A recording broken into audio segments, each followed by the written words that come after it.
Sup, my fellas. Don't forget to leave feedback, and enjoy the story. Looking at the mountain of skulls, the protagonist thought that everyone wants to live. Bloody ribbons were fluttering among the skeletons. A trident was lying near a human leg. We see a bloody corpse. A flower was lying on the ground. The protagonist watched as a sword hung from the corpse's hand, thinking that otherwise he would not have fought so hard to get here. A bright dagger was lying on the ground. A sword was lying near the dead man. A guy was walking down the corridor with a serious look.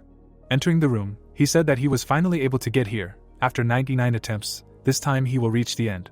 Alex looked at the many monsters, thinking that the last 20th round are the guards of this round golems. Watching how the enemies were holding spears, the protagonist thought that the room was filled with these big guys. It seems they are guarding that door. The protagonist accumulated dark mana in his hand. Having created the weapon, he thought about how sure he was that the guards wouldn't move just like that. The golem's eyes lit up. The monster swung. The enemy cut the column. He confidently ran forward. The guy knelt down. Frowning, he activated the death seal. A brand appeared above his opponent. Alex was surrounded by mana. The protagonist rushed towards the monster. The protagonist cut its neck. Jumping back, he thought about what if he used the death seal on enemies. Grinning, the guy thought about how to attack them successfully. The brand above the golem emitted light. Alex watched as the seal attacked the guards, thinking that it would inflict 100% additional damage. The opponent extended his hand. The protagonist flew among the monsters, thinking that the guards had crowded together.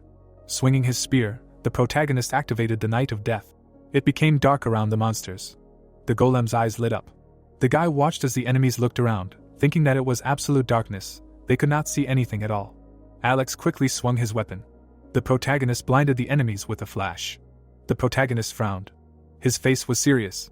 The guy flew in front of his opponents, thinking that they did not even let him breathe. Dodging the attack, Alex said that he was fast. The protagonist ran past the monsters, thinking that fire and ice attacks. They were constantly attacking him, so he was too. Frowning, the protagonist used acceleration. He quickly took off from the ground. The guy quickly moved around the guard. The enemy released flame from his hand. Alex dodged the attack. The fireball approached him. The flame flew into the protagonist. Smiling, the protagonist said that it would be difficult for them to hit him. He looked down in alarm. The guy flew in a bright stream, wondering if there was a magic circle on the floor. A huge ice floe surrounded him and Alex thought that he couldn't dodge it. The protagonist was in a piece of ice. The guard was stepping on the ground. The enemy swung his hand. The protagonist looked down tensely. Frowning, he activated the Moonlight of Destruction. A bright light seeped through the ice. Mana cut the golem in half. The guy was standing on a piece of ice. Looking over his shoulder, Alex thought that it was close, even he would suffer if he faced it head-on. The protagonist stood in the dark energy, thinking that this fight would drag on forever. If he fought it one-on-one, he would end it quickly, with one blow. The monster pulled a fire arrow. A magic circle appeared above the guard. The protagonist broke the ice with his foot. Looking back, he said that he wanted to activate the Moonlight of Destruction. The guy released a flash of mana at the enemies, using the Blood Moon. The golems fell from the attack. Jumping on one leg, Alex said that they were finally finished. The protagonist entered the passage, saying that it was time to see what the guards were protecting. The protagonist entered the room. He looked up and asked what this place was. The guy looked around the dark room, thinking that it looked like a temple. Should he go through this door or something would appear from there? Alex climbed the steps and said that he thought he would find out as soon as he entered there. A glow appeared from the floor. A magic circle surrounded the protagonist. The protagonist looked up with a smile, wondering if he could finish this game. A notification popped up that there were requirements to enter the boss room. A screen appeared in front of the guy with information that at least 5 players were needed to open the room. He looked worriedly, asking what was going on. The system reported that the player's entry into the boss room was confirmed. A glowing stream appeared and the game said that due to failure to meet the entry requirements, the player would die in 5 seconds. Having hit the bright barrier, Alex asked what it meant. Frowning, the protagonist shouted that it was too much. The protagonist looked at the disappearing hand and said that it couldn't be. Was it really going to end like this? The palm dissolved into space. The guy frowned. The system reported that he had died. A notification appeared that he had fulfilled the requirements for receiving the time reversal rune. The game notified that he would return to the very beginning. A window popped up with information that the time reversal rune had been used. The screen reported that the player had used up all his attempts. The rune would automatically disappear. The system said that the launch of the 100th regression had begun. A huge crowd stood on the street, listening that the time had finally come. Everyone would count down the remaining 5 seconds together. Alex stood among the people. He was surrounded by fiery mana. Raising his hands, the protagonist thought that he had returned. The protagonist looked at his trembling palms, thinking that he was in the time when he was sucked into this stupid game. Clenching his fist, he thought that although he had reached the last, 20th round. The guy stood in the crowd, thinking that if he could, he would stop time right now. Alex remembered the notification that the time reversal rune had been used 100 times. Frowning, the protagonist decided that since this was the last attempt, he had to complete this game. The protagonist grabbed his hood, thinking that for this he would need to take 4 people with him to the final round. Turning around, he thought about who would be best to team up with. A few minutes later, the guy stood in the crowd discontentedly, listening to them finally become adults. Smiling, the stranger said that they would no longer need fake documents. A student stood behind the guys, asking what he should do after graduation, whether to try to become a food delivery man. Turning around, he asked his friend what he was doing. Travis smiled and replied that didn't he say he was going to be a gangster. Raising his hand, the guy said that it didn't matter, they only live once, he just wants to live his own way. Grinning, his friend said that he was crazy and thought that they should break up with him right after graduation. Looking at his interlocutor, the student asked what would happen to their errand boy after graduation. The guy stood next to his friends and said that he felt sorry for him, betting that he thought that after graduation everything would end. Smiling, Travis said that he had no right to decide when everything would end, he would be his toy for as long as possible. Turning around, his friend asked if this was his errand boy. The protagonist stood in the crowd, listening to the fact that the time had finally come. They all had to count down the remaining 5 seconds together. The guy grinned and replied that it was him. The protagonist was surrounded by blue flames. Travis looked confused and said that it was that fool. The guy grabbed his hood. He looked away with a serious expression. The student frowned and said that something was wrong with him. His friend grabbed his shoulder, telling him that he should just let him go, since it was New Year's. Looking down, Travis said that he was an asshole, he could live in peace today. He stood in a circle of friends and said that he hoped all their wishes would come true. Suddenly, a voice was heard, saying that people were so funny, celebrating New Year's without knowing what situation they were in. Turning around, the guy said that he had just heard something. Kate flew above the crowd and said that she saw them in complete shock. Crossing her arms, the woman said that she was watching monkeys in a cage. The guy looked at the sky, telling her that she was an angel. If he was told that this was real, he would believe it, specifying whether the TV station really prepared a New Year's event. Raising his head, the protagonist thought about her appearance. Even after the 99th time it was still disgusting. Kate put her hand to her chin. The surprised crowd looked up, listening to the trashy people. They all seemed amazed by his beauty. But they shouldn't think anything weird, she wasn't going to mess with parasites like them. Touching her cheek, the woman said that their reaction showed that they could hear her voice. Extending a finger, the man asked what she was doing here, cosplaying an angel or something, and what about parasites? The protagonist crossed his arms, hearing what she was even talking about, a flying piece of toilet paper, and thought it was embarrassing. Kate smiled silently. Her eye lit up furiously, and she said that he was annoying. The man's head flew apart. The boy looked at the bloody hand in fear. The stranger stood in front of the corpse, screaming. Travis frowned and asked what nonsense. The woman held out her finger and asked how a lowly human could talk to a higher being like that. The boys stood in the street, scared, listening to her tell them that they, humans, had no right to ask her questions, that they should not act like they were on the same level, unless they wanted to die like that man with his head cut off. Kate flew over the crowd, telling them that she was sure they were confused by the situation, asking if the lowly humans had any idea what was going on. Alex closed his eyes and heard her explain it to them in plain language, so they should pay attention, and wondered what it meant. He needed to listen to this explanation again. Holding out her hand, the woman said that they were about to start the game now. On the 1st of every month, for 20 rounds, people would be spiritually transported to a new dimension to play the game. She smiled and said that there was only one thing they would need to do.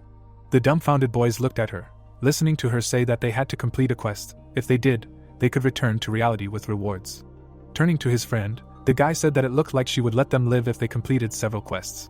Kate smiled, telling him that they could say that she would let them live if they completed several quests, but not everyone would survive just because they completed a quest. Looking up, the protagonist listened to how only half of the participants would survive. Dumbfounded, the stranger asked how that was possible. Smiling, the woman said that they shouldn't worry, she wouldn't take everyone. The protagonist crossed his arms and heard someone yell at him to be quiet. He looked up, hearing that only people between the ages of 15 and 29 from all over the planet would be participating, and thought that when he was sucked into this game on New Year's Eve, he never thought it would happen 100 times. Clenching his fist, the man yelled that he wasn't passing, he would be fine. The guy grabbed him by the shirt and asked if he was so happy to be alive, then why were he teasing them? Frowning, Travis yelled at him to calm down, asking if he didn't understand what was going on. Didn't he see that guy get his head blown off? The woman floated in the air, telling him that it looked like the final number of participants was almost 2 billion. She held out her hand, saying that now that she had finished explaining, it was time to start the game. The protagonist stood in the void. Frowning, the protagonist listened to the fact that they were now in space and could not see each other.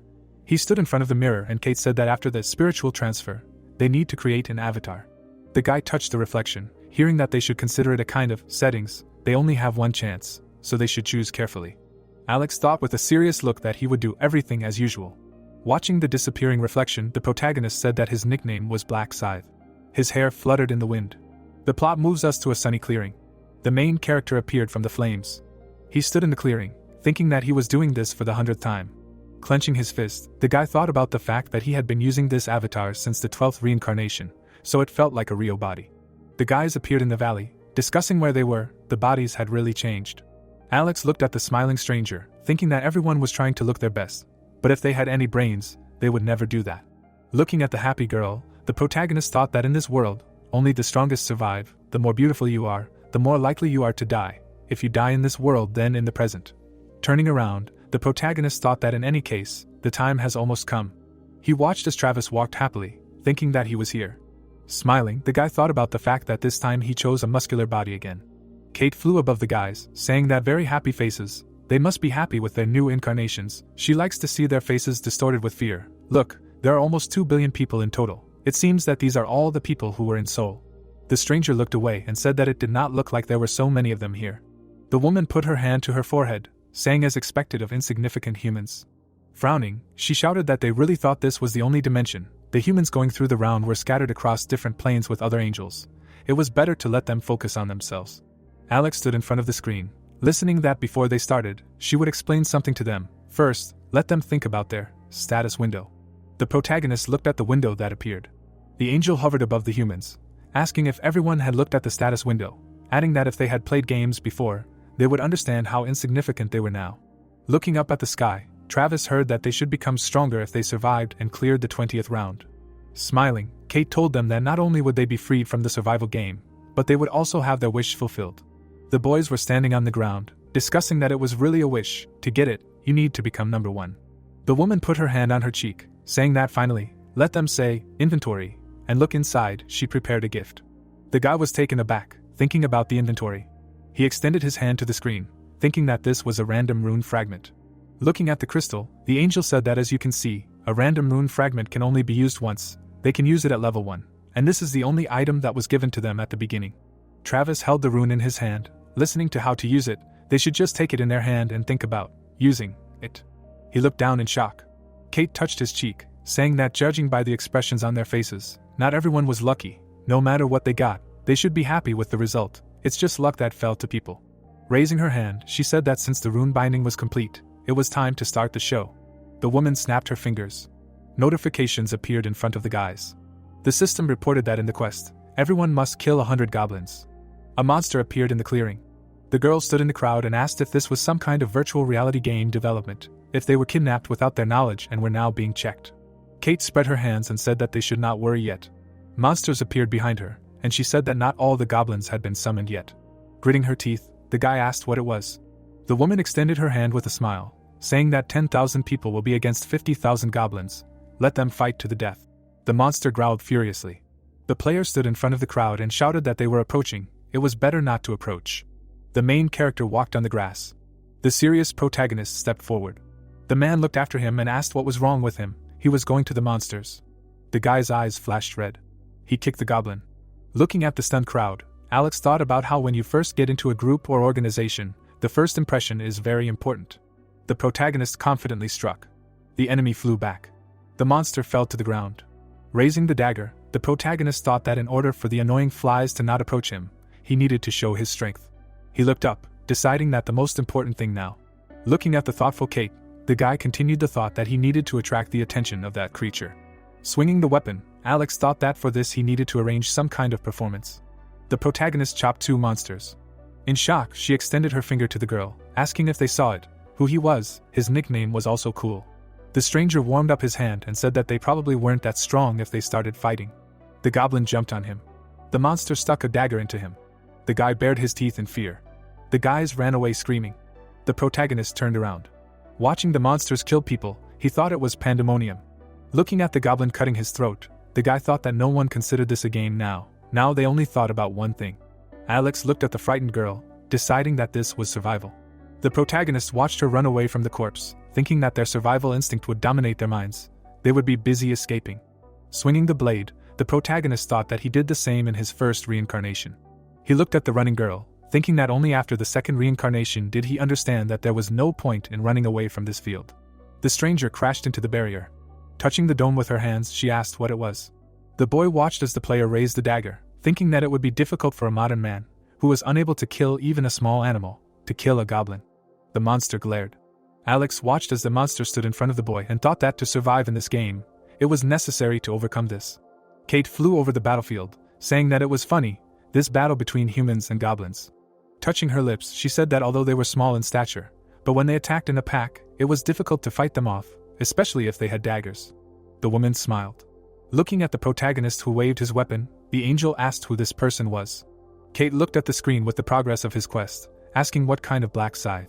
Gritting her teeth, she thought about what kind of dog system was this, hiding all information about the players, except for the quest progress. Raising her hand, the woman said that controlling these lower creatures hurt her pride as a higher being, but seeing such an amazing person, she thinks she likes watching him a little. The protagonist cut the enemy's face. Notifications appeared that he had defeated goblins, gained experience, and leveled up. The game reported that 75 goblins had been killed, and 25 more were needed to complete the quest. The guy dodged the attack. The monsters ran towards him furiously. He quickly attacked the monsters.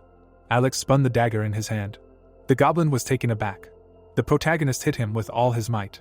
Frowning, the protagonist asked if anyone else wanted to. The monsters backed away in fear. Wiping the dirt off his face, the guy thought he could take a break. Looking at the status window, he thought about how he had risen to level 4 in the blink of an eye. Alex tapped the screen, thinking that for leveling up, you can get 2 stat points. He will invest everything into agility. The protagonist thought with a serious look that in addition to increasing the chance to dodge an attack, agility also increases attack speed and movement speed. At the beginning of the game, agility is the most important stat. The protagonist raised his dagger and thought that with the speed of progress he should attract the angel's attention. It was time to finish. He threw the weapon at the goblin. The guy extended his hand and asked if he would attack. The monster stood in front of him, worried. Alex sighed heavily. The protagonist quickly jumped up. Crouching down next to the monster, the protagonist said that if not, he would have to attack himself. The goblin turned around furiously. The guy was chopping up the opponents around him. The system reported that his level had increased. 100 goblins had been killed. A notification popped up that he had completed the first round of the quest. A barrier appeared around Alex. Putting his hand on his hip, the protagonist thought that the first round was successful. The reason he was chopping up goblins like crazy was to attract the angel's attention, but also, a notification appeared that he had completed the task and taken first place in the current region. The protagonist stood in front of a bright screen. Smiling, he thought that this is the first place. He needs to complete the quests of each round as quickly as possible, because the top 3 receive rewards depending on their status. The guy looked at the message that he received a weapon ticket, thinking that rewards are given out depending on the status in the current region and in the entire region. Looking at the notification about receiving a chest, Alex thought that being in first place in the entire region, you can get a better reward than the rest. Clicking on the inventory slot, the protagonist decided that he would first use the weapon ticket received as a reward for the current region. The protagonist looked at the screen with different weapons. Raising his finger, he thought that there were not so many rewards, but at least something. The guy clicked on the window. The system reported that a stiletto was received. A message popped up with information about the weapon. Throwing the dagger on the ground, Alex thought that now he could throw away this trash. The protagonist closed the screen, thinking that the choice chest he received as a special reward for the entire region would be kept for now. The protagonist stood among the fighting guys, calling the status window. He put his finger to his lip, deciding that if he thought about it. The guy reached his hand to the information screen, continuing the thought that the title he had before. For all 99 attempts, he had not seen it. Alex held the fragment in his hand and applied the use. The crystal disintegrated into pieces and the system reported that the item was used. The time reversal rune was received. The protagonist clenched his fist and read that the received rune would be automatically engraved on the player's body. Notifications popped up that the remains of the received rune were now in the player's soul. Due to the special properties of the rune, the engraving failed. Looking down, the protagonist thought that this was the expected result. If he could engrave it again, he would be able to go back in time an infinite number of times. He looked away in surprise when he read that thanks to the remnants of the rune engraved in his soul, he was recognized as a time traveler who had made 100 trips. A message appeared that the title of The Last Time Traveler had been obtained. The guy was taken aback. Looking at the window with information about the title, Alex thought that in this game, the concept of title is higher than runes. They are much stronger than runes and much more difficult to obtain. Imagining the guy holding the censer, the protagonist thought that on top of everything, resurrection is a skill that only a priest can obtain, and the skill has a limitation, restoring a maximum of 30% of his health after resurrection. The protagonist smiled, thinking that this resurrection will restore all his health. He got something incredible. Tapping the screen, he thought that it was good to have such an ace up his sleeve. The guy warmed up his hands and thought that it was time for the others to finish the task. I wonder if Travis was okay. Alex watched the boy holding the dagger, deciding that here it was. The protagonist smirked, thinking that it looked like he would survive. A bright light appeared in the sky. Kate smiled and said that it was no wonder that it was getting more and more boring. She watched the fighting guys, telling them that pathetic humans were dying and still could not compare in numbers with the goblins. It seemed that this was her mistake. Spreading her wings, the woman asked if they could have fun again. The girl looked up in fear, asking her again. The corpse in her hands was disappearing. The guy stood in the clearing and asked what was going on. A glow appeared in front of the guys. Many goblins rushed forward. The people looked away in fear. The angel clasped her hands and said that she would give them another 50,000 goblins. She thought that would be enough for them. The players waved their daggers, listening to the fact that they had to kill them all. The guy stuck his gun into the monster. The stranger turned to look at the flying enemy. The man was pushing the goblin away with a grin. A notification popped up saying that 1,021 monsters had been killed. Travis covered himself with the player. He was strangling the goblin. The system reported that 2,000 monsters had been killed. The protagonist was sitting in a barrier. The guy put his bloody hand to the wall. The stranger watched as the enemy cut his ally. A notification appeared saying that 3,500 goblins had been killed. Kate looked down happily. The protagonist frowned. Barriers appeared around all the guys and the game reported that all the monsters had been killed. The player turned around in confusion and said that the goblins had disappeared. The woman stretched out her hand in the sky, saying that only half of them had completed the quest, and those who had not completed it must die. She hovered above the crowd, saying that these were the rules. The guy disappeared into space and said that the angel should wait and let him kill another goblin. The girl turned around in fear. Clapping her palms, Kate asked why they were so gloomy, adding that they should be happy that they survived. Although it didn't matter, the guys survived, so now they can come back. She put her hand to her lips and said that she congratulated them on passing the first round, hoped that next time they would try harder, specifying why they didn't sum it up before they returned. A screen with the results of the first round appeared. The system reported that the protagonist took first place in the entire region and in the current one. A window with a list of awards popped up. The guy stood in front of the screen with information that he had received 1,000 gold. Alex looked away in surprise. Grinning, the protagonist thought that probably now everyone knows that he is first in the rating. The woman put her hand to her chin, saying that she couldn't believe that the first in the ranking of the entire region was from her region. Amazingly. She looked at the serious guy and asked to answer her question. Smiling, the angel asked why he was so strong. Did he get a special rune? Kate anxiously put her finger to her lip. The protagonist smiled, asking if she could look at his status window. Spreading her arms out to the sides, the woman answered that of course she could. It was impossible that she couldn't look at his information, she just wanted to check him out. The guy closed his eyes, thinking that he shouldn't make fun of her. The angel looked tense, hearing him ask if he could ask for something. Alex smiled calmly. The protagonist stood in front of her, telling her that it seemed like the reward for first place in the rankings was a bit meager. Travis turned around in surprise. The girls were taken aback. Frowning, Kate asked what he said. The protagonist crossed his arms, answering that he hoped she would give him something better. The woman raised her hand, clarifying what he just said. The guy smirked, telling her that he didn't like the rewards he received, so he asked her to give him something better. He stood among a crowd of people. Angel smirked evilly, thinking that this fool really dared to ask her, thought that she would keep an eye on him since he was active from the very beginning, but he dared to look down on her since he killed a bunch of goblins. Reaching out her hand, she decided that this was ridiculous, she would just blow his head off. Kate remembered blowing up the man's head, thinking she had already used that one-time kill ability. That stupid arrogant man, she couldn't kill him. The woman's eyes widened in surprise. The angel smiled, thinking she knew exactly what to give this man. She watched as the boy crossed his arms and asked if he wanted a better reward. Stepping on the ground, Kate said that she would normally just decline such a request. The woman walked up to him and told him she would think about it. They needed to talk in private. Everyone else could stand here and wait. Alex walked past the barriers, listening to people discussing that she was seriously going to give him a better reward. He couldn't believe bargaining with an angel worked. Maybe he should try bargaining too. He wanted a different reward too. The protagonist walked past the player. The protagonist glared back. Travis looked back in surprise. The guy turned away with a smile. The angel walked through the forest. Turning around, she asked why he didn't come closer. Did he really want her to keep looking back? Let her come closer. Gritting her teeth, Kate thought about how stupid the man was. He only listened if you shouted at him. For a race that couldn't listen, they were too greedy. The woman looked ahead with displeasure, thinking that besides how she could change the reward assigned by the system, that is, if she could, she wouldn't do it. Angel smiled evilly, thinking that he should just take what was given to him. She would show him what happened to greedy insects. Glancing at the boulder in the distance, she decided that she would kill him as soon as they passed it. Kate walked in front of the guy, thinking that although there was a high chance that something would go wrong if she killed a player for personal reasons without a one-time ability, that if the players later complained about the unfairness and started a riot, then people could force her to take responsibility, since her actions would ruin the game. The woman approached the stone, thinking that therefore, she did not need witnesses. Angel smiled, thinking that the stupid man, if he did not show himself, then nothing would have happened. Looking back, she asked with a smile if he wanted a reward. Let him tell her what he wanted. Kate looked at the flying fist in surprise. The protagonist hit her in the face. The woman backed away. Angel held out her hand in panic. Kate grimaces in pain. The guy looks at her. She is horrified and does not understand what happened and asks if this man hit her. Kate clenches her teeth and curses at him. The girl turned around, and he had already disappeared. She does not have time to realize this, as the guy attacks her from behind. He grabs her by the hair. She turns around in confusion.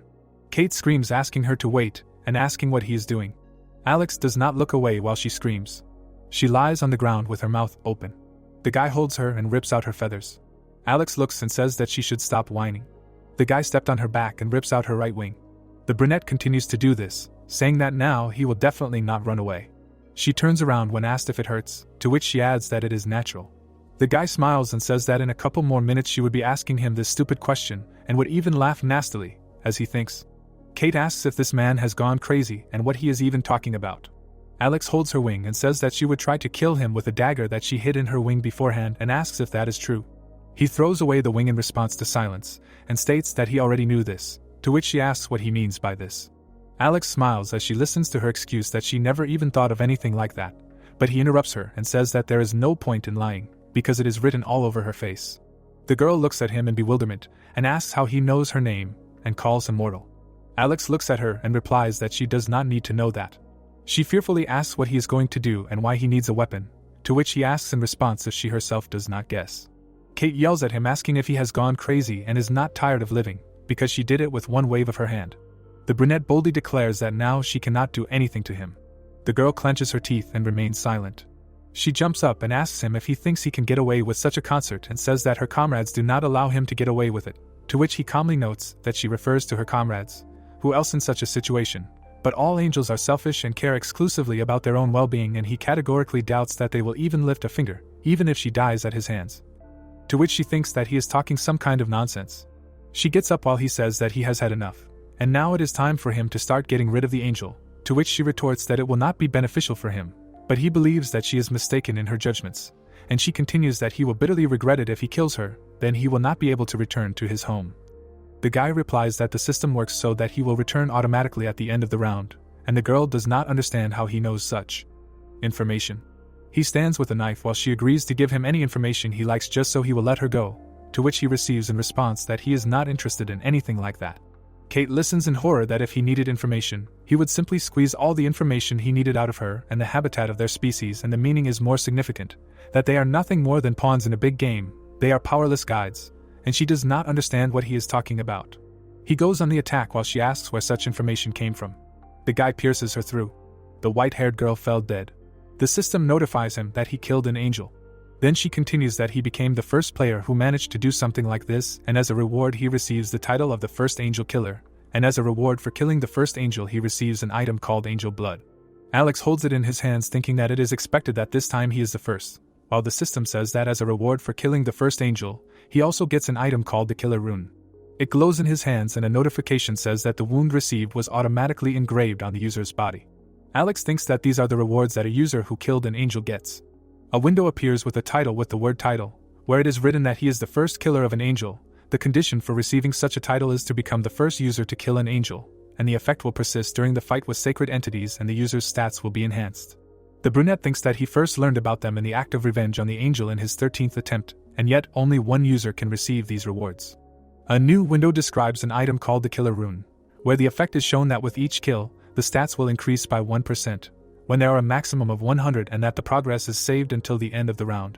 He realized that each of the rewards is comparable in usefulness to a unique item. Alex smiles and thinks that if the angels knew that he had already received the rune, they would be shocked. He looks at something specific. The guy holds a bottle of angel blood with the thought that this was his main reason for killing the angel. The window describing the item angel blood shows its type, that it is a consumable, its rank, that it is unique, and the effect is that it changes the user's class to a reaper. There is a level limit equal to the 10th level, and an explanation is written that the item that the user receives is the first to kill an angel, and only the first angel killer is worthy of becoming their natural enemy, which is a reaper. Alex thinks about the symbols that all players after the 10th level can get a class, and all of them are 30 different classes. They are also easy to change, but for this you need to get an item to change to this class, and adds that usually it is quite easy to get one, namely during a hunt after fulfilling simple conditions. He thinks that there are exceptions. Against the background of a clock and other emblems, he continues that he is talking about a list of unique classes that are given only to one user under special conditions. He looks at a specific symbol and says that of course the difference between regular and unique classes is simply colossal, because bonus stats, like improvement runes and development branches, which in general shows striking differences. Alex pokes at the screen and says that he returned without even clearing the first round.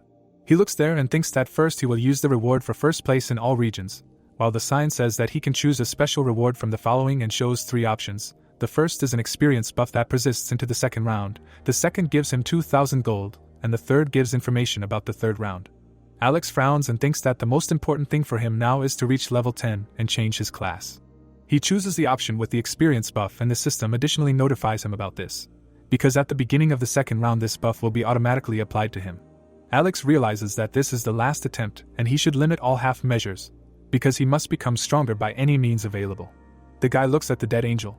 The system gives him a summary of the end of the first round, where the survivors in all regions are estimated at 900 million, and in the current one only at 5,000, and that his soul will be returned to the real body. The beginning of the second round is scheduled for February 1st, 2023, and they congratulate him and say goodbye until the second round. Alex returns to his original body again. He looks at the building and asks himself what the hell was that. The brunette is perplexed by what is happening. Travis looks at the people and wonders why they fell to the ground. While one says that she thinks she briefly lost consciousness, the second had such a realistic dream, and the third's head is about to explode. The guy looks at the phone and sees the time. He realizes that as much time has passed as in his dream. The guy holds his head, and the bald man says that everything is numb.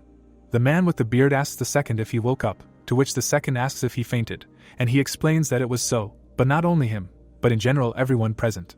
The fair-haired guy asks again what happened and if they all lost consciousness at the same time, while the bald guy asks what happened, because he had such a strange dream, like his interlocutor, and they both ask Travis if he had the same or not, to which he agrees. The guy looks at the people and thinks that everything turned out differently for him, while in the background people are surprised that they returned from this hell, are happy that they survived, and the other is indignant that it happened, but he clearly remembers that there were goblins there. Travis thinks that it was not a dream. His friend asks if he thinks that it was real, for example goblins, the first round and all that, and does it turn out that they will all go there again on February 1st. Travis looks at the man and asks why he won't wake up, to which the bald man replies that he doesn't know. The guy turns him over asking him to get up. He looks at him and his blue nose bridge. The man realizes that there is a corpse in front of him. The guy touches his forehead. He looks at him and states that he is not breathing and has no pulse. Travis asks again in surprise if he is dead. The blonde guy, no less frightened, continues that this cannot be, that he died in this game and therefore did not wake up. Sean turns around and realizes what has befallen everyone present who did not wake up. The guy looks around and realizes that they are all dead. Sean notes that this is incredible, because only half survived, and asks if the same will happen in the second round. Travis, in despair, notes that this is all some kind of madness. He continues that this will also mean that they are now all equal to each other, and notes that from now on there will be no more indignation about the injustice of life. The brunette turns to his friend to calm down finally, because all they need is to survive, and asks why he is so stressed about this, and he replies that it is unfair because they are not even given a chance to play normally. Travis continues that this concerns everyone and adds that they are not the only ones and what is unfair in this case, to which his friends think that he is crazy. Sean turns away saying that he has been a street punk all his life and that he has nothing to lose, even if he dies today, but he still has a lot to do. Travis looks around and gets a question about who he is looking for, and he says that he cannot find this little bitch, to which he gets a question about who he is talking about. Is it his errand boy? The guy thinks that where could he have gone, because before losing consciousness he saw him on the other side, and asks himself if he did not even survive the first round and fell off. The brunette closes his eyes and notes that this is quite natural, because he is a complete weakling and he will not be surprised if he died one of the first. He hears something. The guy looks after someone. Travis clarifies who this guy is and where he got such strange clothes. The brunette is wary and calls the status window. Travis sees his status window in front of him.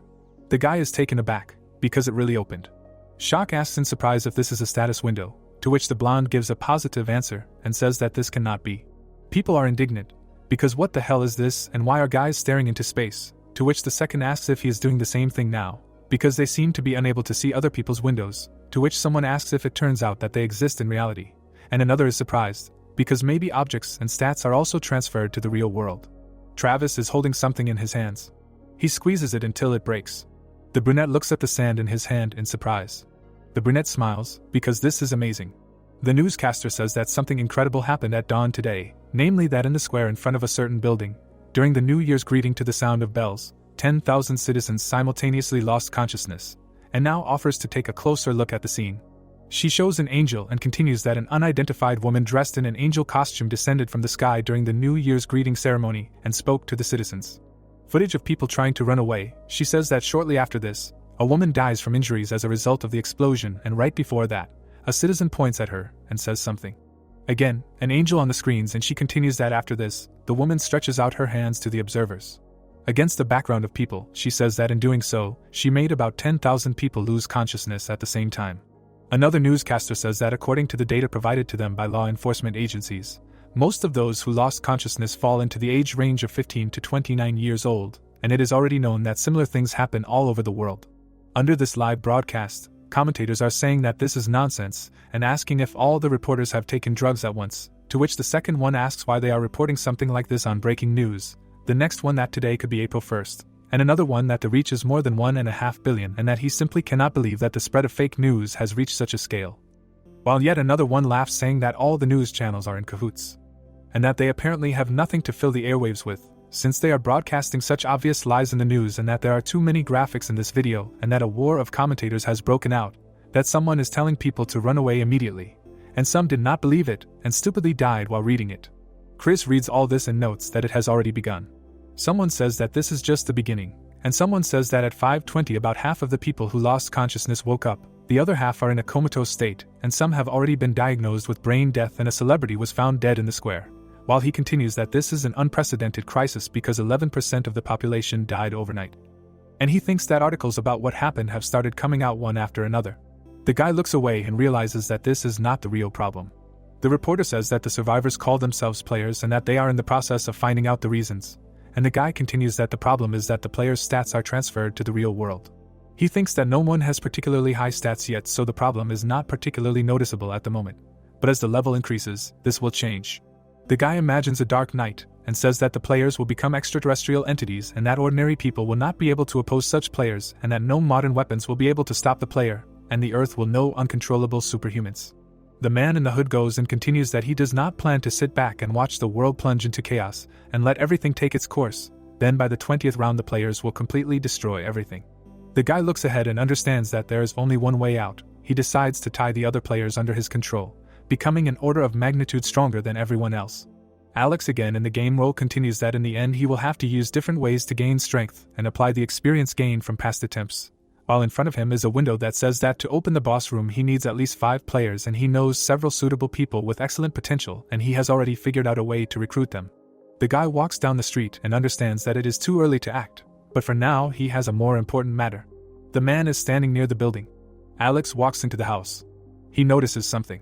Alex looks at the package of noodles and notices that a certain person ate that for dinner again. He opens the door. There is a guy sleeping on the floor. Alex smiles and notices that he is sleeping like a log while his older brother is out somewhere. He looks at Rick and thinks that this is his younger brother who is in the 3rd grade of high school. He looks at the photo and continues that they were an ordinary family. One after their parents died in a car accident, everything changed, and one of the noticeable changes. He looks at his brother and says that he has become his guardian. Alex runs his finger over the bandage. Blue eyes are looking down. Rick opens his eye. He sat up and is told that it is time to get up. His brother rubs his eyes and asks why he needs to get up if it is only 6. The guy takes the blanket from him. Alex says that he does not have time to sleep, and the brother asks why and what happened, to which the brother replies that he will explain everything to him on the way and urges him to get dressed quickly. Rick yawns and asks where they are going, because if he drags him to watch the sunrise, he will prefer to stay at home. Alex asks him to listen to him.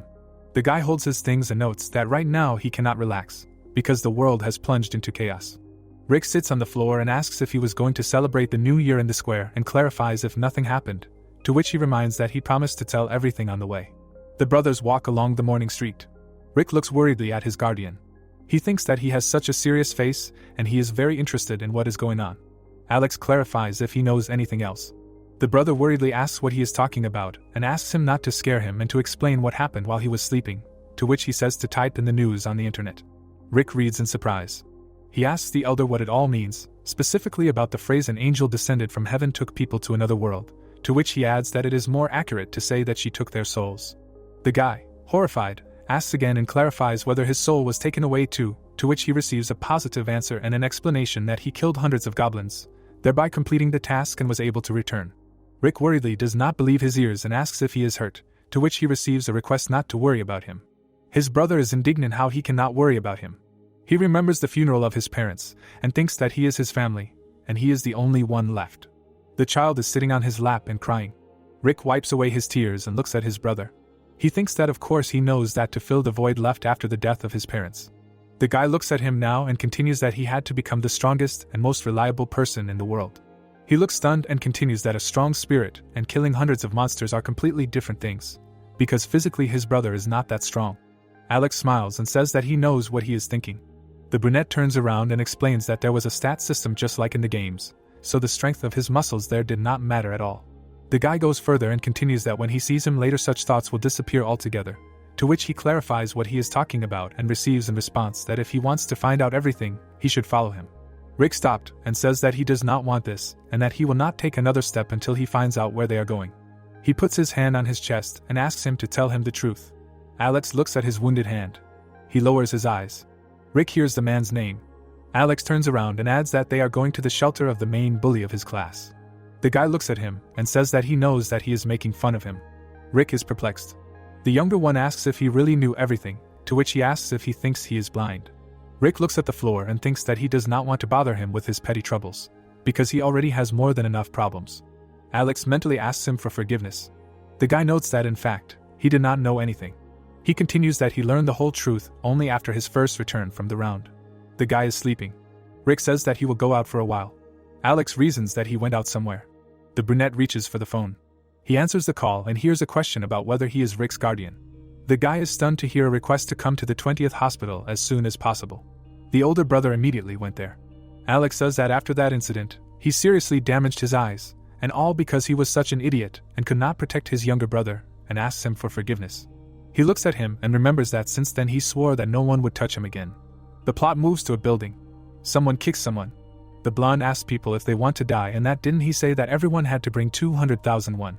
The man on the floor groans in pain while he asks if there will be an answer, and if they are ignoring him.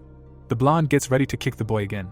The man notes that this is typical Ben, and the second agrees with him, and the third says that he doesn't even spare his lackeys. The first says that the older boys from other schools are afraid of him too, and the second agrees that it's better not to cross him. Ben stretches his neck and complains that he wanted to buy himself a motorcycle with this money and notes its incredible uselessness. He looks at the boy and asks if he has any ideas where to get money, to which he asks again what he wants. The blonde confirms that he understood everything correctly and orders them to think of something. The bald guy came up with something. He smiles and says that there is that small curly-haired boy and asks why he doesn't call him. Ben asks if he's talking about Rick. He remembers him and was just about to call him and beat the crap out of him as a New Year's gift. The bald guy says contentedly that after that they'll be able to shake all the cabbage out of him, and the other agrees with him. The blonde guy says that he's homeless, to which the guys are perplexed. Ben explains that he definitely doesn't have any money, because he lives in shit. The bald guy asks if that's true, to which he says that he doesn't even have parents. The blonde guy continues that he lives with his older brother. The bald guy asks what's the matter, and the other guy picks up on it. Alex and Rick have already arrived. Ben smiles. He bows his head and says, "Speak of the devil, but not the devil but the son of a bitch." He yells his name and insults him. Rick asks for forgiveness. The blonde guy asks himself who came with him, and that his face is so infuriating. He asks who this man is, has he really made a friend, while the guy tries to explain. Alex smiles contentedly, and says that he is his older brother. Ben flexes his fists, and says that just look at him, he told the guy to keep his mouth shut, did he really snitch on him and he will not live, like his older brother. Ben turns to his man. The three go forward, while someone says that the world is really going crazy and now the pawns themselves are climbing on the fat one, and the one in front tells Rick that he hopes that his brother fights better than him. The man humiliates him for his height and asks if he wants a fight. Alex silently punches him in the face. Ben's men are stunned. The blonde goes on the attack and curses. Alex takes a step to the side. The guy delivers a counterpunch to his jaw. The guy flies into a pile of boxes. The blonde's men all go on the attack, asking how he dared and insisting that he die quickly. Alex gives each of them a punch in the face. The guys are lying on the floor. Ben smiles and thinks that he is an incredible piece of trash. He smiles a crazy smile and thinks that it looks like he learned to fight somewhere, but it will not be enough against him. He puts his hands in his pockets and turns to his older brother Rick and asks if he thinks he is the center of the universe after learning a couple of moves. Alex came close, while he asks him if he was taught that in fights you can crush with weight. Alex smiles and notes that he is in vain not reading the news. The blonde asks again, what news are you talking about? Ben goes on the attack with the same question. Alex easily dodges. The blonde cannot hit and says that he is a slippery guy and a piece of shit. Ben looks at him and his vision doubles and he understands that something is wrong. The guy asks himself why he can't hit him. Alex uses the ability saying that if he read the news, he wouldn't even dare to swing at the player. The guy swings his fist at him. The blonde flies back. He looks at his opponent and gets angry, ready to counterattack. Ben punches the air and doesn't understand where the opponent disappeared to. He frowns and says that this can't be. Meanwhile, Alex punches him in the jaw. The fat guy rubs his eyes and says that the older brother Rick is a nobody, more dirt than a man. He looks at his hand and sees blood. The guy gets furious and threatens to kill the brunette. The blonde makes a punch while he calmly dodges. Alex grabs his wrist. Ben gets a direct hit to the bridge of the nose. The guy's people watch the scene of the beating in horror. Ben looks at them angrily, while someone wonders if he is deliberately aiming exclusively at his face. Alex looks at him contentedly, while he thinks that his opponent is a slippery asshole and understands that if he hits him at least once, it's already a success. He goes on the attack with the goal of doing it at least once. Ben extends his fist. He falls to the ground. Alex helps him fly not to the floor, but to the wall. The man in the blue jacket calls him by name. Alex looks at him angrily and asks if it hurts, while he himself thinks that after all the returns, he hasn't forgotten how it felt that day. He looks at the fat guy and continues that he doesn't want to go back to that hell again, and Ben asks him not to come near him. He holds his neck and asks him to stop. Alex takes his hand. The blue-eyed guy looks at him angrily and says that this is exactly why he shouldn't have touched his little brother. Ben looks at him in bewilderment. The guy screams in pain from his fingers being broken before his eyes. Ben looks at this in horror and denies what's happening. Ben's men are about to run away to the sound of their leader's screams. Rick turned away from such a sight. Alex stands over his brother's offender and asks if he knows what will happen if he tries to touch him again, to which he replies that he understands everything and will not touch him. The blue-eyed one smiles and says that it is nice, but he has something to say in contrast. He grabs his hand again and says that he needs to finish the job, because he can still forget about it, and asks if he is right. Screams of pain continue to be heard against the background of this shelter. Alex walks along the road, while Rick wants to find out something. The guy asks how he did it, and if he learned to fight somewhere. Alex smiled and replies that he answers that his brother seems to have not been paying attention, because players can use their gaming skills in the real world, to which he does not understand how it works. Alex shows him the ability, and replies that everything is like this. His elder has a carved dagger in his hands. Rick asks if this knife just appeared out of thin air, to which the other asks if that's cool and continues that he can summon weapons obtained in the game. The guy asks if that was the last time he moved so super fast, because he dodged all of his attacks. Rick is perplexed when he hears that his brother has 11 agility points, to which he himself asks about agility chokes, if they are like in games, to which he confirms this, because a normal person has 3 points, and athletes have up to 10. Rick follows him and asks what happens if you level up, and he replies that how would he know such things, because he has never had such a thing. Alex realizes that he lied to him again. He remembers him being beaten and thinks that he is not going to reveal the truth about his return to the past, because he tried to tell him everything on his 11th try and then his brother was kidnapped by another player. Alex looks at the floor and continues that even though he got revenge on him, he still does not want to make his brother go through something like that again. He turns to him with the thought that he should be ready to protect him in the upcoming clashes between players and he should start somewhere. Alex asks him if he wants to have breakfast at the store, because he is most likely hungry, to which he agrees. The plot moves to the store. Rick asks his brother where he went, because the noodles are in another department, to which he replies that he knows this and asks him to wait. Alex puts his card in the ATM. He looks down and is about to withdraw all his savings. He withdraws 133,201. Rick realizes that he withdrew so much money, and the guy notes that he needs it for something. The guy goes to the prepared food department and offers to choose something from it today, to which the guy is perplexed. Rick is surprised that everything there is expensive, all prices start from 5,000, to which the guy replies that there is nothing wrong with that, because today he can take whatever he wants. Alex smiles and continues that it's New Year's Eve after all and they can't always eat only noodles, to which Rick replies that it is. But will it be enough for life if they spend so much?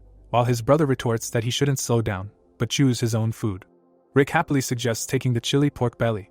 Alex smiles while he says that he has wanted it for a long time, because it looks very tasty. The guy raises his finger and suggests going to a restaurant in a few days and confronts him with the fact that they will get the most expensive steak there.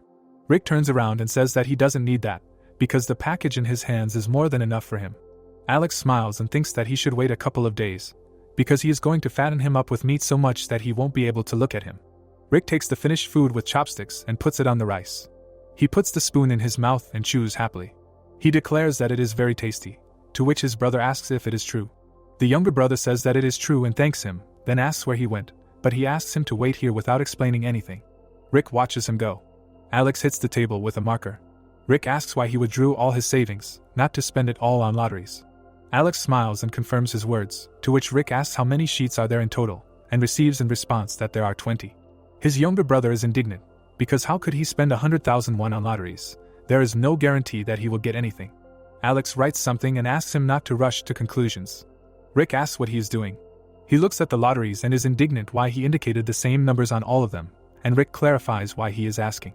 Alex smiles and declares that these are the winning numbers.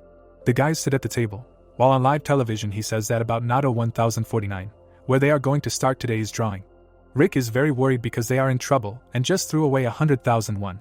The man says that the lottery machine is spinning while Rick bites his nails and says that he should have just bought better food with this money, and his brother urges him not to bite his nails. The guy calms down while they start calling out numbers, where the first lucky number is 3 and the second is 18. The guy is shocked to hear the numbers 9, 38, and so on. He looks at the screen while the hosts continue that they will once again show all the winning numbers of the 1049th lottery, namely 3, 18, 9, 38, 21, 1 and the bonus number 5, which completely matches the one his brother chose. Rick looks at the receipt and says that this can't be, they won. The younger brother is about to cry and asks him to pinch him, to which he says that he should pinch himself. Rick looks at him and asks if this is a dream. Alex asks if he wants this to be a dream, to which Rick gives a definite negative answer. The older brother asks him not to worry, because this is not a dream, to which he asks if he gives his word of honor, to which he receives in response that he has already said no. The younger brother picks up the check and is happy that they won the lottery. Alex asks him to be quieter, so as not to wake the neighbors. Blue-Eyed asks if he is so happy, to which he answers positively, as if he himself is not happy about it. Alex closes his eyes and says that of course, while he thinks that well, the first time he was the same and in the end even screamed.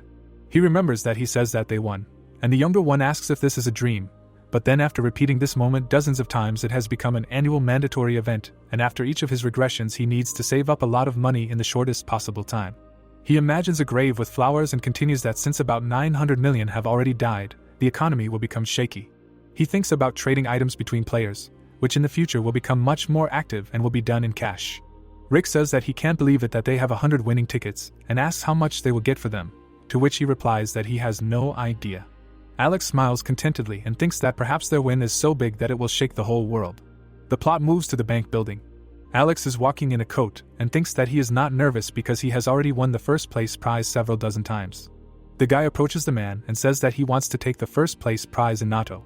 The man raises his eyebrows in surprise and congratulates him. He looks at him and wonders if he got first place and the prize for it, although he looks like a student. He asks him to tell him where he bought his ticket. The brunette twitched in bewilderment. He thought about this place and someone asks if he heard that this time 115 tickets won, and the second asks again from misunderstanding why there are so many. The guy raises his finger and gives a positive answer, but in such conditions you can go crazy, but what is most interesting is that 100 of them are from one place. The brunette is stunned, asking him not to tell him that all 100 were bought by one person. The fair-haired guy lowers his eyelids and replies that if anyone says that he bought tickets at this branch, he should immediately call the president, because they will be important guests, while Alex asks what is wrong. The guy at the computer is nervous and says that he apologizes and asks if he can wait a little, to which he gives a positive answer. The man with a short haircut smiles and thanks him for waiting. He shakes Alex's hand and says that he is the president of this bank, to which he also introduces himself. The president says that he won the prize for first place in Nato, and says that he sincerely congratulates him on this, to which he thanks him. The man suggests that he go to a quieter place. Alex is standing in front of the office with the lottery ticket sales team. The girl bows and greets them. She is puzzled by who is standing next to the president, maybe his son. The president says that he is an important guest who has come to receive his winnings, and he asks to take proper care of him. The girl is stunned because she realized that this guy has won the prize for 100 tickets, while the president says that he should feel free and solve his problems. To which he thanks him. The girl realizes that she needs to remain calm. She smiles and greets him again and asks him to sit down. The girl asks if he would like something to drink, maybe coffee, juice or green tea, to which he replies that everything is fine and says that what is more important to him is that he would like to receive his winnings right now. The girl clarifies if this is true and asks if they can check his tickets first. The guy hands her the tickets and agrees.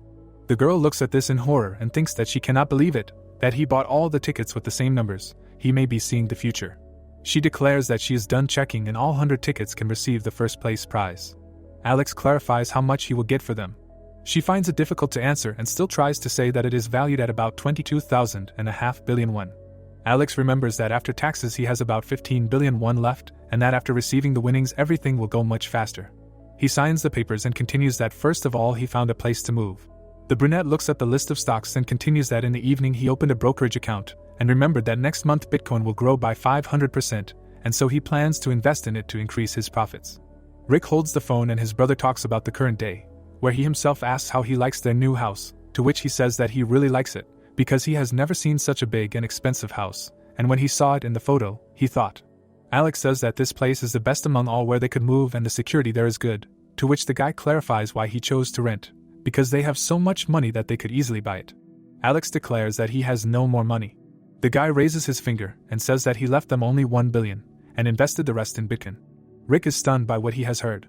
Alex grabs his shoulder and tells him that he knows what he is trying to tell him, because he did not do it thoughtlessly. He continues that he can get more out of the lottery anyway, because he did see 4 sets of numbers in his dream. Rick happily reflects that he has only heard of people who dream of lottery numbers. The younger brother shakes his brother and asks if he has memorized all the numbers and asks him not to forget them, to which Rick replies that he will not forget and that his head is spinning. Alex looks away and thinks that he cannot forget them, because he has done this many times before. The boy goes to the door and suggests that they get something to eat somewhere and get ready to leave, to which Rick asks again what he is talking about and where they are going. Alex smiles and asks if he has not told him that yet, because they are leaving today. Someone hits something hard. The person broke through the wall. He looks at his fist happily and thinks he knew putting everything into strength was a good idea. Travis throws another punch and continues. He punches happily and thinks he got a power rune that doubles his strength stats, and he really got lucky with the randomness in the runes. The guy grins from ear to ear and continues that he bets that Tyson will be jealous of his strength. He looks madly and thinks that this is enough, because it's time for him to try his strength in a real fight. Travis knocks on Alex's old apartment. He shakes his fist and says that he doesn't think he's dead and asks why he doesn't answer when he's called. Travis frowns and calls him arrogant and thinks he's going to let him go that easily. The brunette gets even more angry and continues that how can he do this after the guy stared at him like that, because now he has to bury him. Travis continues to pound on the door and thinks that even though they are both players, he is a loser even in Africa and he needs to teach him a lesson. The brunette continues to hit and thinks that it is clear that this freak hid in his house, but does not understand why he does not come out. He clenches his fist tighter and came up with what to do. The guy listens to the sounds from the apartment and comes to the conclusion that he is not home and he can no longer do anything, therefore he can go. Travis looks angrily and thinks that he should at least breathe. In this case he will just smash the door until someone addressed him. The bald man asks what he is doing in front of someone else's door. The brunette asks why he cares. Is he not the owner in that case? The man adjusts his glasses and declares that he is the owner.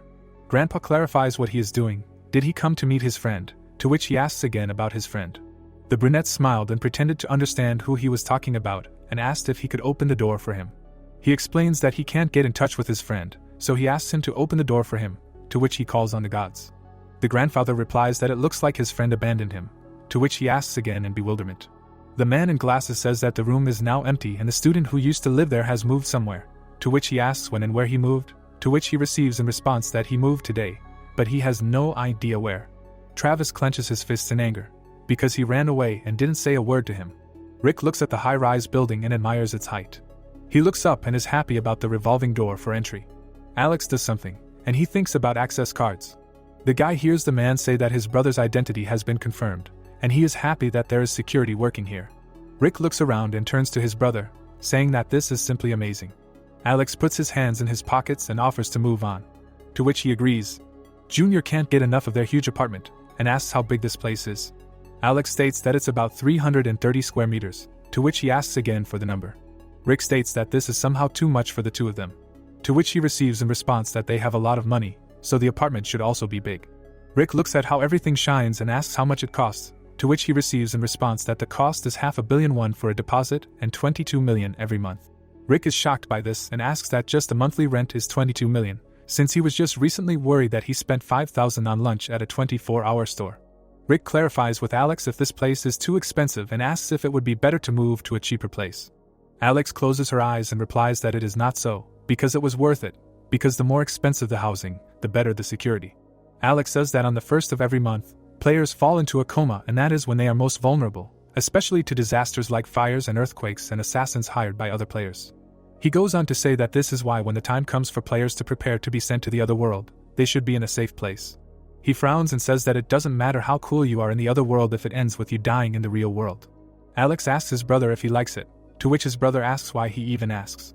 The older brother says that it's good that he likes it. Rick looks sadly at the floor. Rick apologizes to him.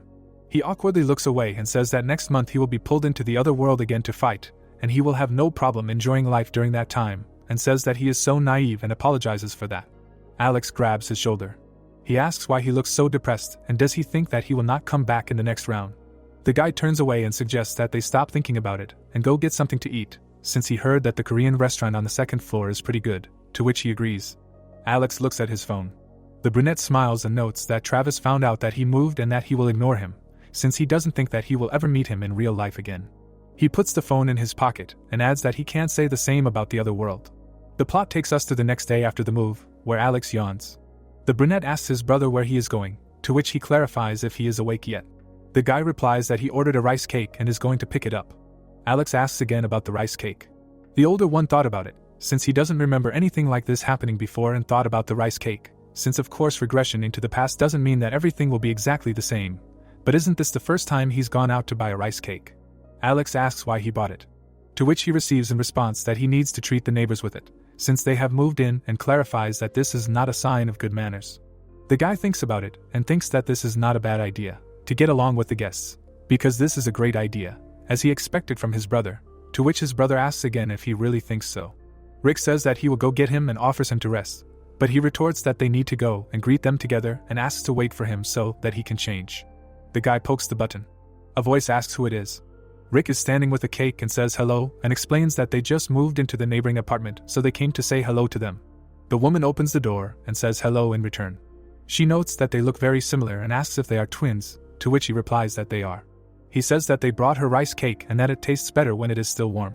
The woman smiles and says that she thanks them and will enjoy eating it, to which he thanks her back and says that they will see each other again. Alex tells another neighbor that they moved into apartment number 4302 yesterday. The man opens the door and Rick says that it is a present for him, a rice cake. The older brother gives another neighbor a present asking him to take care of them. Rick gives a cake to a mother and child and calls on them to enjoy their meal. They go up to the 44th floor and Rick says that he is the last one left and offers to finish with him quickly, to which he receives in response that the idea is good, they can finish dating and go relax. Alex walks behind and asks if he knows that this floor is a penthouse, because here the 44th and 45th floors are connected into one, to which he clarifies whether this means that the locals are super rich.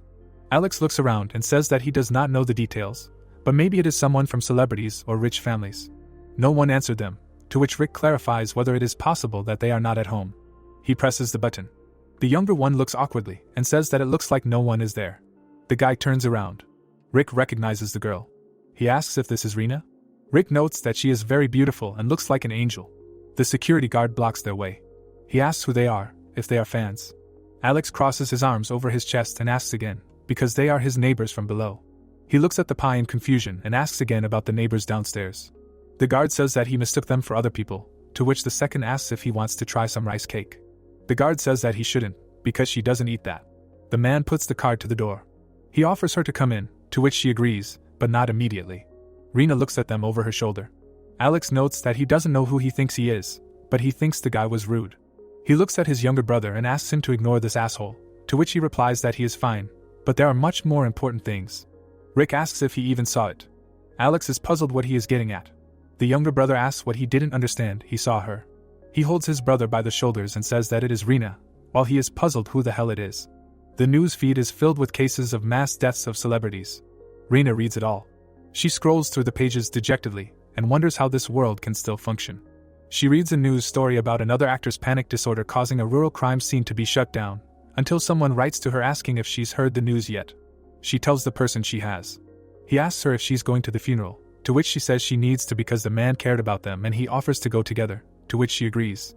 She puts the phone down and thinks that it's amazing that someone more successful than her died in the first round. She looks down sadly and continues that if she hadn't gotten a good rune, she'd be in these articles now.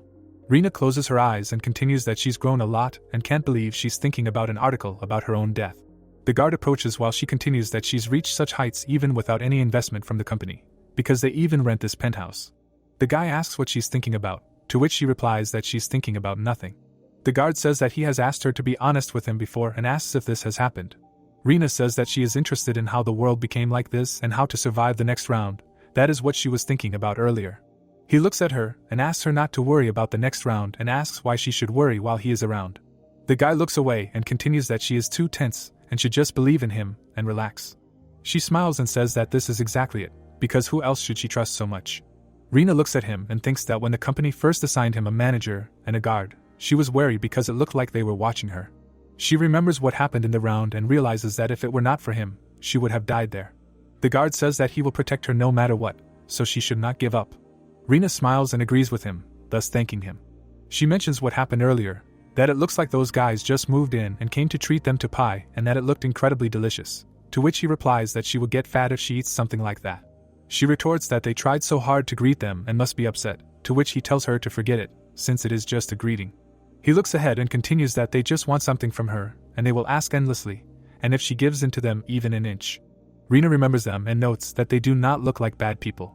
She says that they look to be over 15 and it looks like they killed 100 goblins to survive, to which he agrees. Reena sadly says that it is surprising, since people who have been through such brutal events act normally. The guard smiles and asks if she thinks that killing 100 goblins is very difficult, since only a stupid person would fail at it. She thinks it's because he has outstanding skills in the other world and even that. Reena remembers him and says that he wouldn't be as good as him. He's a black braid and almost made her feel sorry for the goblins. But in reality he must have a job and she wonders what he does, because she can knock out in the second round if she works with someone like him. The girl crosses her arms and continues that she survived this time thanks to luck and wonders if she'll be lucky next time. The story shifts to Tuesday, January 31st, at 11 in the morning. Someone is vacuuming the room. Rick smiles. Alex says that he's back, and he meets him. He asks if Young received the money, to which he answers yes, but nevertheless it's not that much, because it's only about 15 million won, the last time it was 17. Rick asks if they asked anything at the bank, because this is the fourth win in a row, to which he says that they did. The president asks him, puzzled, if he has come again, a very lucky client. The man in the tie asks him to share his secret of success, to which he repeats that he will tell you for the last time, that in a dream he received a divine prophecy. The president replies, puzzled, that it is incredible, that if he had such dreams. Rick smiles awkwardly. He asks if he will invest in Bitcoin again, to which he replies positively, because now he has about 1,500 billion won in his account. Rick asks if it is time to start withdrawing money, because he is afraid that Bitcoin will depreciate. Alex replies that it is not worth it yet. He turns around and asks him not to worry, because he will take care of it, and again offers to go eat. They eat at the table. The guys are walking around the evening city. The plot switches to 5 minutes to midnight of the same day. Alex is preparing to fall into a coma. Rick holds his hand tightly. He is worried and begs him to come back and survive. Alex asks him not to be afraid, because he himself saw what Ben did, to which he agrees. The elder patted him on the head and said that he should not be afraid, but just go to sleep. Alex says that he will be with him when he opens his eyes, and now he leaves. Alex puts on a game body. He stands among the other players. They ask if they have returned. People ask how it happened so quickly, and the girl notes that she is here again, and the third did not understand at all, not them, because this is not the place from the first round, and someone else noticed someone. They look at Alex and recognize him as number 1 from the first round. He is a black braid. Alex thinks that it looks like they will not suit him, because most recognized him. Travis noticed him, while he thinks that it looks like everyone has already gathered. He frowns and wonders when she will appear. The angel asks if everyone is here, Someone is surprised that there is another angel in front of them, and the second agrees that it looks like it. But where is the first one? The angel explains that something happened to the angel from the first round and she will not be showing up, to which everyone is confused about what happened. The angel tells them not to worry. She smiles and says that she will be guiding them from now on. She spreads her wings and continues that since everyone is here, she should announce the tasks for the second round. The angel flapped her wings over the players and said that since everyone is already here, she asked if she should announce the task for the second round. Holograms appeared in front of the people. It was a notification for the second round, which says that they need to choose a representative of the region in 3 hours. Someone asked again how to choose a representative of the region. The guy put his hand on his belt and wondered what they would tell them to kill the monsters. The young man pointed and asked to look at the number of those who passed. The man turned around and asked what it means that everyone will survive this time. Kate smiled and said that she saw that they were confused and offered to clarify something. She pointed her hand up and said that as they saw it, there was no need to fight in this round and it would end if they chose a regional representative. She held her finger up and said that regional representatives could use their power to order other people and by their order they would crawl or die. The crowd of players looked at her in confusion, she added, asking if this was not a huge power. People looked at Kate carefully, and she said that within 3 hours everyone would receive a voting ticket, and with their help they would need to choose who would become the representative of their region. The guy squinted from the light and asked if the rules ended there and nothing more. Angel smiled and answered that yes, only a vote, with which they would complete the main quest of the second round and calmly return home, and added that this was a small respite. The hero looked suspiciously, and the crowd of people reasoned out loud that they would complete the quest if they just voted, and that they would survive and not even need to fight, saying that it was too easy compared to the first round. Kate lit up with a bright light and said that now, let them decide among themselves who would become the representative of the region, and that they had 3 hours for everything. A notification appeared about the voting time of 2 hours 59 minutes 59 seconds. The girls smiled and reasoned that they would really survive if they just voted within 3 hours. Wasn't it too easy? Besides, if you become a representative of the region, you can gain power over the others. Travis crossed his arms and, angry, said that he had prepared for the fight so much and everything went to hell. The guy looked at him and told him to relax, that wouldn't it be good if they all survived just by voting. The guy sullenly replied that he had put everything into strength, but he couldn't show it. He was furious. The hero looked at him and thought that he had put everything into strength, which meant that this time he had gotten the rune of strength. Alex turned and thought that this, including Travis's rune and the situation as a whole, everything was going as he remembered. Players were discussing something and he thought that all 3 hours they would decide who to vote for, but the choice of a representative was not the most important thing. The hero was leaving them and thinking that the existence of the main quest meant that there were additional quests. Alex held a blade in his hand and reasoned that the additional and hidden quest of the second round was a promotion to get a class. He twirled a knife in his hand and thought that for this he needed to get level 10 as quickly as possible. A small goblin crept up from the bushes. The hero called him with his finger and told him to start. The enemy ran at him. Alex quickly flew above himself. He swung the knife and blood splashed in different directions. A notification appeared that he had defeated the hobgoblin and that 1/100 hobgoblins were killed. The triple experience bonus was used, experience plus 9%, and gold plus 15. Thanks to the butcher's rune, all stats were increased by 1%. The hero looked towards the forest and thought that going deeper into the forest to hunt them was a good idea. The blade was shrouded in magic and he thought that where there was a goblin, there would definitely be more. A crowd of goblin monsters were sitting in the bushes, waiting. The guy smiled when he noticed them. He stood and looked at them. One attacked the hero, but he counterattacked and fought it off. Green blood gushed from the knife strikes. The notification said that he had defeated the hobgoblin, and information appeared that 50/100 hobgoblins were killed. There were monster corpses around Alex. It said that thanks to the butcher's rune, all stats were increased by 50% and his level was increased, and there were 2 hours 29 minutes 24 seconds left until the end of the vote. The hero wiped the blood and said that it had passed in just 30 minutes and called up the status window. The young man looked at the status window, which showed that he was already level 9. He clicked on dexterity and thought that he would invest everything into it again. He increased dexterity and thought that if he had received a rune of strength like Travis, it would be more effective to invest everything into strength. But it is much harder to survive if you invest everything into strength, and no matter how strong he is, he will not be able to do anything unless he dodges a fatal blow. It said that the player has 4 characteristics: strength, intelligence, agility and luck. Strength increases physical damage, health and defense. Intelligence increases magical power, willpower and speed of thought. The status window showed that there were 0 unallocated status points left. The plot said that agility increases attack speed, movement speed and dodge chance, and luck increases the chance of a critical hit, the chance of dropping items and additional gold. Alex looked away and thought that each of them was useful. He used red magic and thought, especially for the Reaper, who uses both physical and magical power, because it is good for them to increase all characteristics equally. The hero heard something to the side.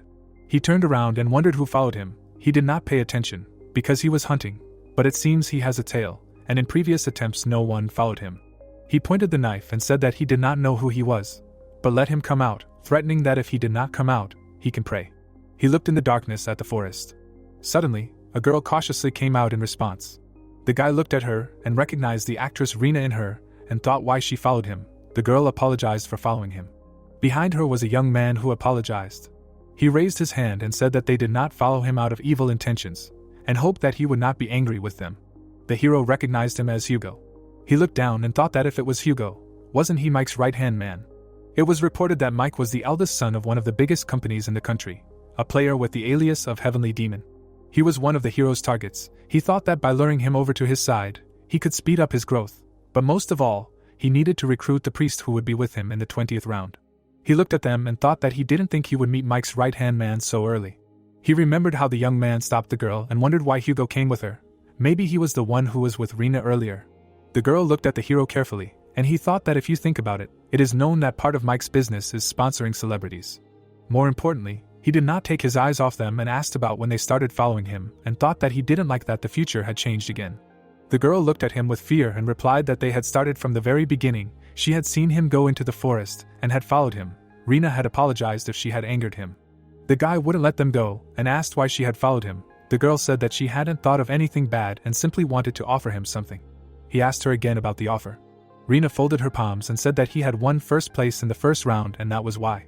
He had listened attentively, and she had suggested that they could cooperate together or something like that. The hero had resolutely asked again about cooperation and had replied that cooperation didn't mean that both sides needed each other. Reena had said that it did, and the guy had thrown up his hands and replied that he didn't need them, that he fought well alone and that they shouldn't waste his time on useless talk and should get out. The guy had turned around and said that he didn't intend to team up with them. The guys watched him go. Hugo was upset and asked what was wrong with this bastard and how big his ego was. The girl fell to her knees and Hugo called out to her. She sat on her knees and said that she thought he was number one for a reason, because his blood pressure was terrifying. The guy replied that what pressure? It was natural that she would get nervous when they were glaring at her and pointing a sword. Reena was sad and said that she wanted to team up with number one, but everything didn't go according to plan. Hugo turned to her and asked about what he said. People like him are too proud to even think about allies. The girl replied that it was a bit of a pity. The players looked into the depths of the forest and Hugo replied that it was not worth it. They just wasted time following him. Reena said that she did not know that there were monsters in the forest and offered to hunt in the remaining time. The guy said that it sounded good. The girl smiled and said that then go ahead, calling him Mr. Guard. Bushes in a dark forest. Goblin with a weapon looked around.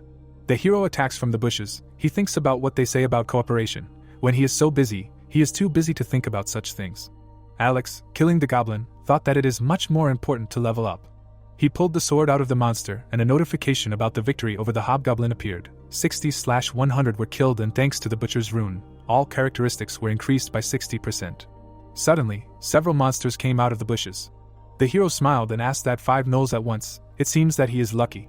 Information about the fact that gnolls are fictional large hyena-like creatures that first appeared in Dungeons & Dragons.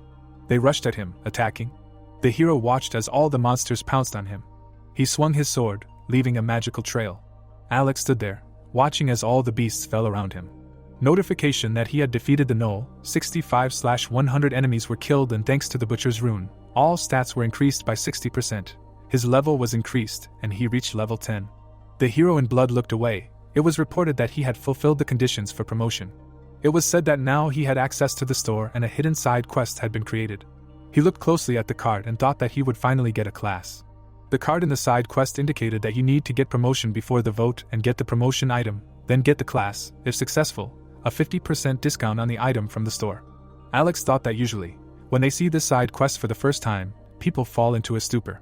A crowd of players in front of the cards asked questions about getting the promotion item, where to get it, and that. Nowhere is it written about what classes there are. The hero reasoned that everyone understands that getting a class is very important, but no one yet knows where to get the promotion item, and usually it can only be obtained by fulfilling certain conditions. The man killed the monster in cold blood, and he reasoned that future warriors must raise their strength to 10 and kill 30 monsters within an hour, then they will receive their item. The guy strikes with a sword and it is said that in order to become a berserker, you need to hunt for some time. while bleeding. He threw a blade into the goblin's back, and it was said that assassins must kill monsters many times with a blow to the back. In general, everyone must do something specific to their class in order to get the desired promotion item. Alex looked from behind a tree at the beast and remembered that at first he attacked monsters many times in a row, and then hid from them in the forest, and that is how he received the hunter class.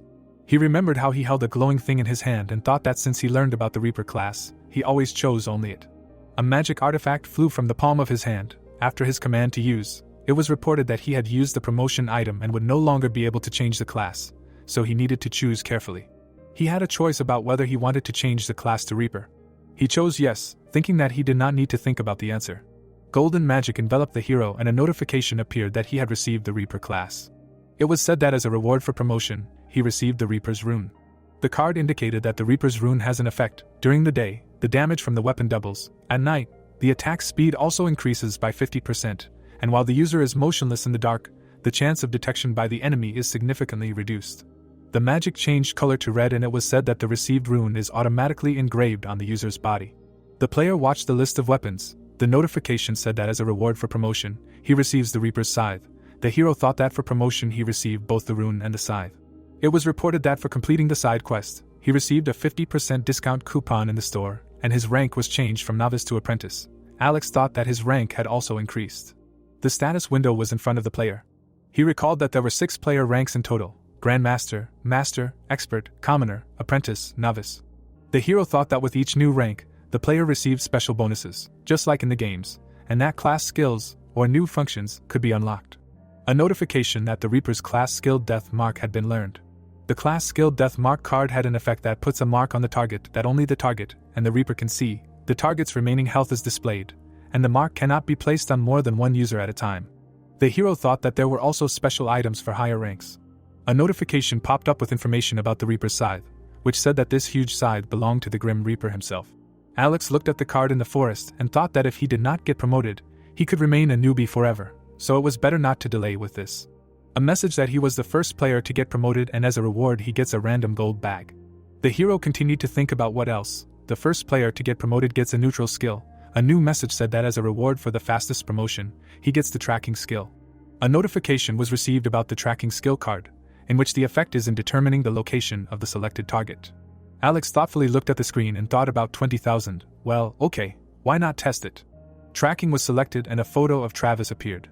The hero looked at the path illuminated by magic and a message appeared that the face and name matched. About tracking the target, and the location of the player Travis was determined, is 190 meters from the target, and to reach the target, you need to follow the glowing line.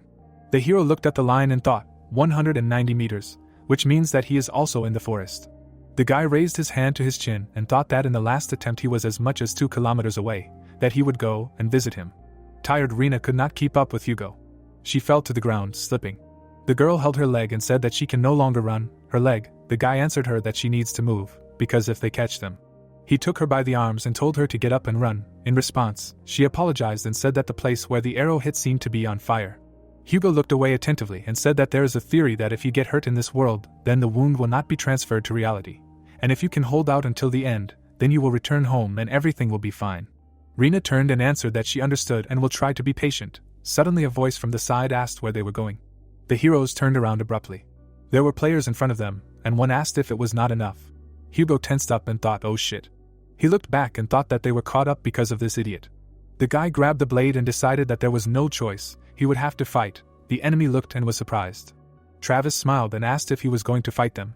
He pointed his finger and told him to take a closer look and see how many more of them there were. Hugo could not stand it, and exclaimed about why they were tormenting them, and what they did to them. Travis smiled and said that it was clear that they had done nothing. The guy answered, asking why they had chased them and attacked.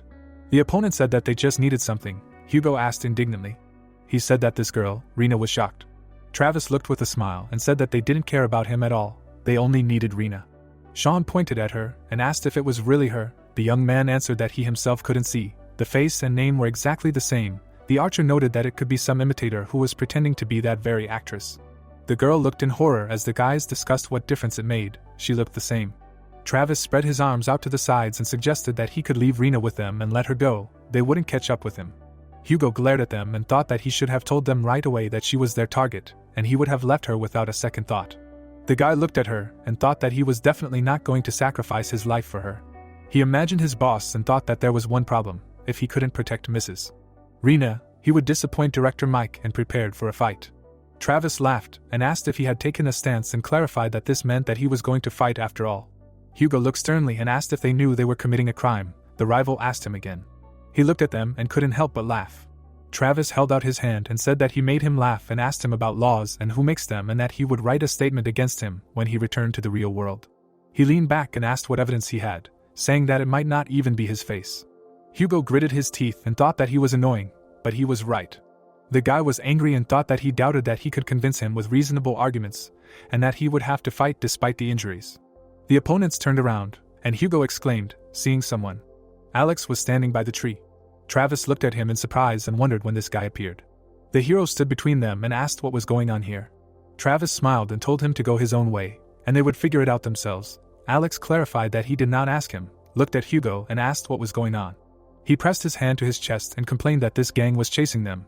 They said that they needed Reena. He asked for help and said that he would not remain in debt. The hero turned towards Travis. He asked if it was true. The guy threw up his fingers and said that it didn't matter, let him go. He started to approach and heard that it was none of his business. Alex was enveloped in magic and asked what he meant by none of his, saying that he knew these people. They saw a red wave appear. Travis asked what he was going to do. The scythe appeared in the hero's hands and he declared that he could not abandon the wounded in trouble. The enemy cast an angry glance. Reena called out to the hero and Hugo thanked him. He covered them with his back and thought that in fact, it was simply beneficial for him to help them. Alex imagined Mike behind his back and thought that if he helped Reena, Mike would be very grateful. He saw Mike in his head, who was standing against the backdrop of the building, and thought that if such an important boss was in his debt, then in the end the reward would be many times greater than the energy costs of the service. He looked at the opponents and thought that he also simply did not like these scoundrels. Travis pointed and said where he was going. If he took another step, he would not live. Alex, ignoring, looked. He smiled and asked what the problem was. Didn't they want to fight? Travis was indignant, remembering how he killed monsters, and thought about what this bastard was saying. He simply tore goblins to shreds and was number one last time, and who would even want to confront this monster? The guy was terrified. The hero dragged the scythe along the ground and said that if they did not want to fight, then let them be honest. Travis looked up and clarified that then he would let them go. Alex crossed his arms and said that he would think about it if he knelt down and begged for mercy.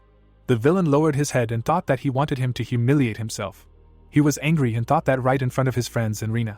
Travis smiled and thought that if possible, he would like to avoid a fight, but this bastard really irritated him. A thought flashed through his head. He remembered punching the wall and thinking that he was strong enough to break through the wall with his bare hands, and maybe he could land a good punch and send Black's scythe flying. The fear gave way to a nervous smile. Travis was flexing his arms and said that he was crossing the line, calling him a bastard. He put his hand on his shoulder and asked what he should do, kneel down and beg for mercy. He was completely tired of living. Did he want to die? The villain was thinking about how he would quietly close the distance and hit him right in the face, and imagined himself hitting him with all his might, thinking that even Black's scythe wouldn't survive that. The young man was flexing his shoulder and thinking that if even a brick wall couldn't withstand it, then a person didn't have a chance at all. Alex hid the scythe and the guy asked what he was doing. The hero extended his hand and said that it would be unfair for him to come at him unarmed and with a scythe. It was too easy a victory. Travis looked up furiously and said that he had completely lost his mind.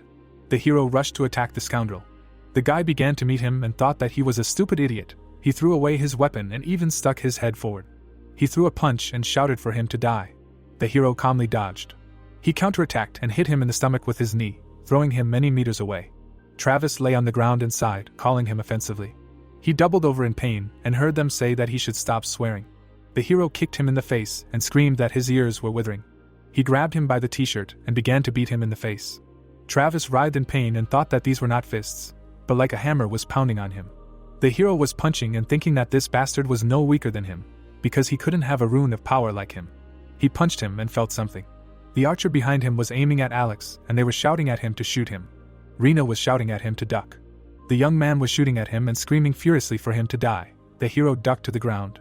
He rushed at the archer, dodging every arrow that was fired. The hero caught up with him and noted that he saw that he was lucky to get a bow while hunting monsters.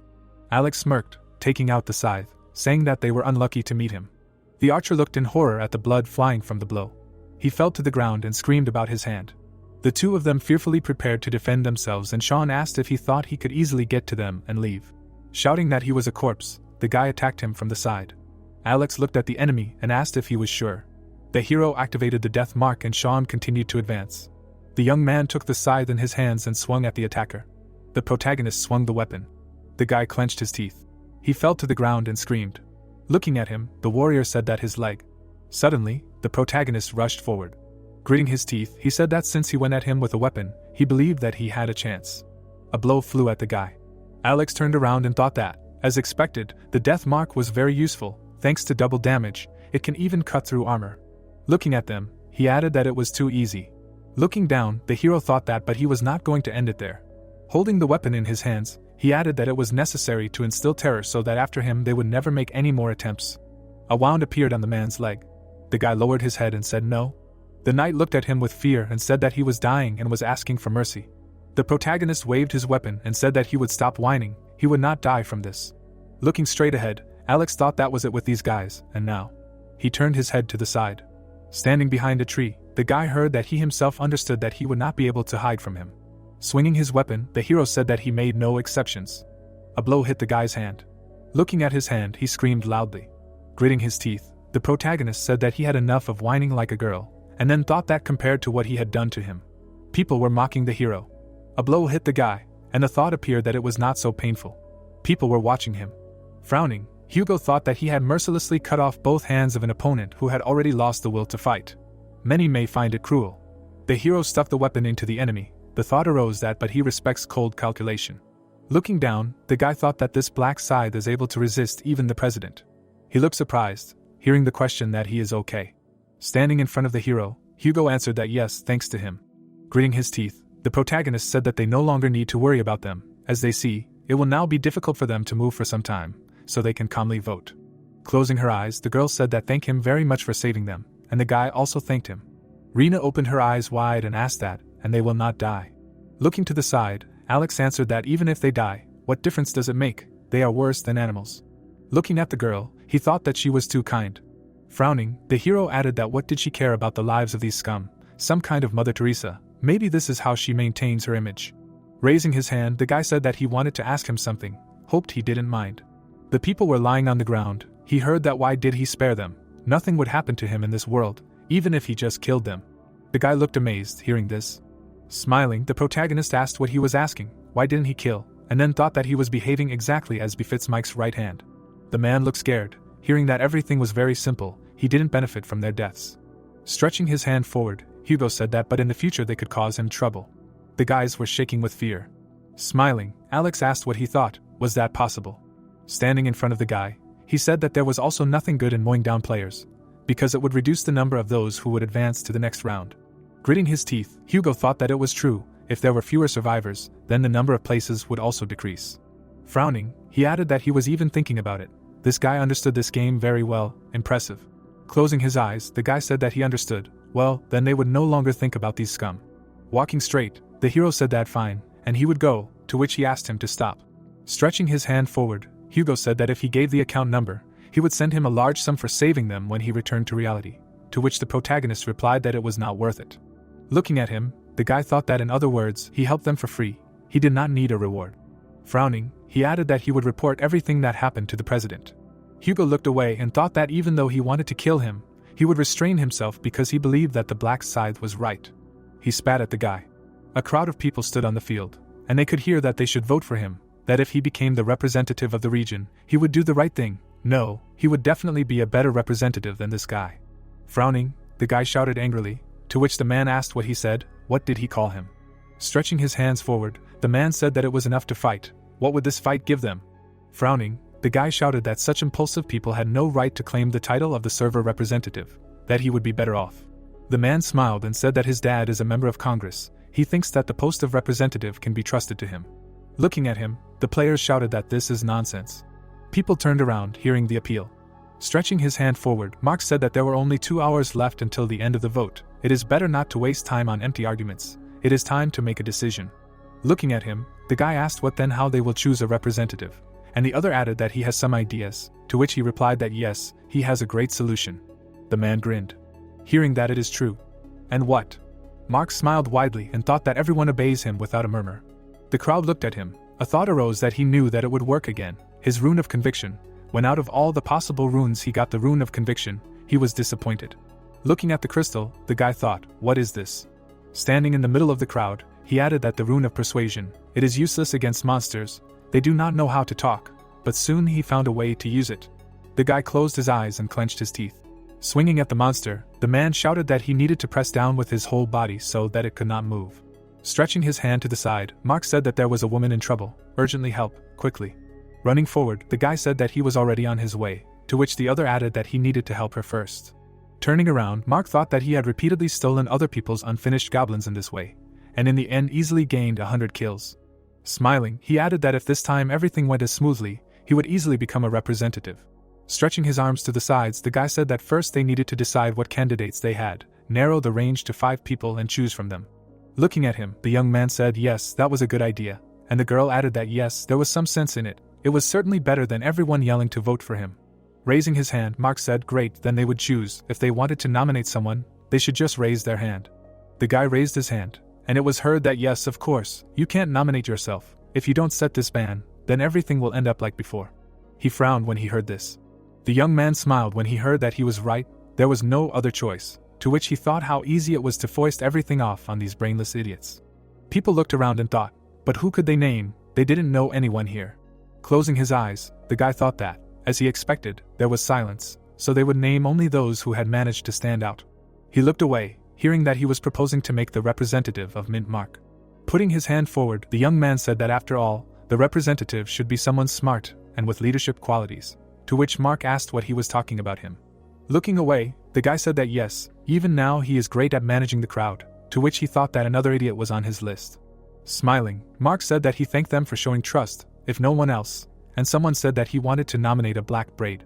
Closing his eyes, the guy thought that it was expected. It would be strange if someone did not mention the player who was the best in the first round. Raising his hand up, the man said that then he wants to nominate the previous second place, and another added that he is proposing third place. Standing in the middle of the crowd, the young man said that in total they have 4 candidates, there is still one free place, there are more offers. Clapping his hands, he added that well, if that's the case, then they'll stop at 4 candidates. Before the vote, each candidate must come forward and give a speech. Smiling, the guy said that he would be the first, and then thought how easy it was to fool them. Turning his head, Mark said that if he became the representative of the server, then they answered that he could shut up already. The guy turned around in amazement. The man walked forward, the thought occurred to him that this was the previous second place. Bill frowned and said that he was not going to listen to his nonsense. Looking at him, Mark asked what he was doing. Smiling, the man asked that he probably decided that everyone here was an idiot without exception. Yes, it's that simple. People listen to everything he tells them, really. The guy opened his eyes wide and thought that he, realized what skill he had. No, he probably didn't mean that. Frowning, the player asked who he was to choose a representative, a damn businessman. Gritting his teeth, Mark replied that he was crossing the line. He knew, as they say, a bad man is known in his speech, so why was he cursing incessantly? Looking straight ahead, he thought that this should work, and then heard that he was such an idiot. The man looked angrily and asked what he would scold him for. He didn't value his life. Frowning, the young man thought that his skill didn't work on him. No, that couldn't be. Stretching his hand forward, Bill shouted that he didn't care about the others. Let them vote for him. If they didn't vote, he would kill him. He lowered his head, hearing that he was simply impossible. Smiling, the guy asked what he thought. Would anyone listen to someone like him? Stop disgracing himself and let him go back to where he came from. The man looked at him silently. Suddenly, he struck him. The guy opened his eyes in amazement. Holding the gun in his hands, Bill said that he had warned him, that he would kill him if he continued to ask for trouble. The guy rolled his eyes and wheezed. The player, opening his eyes wide, shouted that if they didn't vote for him, they would end up like this idiot. The young man frowned and shouted that he had killed him. Blood was dripping from the blade. Pulling the gun forward, Bill asked what and what, said that if something didn't suit them, then let them attack. Pulling his hand forward, the man shouted that he had gone crazy, that he was crazy. The player smiled widely and asked that if they weren't going to attack themselves, maybe he should start. He abruptly struck the people. Smiling, the man thought that this was perfect. There were no police, no journalists, no cameras. Swinging, he added that he could kill as much as he wanted. Pulling the gun forward, Bill said that if they didn't vote for him, he would get them in the next round. Understood. The people froze in fear. Smiling, the man thought that now they would listen to him because they would be afraid if he could become a representative of the region. The image of the hero appeared. The thought appeared that the black Scythe, the first thing he would do was finish off this bastard, and then he would become number 1. There were swings of weapons. Notifications appeared that he had killed a null, 265 enemies killed, All stats increased by 100%, a triple experience buff applied. Looking at the notifications, the hero thought that he was only now at level 16. Standing among the corpses of monsters, he added that the higher the level, the slower he gains new ones. In these 2 hours he had more than 200 monsters, but raised only 6 levels. A glow from the message appeared. The thought arose that hunting was easy, of course. This is thanks to the Butcher's rune and the Reaper's rune. The protagonist stood still. Holding the weapon in his hands, he thought that it was time. A glow appeared around Alex's hand. The thought arose that it was time to move on. A bright light appeared around him. Messages appeared that it was time to vote, a call for all players in the current region to the starting point. People appeared on the field. More and more people began to appear. The guy looked away in amazement. The man stood still. He heard the corpses of players. What the hell happened here? Looking straight ahead, the hero heard that they should not tell them that these guys killed everyone, to which he thought that it looked like Bill had achieved superiority again this time. The player turned his head. The thought appeared that Bill was the leader of the gang, and the second most skilled fighter in this region. It was a pity that his character was complete shit. He smiled. It was said that it was always better to defuse a time bomb. Frowning, the protagonist thought that, but it was too early. Taking a step forward, the man asked where he had been hanging out, said that he had been waiting for him for so long. Gritting his teeth, Alex asked what he wanted, to which the man replied that it was nothing special, just a suggestion. Smiling, the player said that they would get straight to the point. Let him submit to him. Looking at him, the hero asked what he wanted to submit to him. Waving his weapon, the man replied that yes, then he would spare his life. He frowned. Standing in front of him, the protagonist asked why he wanted to fight him. Smiling, he added that he wanted to kneel, let him kneel and beg. That was the only way he would let him go unharmed. Frowning, Bill said that they should just look at this crazy man. It seemed he didn't understand what was going on. But, looking straight ahead, he added that if he became a representative of the region, to which Alex asked that he was so stupid that he didn't understand his words. A glow appeared around his hand. Standing still, the hero asked what he wanted to die here. The man gritted his teeth and thought, what the hell, where did he get such a weapon? He was rolling the barrel on the wrong person. Looking straight ahead, the protagonist asked what was wrong, swallowed his tongue. The player clenched his teeth tightly. Standing in front of the hero, he asked that he was Bill, the leader of the gang. Did he think he would bow to someone like him? Holding a gun in his hands, the man shouted that he should attack him with that fancy stick. Looking at him, the protagonist grinned, and then thought that he was still as hot-tempered. Well, enough jokes. The man stood in front of him. A thought occurred that everything would be much more difficult if he showed his strength and got votes. Smirking, Alex thought that he should make Bill a representative, so he could use him in the 3rd round plus. Frowning, he added that it was time for the angel to appear. The people looked up, hearing that they were all already here. Gritting his teeth, the hero said that he was a lucky man. Stretching his hand to the side, he added that next time he should choose his opponent more carefully, if he did not want to die young. The man looked at him in amazement. Gritting his teeth, he thought he was about to have a stroke. He would let him go now, but let him just wait and see how he became a representative and take revenge on him for the humiliation. Smiling, the girl asked that they had chosen their representative. Hanging in the air, she added that it seemed like they had not only managed to talk in 3 hours. Of course it was none of her business whether the useless people would die or not. Raising her finger up, Olivia asked that they would begin the scheduled vote. Notifications appeared in front of the people. It was said that voting was beginning to choose a regional representative. Everyone had 1 vote. The player who got the most votes would become the regional representative. Let them look at who they wanted to vote for and think about it. Looking at the notification, the hero saw that players who did not vote within 5 minutes would be excluded from the round and die. 4 minutes and 59 seconds left until the end of the vote. The people turned their heads when they heard that they were looking at the person they wanted to vote for. The man smirked, thinking that as expected, everyone was looking at him. He looked away. Bill held out his hand and shouted that she was a chubby steamed bun, to which the girl asked again. The hero sighed when he heard that. Why was she looking at him? Did she want to die? No, she voted for him. The player looked away and shouted that they should consider themselves dead if he saw that they were not looking at him. What kind of a bitch just turned his head? The angel folded her hands and said that time was up. Fortunately, all the stupid people participated in the vote. She clapped her hands and added that they would count the votes. A notification appeared in front of the people. The man frowned and thought that he was in first place, but he only had 2,412 votes, and the black braid was in second place. Turning around, he added that these freaks, he told them to vote for him, and they voted for the black Scythe. Stretching her hands forward, Olivia said that that's it. Bill became a representative of the region. Smiling, she added that in this case, she gives him the authority of a commander, so he can order people around. A message appeared that he became a representative of the region. The man smiled widely and thought that he would make him regret not killing him if he ordered everyone to kill him. Suddenly, he looked surprised. Looking at the skill, Bill thought that it can only be used 10 times. Frowning, he added that it is also useless on players who have received a class, which means that any player with a class can ignore his orders. Smiling, the angel said that now, they did not think that this was all right. Putting her hand forward, she added that it was not quite so. In this round there is a hidden quest, to which she was asked what it meant. Hidden quest. A notification about the second round appeared. The guy gritted his teeth and asked what an improved item, and the girl added that to get a class. Putting her hand to her face, Olivia said that such a quest window would appear at level 10, but they did not know that. Yes. Lowering his head, the player asked that how can they increase their level if there are no monsters here. Gritting her teeth, the angel asked what he was talking about. The forest is teeming with monsters. Looking at the notification, she added that well, let them not be upset about it. Only 80,000 people from all regions were able to get a class in this round. Looking at her, the players heard that by the way, someone in this region received an advancement, to which they asked again. Clicking her finger, Olivia said that they will look at the results of the additional quest and find out. Looking at the message, the guy thought that the black Scythe was the first to receive a class. People turned around, thinking that only he had advanced in their region. The hero turned his head, thinking that, moreover, he was a Reaper. People stood around him. He heard that the Reaper, what kind of class is this? It looks like a damn strong class. No, so that's why he carries a huge scythe everywhere. Gritting his teeth, Bill thought that he wanted to use the authority of the commander and order the black Scythe to commit suicide, but who would have thought that he would receive a class right now? Smiling, Olivia said that in the second round, the rank is determined depending on the speed of completing the additional quest.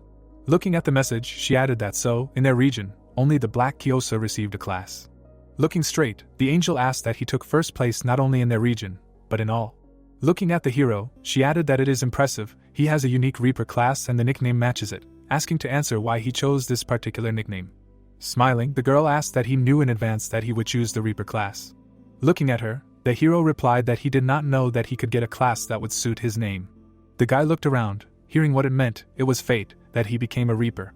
Looking straight ahead, the protagonist thought that even angels do not know how to get the Reaper class, they only know that it is a unique class. Putting her hand to her face, Olivia asked what fate means, I wonder. Smiling, she added that only one person in this region received the class, which means that only he will not be affected by the commander's authority. Looking up, the guy asked that the commander's authority does not affect him, and the other added what this means. Looking at them, the angel replied that she should explain everything while she is here. The commander's authority does not affect people who receive the class, which means that the representative of the region cannot give orders to the black Scythe. That's what she meant. People looked at her in amazement, listening to the fact that he could also only use the authority of the commander 10 times. So just because he became a representative of the region did not mean that he had unlimited power. Bill angrily clenched his teeth and thought that damn angel, why did she tell him about this? Raising her hand, Olivia said that well, they need to give the black Scythe a reward, since he got the class first, right?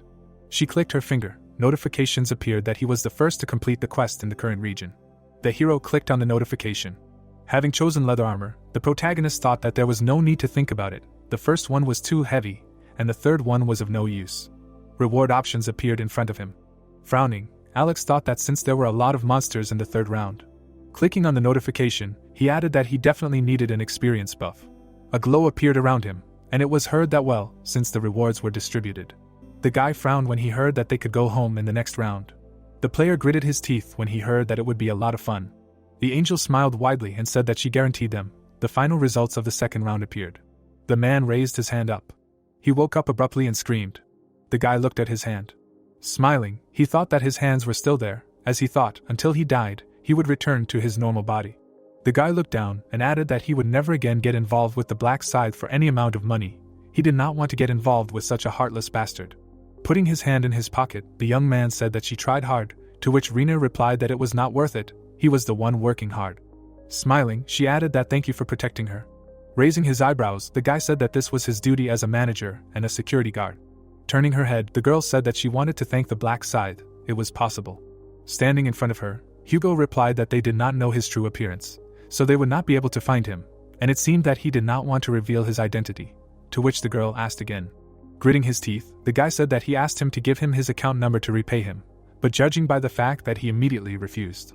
Reena lowered her head, hearing that the black Scythe knew that with the account number, one could find out his true identity.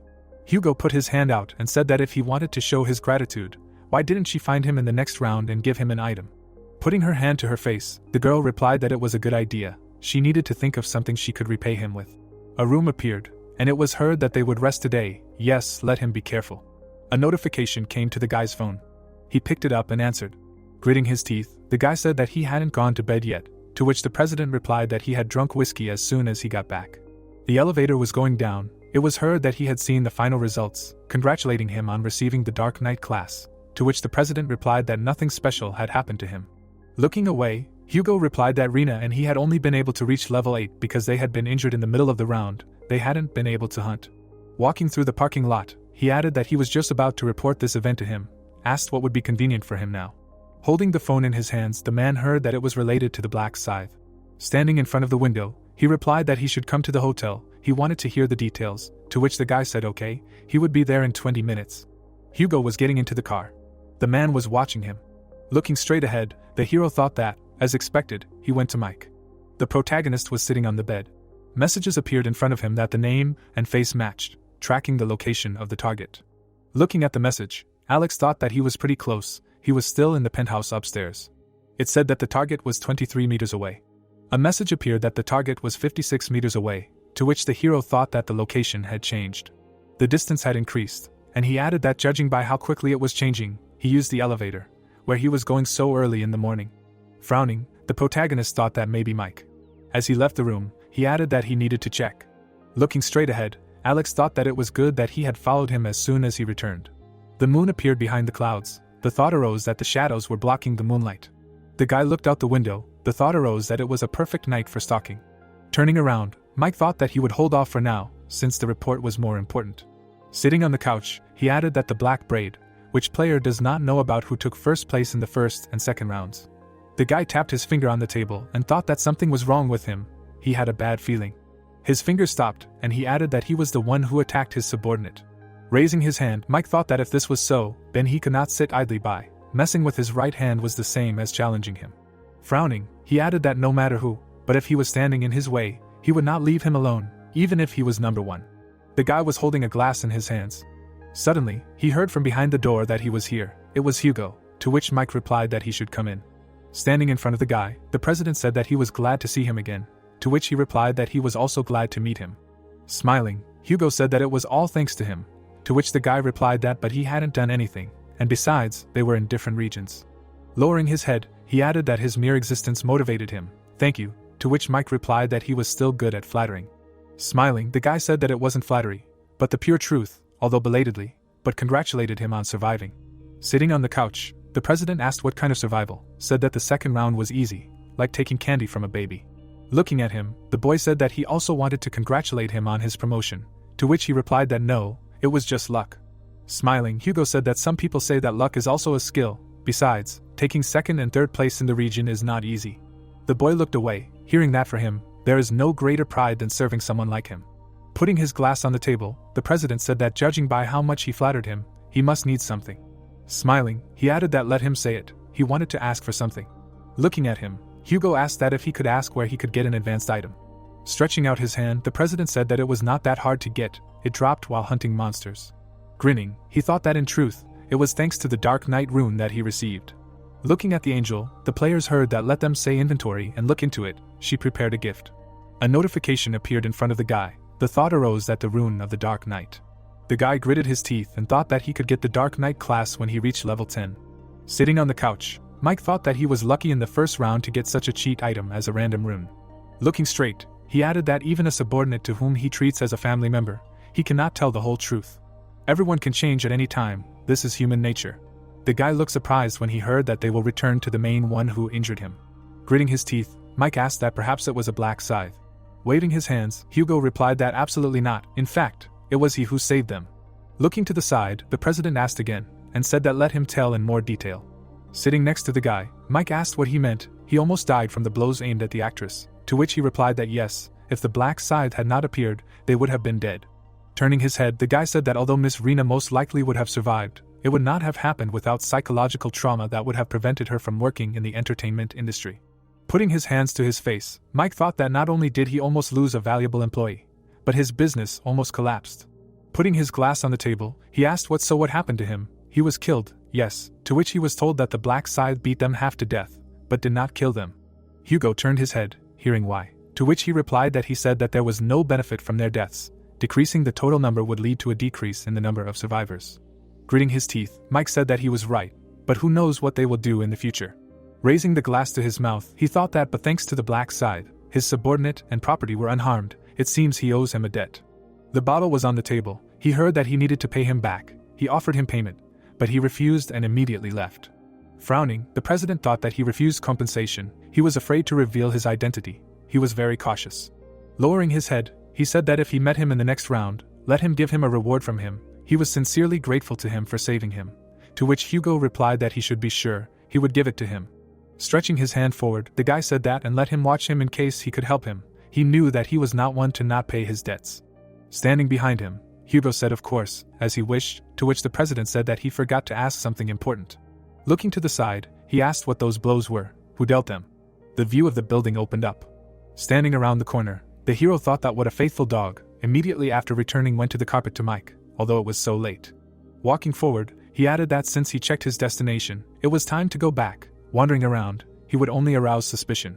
Stretching his hand to the side, the protagonist thought that the celebrity sponsored by Mike lived in the same house with him.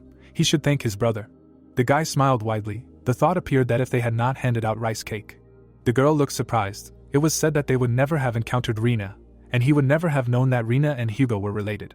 Taking hold of the handle of the car, the hero thought that if he correctly used their neighborly connections, it would help to gain Mike's trust, although he still does not know whether he should take him to the 20th round. The man held a weapon in his hands. It was said that Mike's Dark Knight rune was so good that it could be called a cheat. But there were also downsides, such as the lack of a bonus rune for promotion, and the need to become a Dark Knight. But the biggest downside. A blow flew at the man. An idea appeared that in order to use the Dark Aura, the power of the Dark Knight, you need to accumulate a unique mana called Dark Mana, and this Dark Mana cannot be obtained in the usual way. A mountain of corpses appeared. It was said that in some sense, this ability suits Mike's unhealthy hobby. Looking straight ahead, the protagonist thought that it was dangerous to take a psychopath into the team. Sitting in the car, he added that for now he would leave him as a candidate and use him whenever possible. Alex grinned and thought that besides him, there were many other talented people. The car drove forward. An idea appeared that it was necessary to start work immediately after dawn. A view of the building opened up. Standing behind the cash register, the man asked what to do. Looking away, he said that at this rate, the revenue would fall by half. Smiling, the girl turned to her father. The man looked at him and said hello, to which she asked why he was sighing so loudly. Raising his hand, the father said that the matter was that the sale of lottery tickets had completely stopped, to which she asked why so suddenly, and he added that the government came up with a good reason, but it was probably all because of the players. Julie gritted her teeth when she heard that they did not know what abilities the players could use. Looking down, the father said that things were already tough because of rent and salaries. What to do? To which the girl replied that she should not worry. Closing her eyes, she said that she would soon graduate and would help him. Putting her hand to her face, the girl asked if it would be better for her to get a part-time job and increase the family's income, to which the man replied that he would take care of the money, and she should focus on her studies. Julie looked away when he heard that she had good grades. Wasn't she going to go to college? She dreamed of becoming a doctor. The father looked at her in amazement when he heard that she had given up on that dream. Was school really important in a situation like this? Gritting his teeth, he said that she was right. Money was really needed now. If things went badly, she would die in the next round. Putting his hands to his face, the father said that lately his head was spinning. He should forgive him. Julie took his hands and replied that there was no need to apologize. It was not his fault. Smiling, she added that everything was fine. Honestly, she survived the second round and even got an A. Stretching her hand forward, the girl said yes, he should wait a minute. A glow appeared in front of her. The man looked at him in amazement and asked what it was. Looking at him, Julie replied that it was a blessing skill. She got it with the priest class. It slightly increases the stats. They say it invigorates ordinary people. Smiling, the father said that what an incredible ability. He really feels a surge of energy. To which she replied that she will regularly use it on him. Clenching her fists, the girl said that so let him cheer up. Closing his eyes, the man replied that it was good. He will try. Smiling, he said that he was welcome. The hero entered the store. It was heard that this customer. Putting her hand to her face, the girl asked that he knew him. To which the father replied that he was the winner. The protagonist took a step forward. It was heard that he won first place by writing the same numbers on 100 tickets. Walking forward, he asked that perhaps he remembered him. He bought lottery tickets for 100,000 won. Looking at him, the salesman replied that yes, he remembered, but why did he come here? Lowering his head, Alex said that first he would like to apologize, to which he asked why so suddenly. Gritting his teeth, the hero said that he saw the news. Since he took first place several times, ticket sales were stopped. Looking at him, Julie heard that he should forgive him for unwittingly harming the store. Waving his hand, the salesman said that he should not worry about it. It was not his fault. They would not die of hunger if they did not sell tickets anymore. Holding the bag in his hands, the hero replied that he still did not like that they suffered because of him, therefore. Handing over an envelope, he added that he would like to at least compensate him a little for his losses, to which the man asked what it was. The man exclaimed in surprise, hearing that it was 10 million won. With wide eyes, he said no need, let him take them back, to which the protagonist replied that he should take them, since it was his fault. Turning around, Alex said that he would go then. Clutching his head, the seller asked how he could accept so much money. Taking the envelope, Julie said that she would run and return them, to which he replied that for sure, let her return the money to him. The girl ran forward. Raising her hand up, she asked to wait a minute. The hero turned around, hearing this. Looking at him, Julie asked what it was. Smiling, she asked that he did not remember. Julie they were in the same class, to which the protagonist asked again. Gritting her teeth, the girl asked what she wanted to say, that she did not know that they studied in the same class. Looking down, the protagonist said that he should forgive him, he had a bad memory for faces, and then thought that although naturally, this was a lie. An image of a girl appeared. It was said that Julie, they were in the same class, and she was the daughter of the owner of a convenience store. She also had a unique class, a priest. Alex swung at the monster. The girl lowered her head. A thought appeared. When he first found out that they were in the same class, he was very surprised that fate existed. The reason why he supposedly met Julie by chance for the first time was to attract her to his side. Standing in front of him, the girl asked if they could go somewhere and talk. Smiling, he said okay. They were sitting on a bench. Holding an envelope in her hands, Julie said that here, let him take it. Gritting his teeth, the hero asked that isn't this the money he gave, to which the girl replied that they can't take that much, so let him take it. Looking straight ahead, the protagonist thought, well, 10 million won is quite a burdensome amount. He will give it to them knowing that they will not accept the money since they are the kind of people who cannot live with debts no matter how difficult the circumstances. Smiling, the girl said that he should take it quickly. Her arm would soon fall off. Closing his eyes, Alex replied that no, as he had told the owner, he was giving this money because he felt guilty for the damage he had caused. It was the least he could do for his conscience. The girl looked at him in surprise and said that but the amount was too big, to which he said that it didn't matter how big the amount was, he would like her to take it, otherwise he would feel bad and would continue to think about it. Gritting her teeth, Julie said that but it was still too much, it was a burden, to which the protagonist thought that was why he was giving it to her.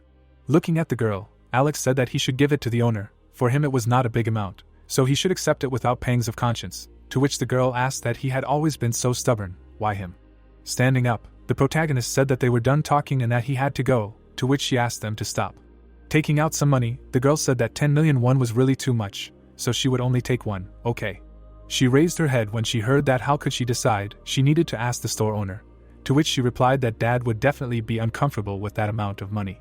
Standing in front of her, the protagonist asked that dad, the store owner was her father, to which the girl responded approvingly, and he added that he often came there, amazing.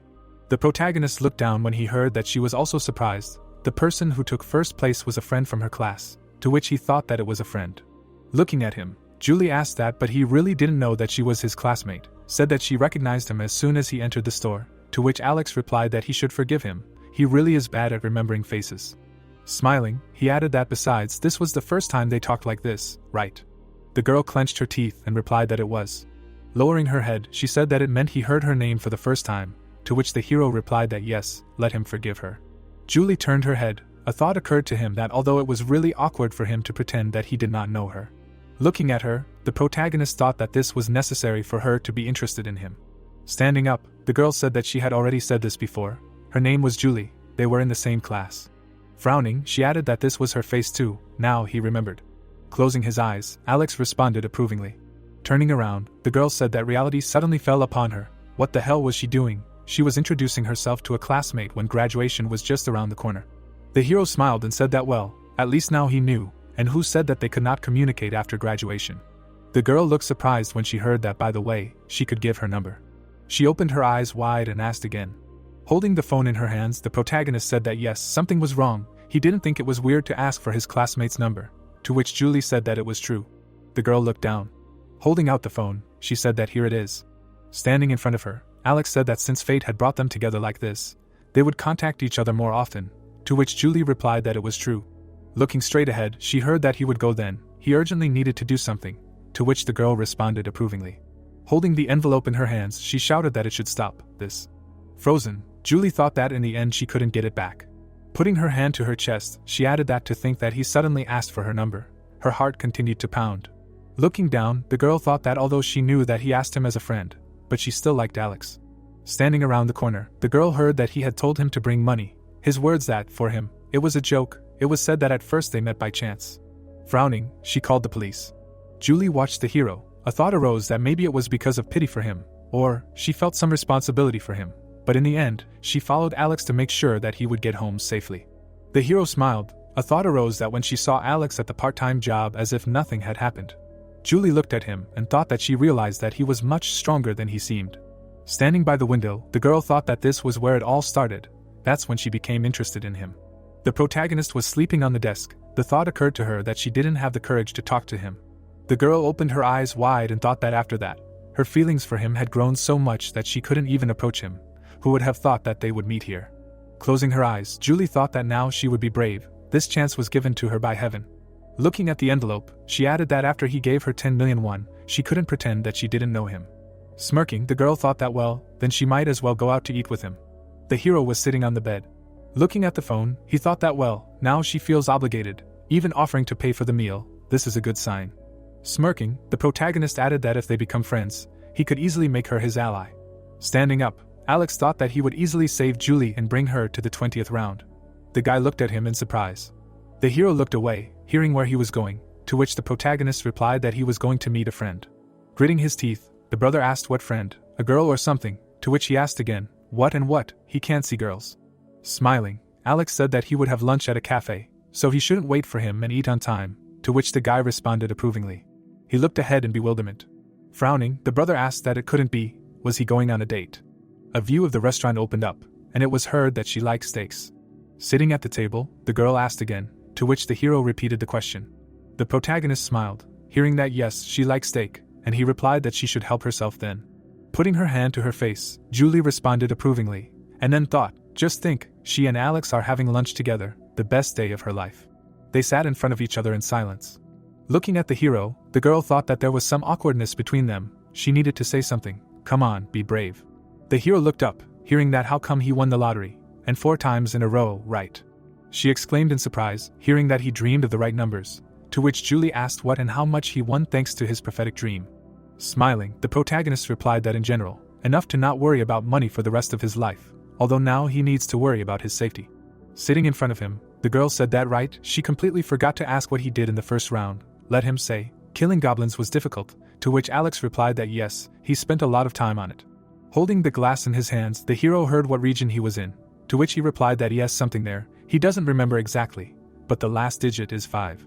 Smiling, the girl replied that hers ends with 7, it's a pity that they won't be able to play together. Looking down, the protagonist thought that there was no need to be upset about it, they would meet again in the game. After there were very few survivors, the regions would be united.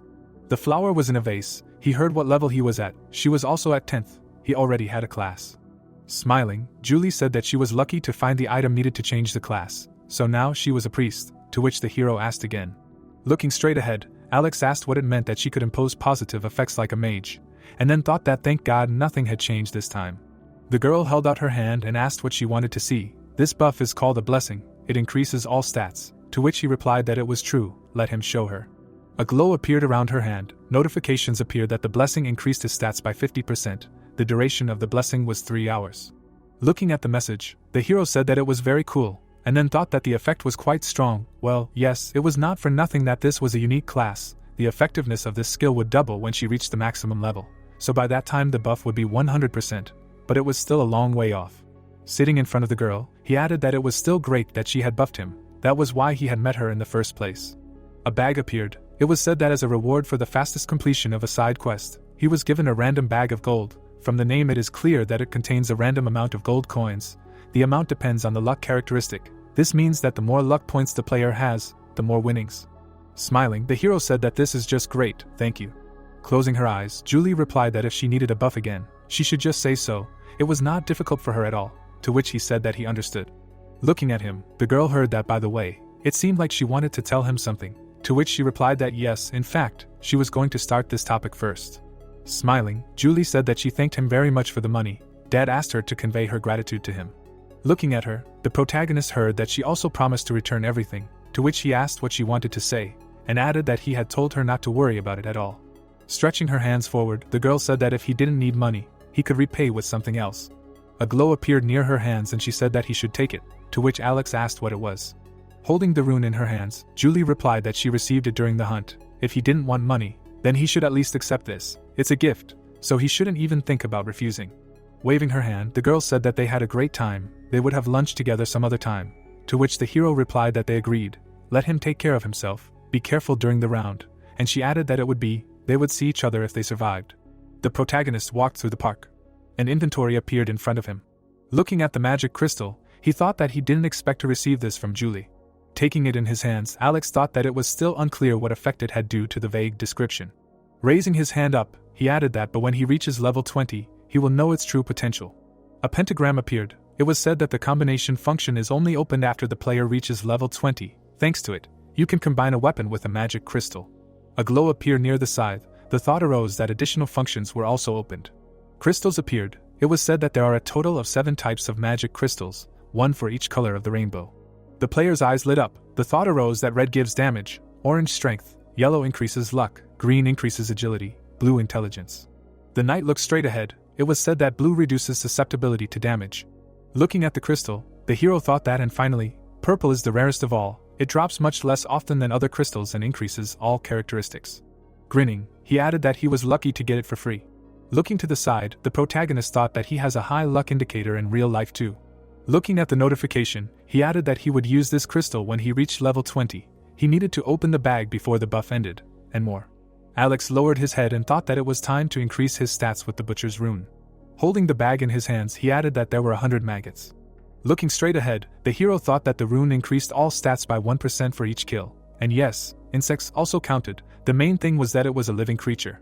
The bag fell to the ground, and the thought occurred to him that there were no insects in the game world, so he had to kill monsters. Fortunately, there was a loophole. Raising his leg up, the hero apologized. Turning his head, he called up the status window. Looking at his stats, the protagonist thought that 15 luck points had grown to 45. At this rate he would have good results. He held the bag in his hands and thought that for now his luck would not be higher, so the bag flew up and he used it. Alex looked up, wondering what and how much he would get. Although the luck indicator affects the amount, it can still vary. A bright light appeared from the bag. A thought appeared that in the past he got from 3 to 6,000. The hero looked in amazement and asked again. His eyes widened. A notification appeared that he used a random bag of gold and received 9,999 gold.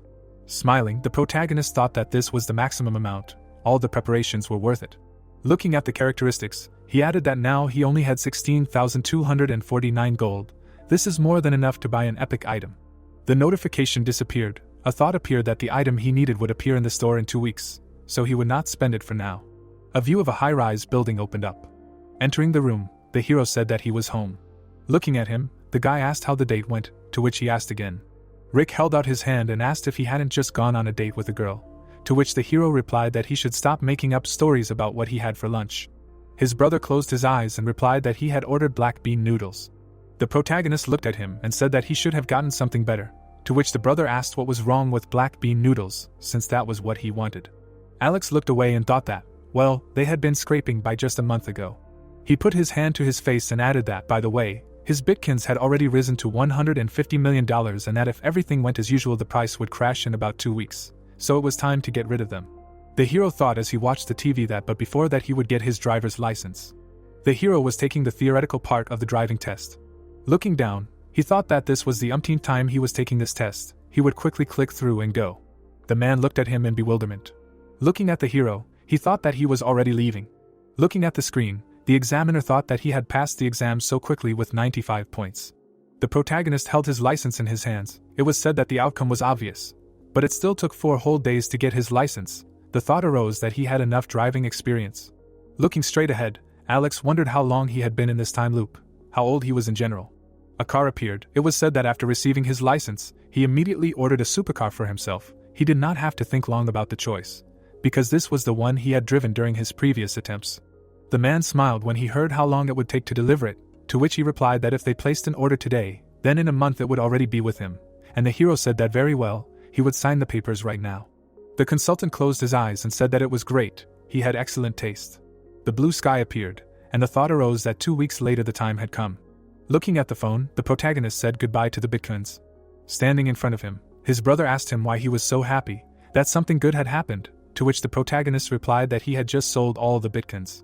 Looking at him, Rick asked what and how much it was, to which Alex replied that it was 300 million. He opened his eyes in surprise and asked again. Sitting in the chair, the guy said that he had only won 60 in the lottery, and they had become 300, to which the hero replied that it was all true. Putting his hand to his face, Rick said that he had tried to dissuade him from buying the bitcoin because he hadn't thought it would take off like that. Smiling, the hero replied that he hadn't expected it either, to be honest, and then thought that the previous times he had received a maximum of 280 million, so it was true. Looking at him, the brother asked what he had decided to sell them before the price dropped, to which the protagonist said exactly what. Closing his eyes, the guy said that it was well thought out. He shuddered when he heard that he would now invest everything in stocks. Rick's eyes widened and he said that he didn't know a damn thing about investing, to which Alex replied that he shouldn't worry. Raising his finger up, he added that he had seen it all in a dream, and the guy asked that he had another prophetic dream, and this time about stocks. Rick grinned when he heard that yes, according to this dream, if he invests now, there will be a big profit later, to which he replied that well then let him do as he knows. Looking away, the hero thought that he didn't blame Rick for doubting, but he knew the future. Looking down, he added that the company he was investing in also. Holding the phone in his hands, the protagonist thought that the company ranked 85th on Kostak with a capital of $900 million, the Heavenly Demon Consulting Corporation. The guy sat on the throne. It was said that this company was managed by Mike, and although it was still relatively small and unknown, after developing a special system after the end of the 4th round, the success of his company would skyrocket. Looking at the phone, Alex thought that since he knew that his company would rise, then why not invest? If he now buys out a significant part of the shares and gains some influence over the company, then in the future he will receive a lot of benefits and power, as the main holder. Clicking on the screen, he added that first, invest 280 million and buy out 31% of the company. Looking to the side, the hero heard a request. Closing his eyes, the guy said that let his dream come true again. The purchase order was placed. The thought appeared that in general, the deed was done, and now all that was left was to purchase the items. The light was on in the room. The lamp illuminated the room. A shop window appeared. Lying on the bed, the hero thought that he had been saving up gold for this moment. He went into equipment and added that if he had gold, he could buy items and general skills. That's how simple it was. The shop appeared, and the thought occurred to him that although they were all of a normal rank, this did not mean that rare and epic items could not be bought.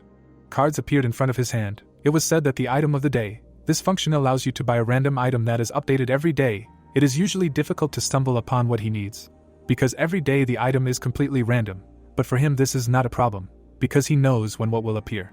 Clicking on the item of the day, the hero thought that today the shop will have exactly what he needs. A description of the item appeared, and the protagonist thought that here it is, a bone necklace. Looking at the notification, Alex thought about the fact that this item increases intelligence and attack speed. For such valuable effects it is quite cheap. This is what he was waiting for, so you can spend it. The hero called up the inventory. A discount coupon appeared. The thought arose that it was a 50% discount coupon that he had received for the promotion quest. Clicking on purchase, the protagonist thought that if he bought this item with a 50% discount from the coupon, his balance appeared. Alex stood up abruptly and thought that yes, he still had a lot of gold left. Putting his hand to his face, he added that he was initially going to spend the remaining gold on a set of normal armor. Looking away, the hero thought that but if he saved up another 6,000, then he would have enough for a general skill, and this is better than normal armor. Grinning, the protagonist added that he urgently needed to raise 6,000. Fortunately, there would be a lot of monsters on the 3rd round.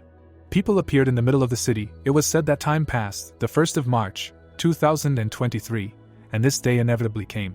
People looked around. It was heard that the location looked like a ruined village. What a village! It looked more like a mountain of ruins. The players stood in front of the wall, and someone said that they should look. The village was surrounded by protective walls. Well, yes, and that's true. A glow appeared around the crystal. It was heard that what is this glowing thing? I wonder what they will do in this round.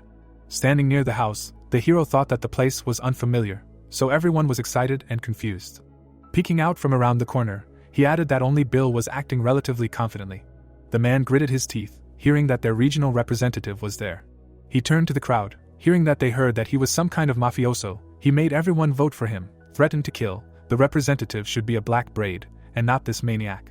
The guy held his hand out and said that he would hear. He also had the subjugation skill, to which the player replied that it didn't matter, it only had 10 uses, so there was no need to worry.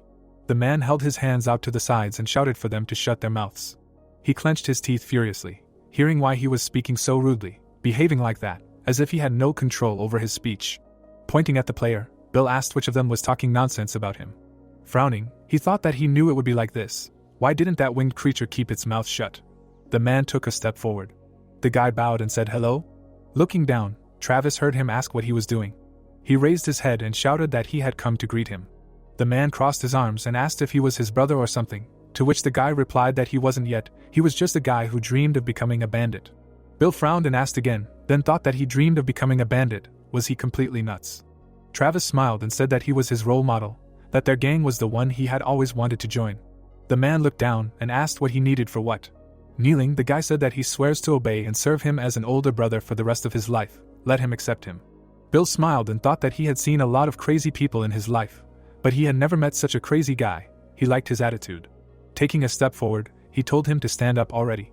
Stretching his hand to the side, the man asked if he had problems with his eyesight or hearing, did not notice that his reputation was now below the baseboard, and still wanted to serve him.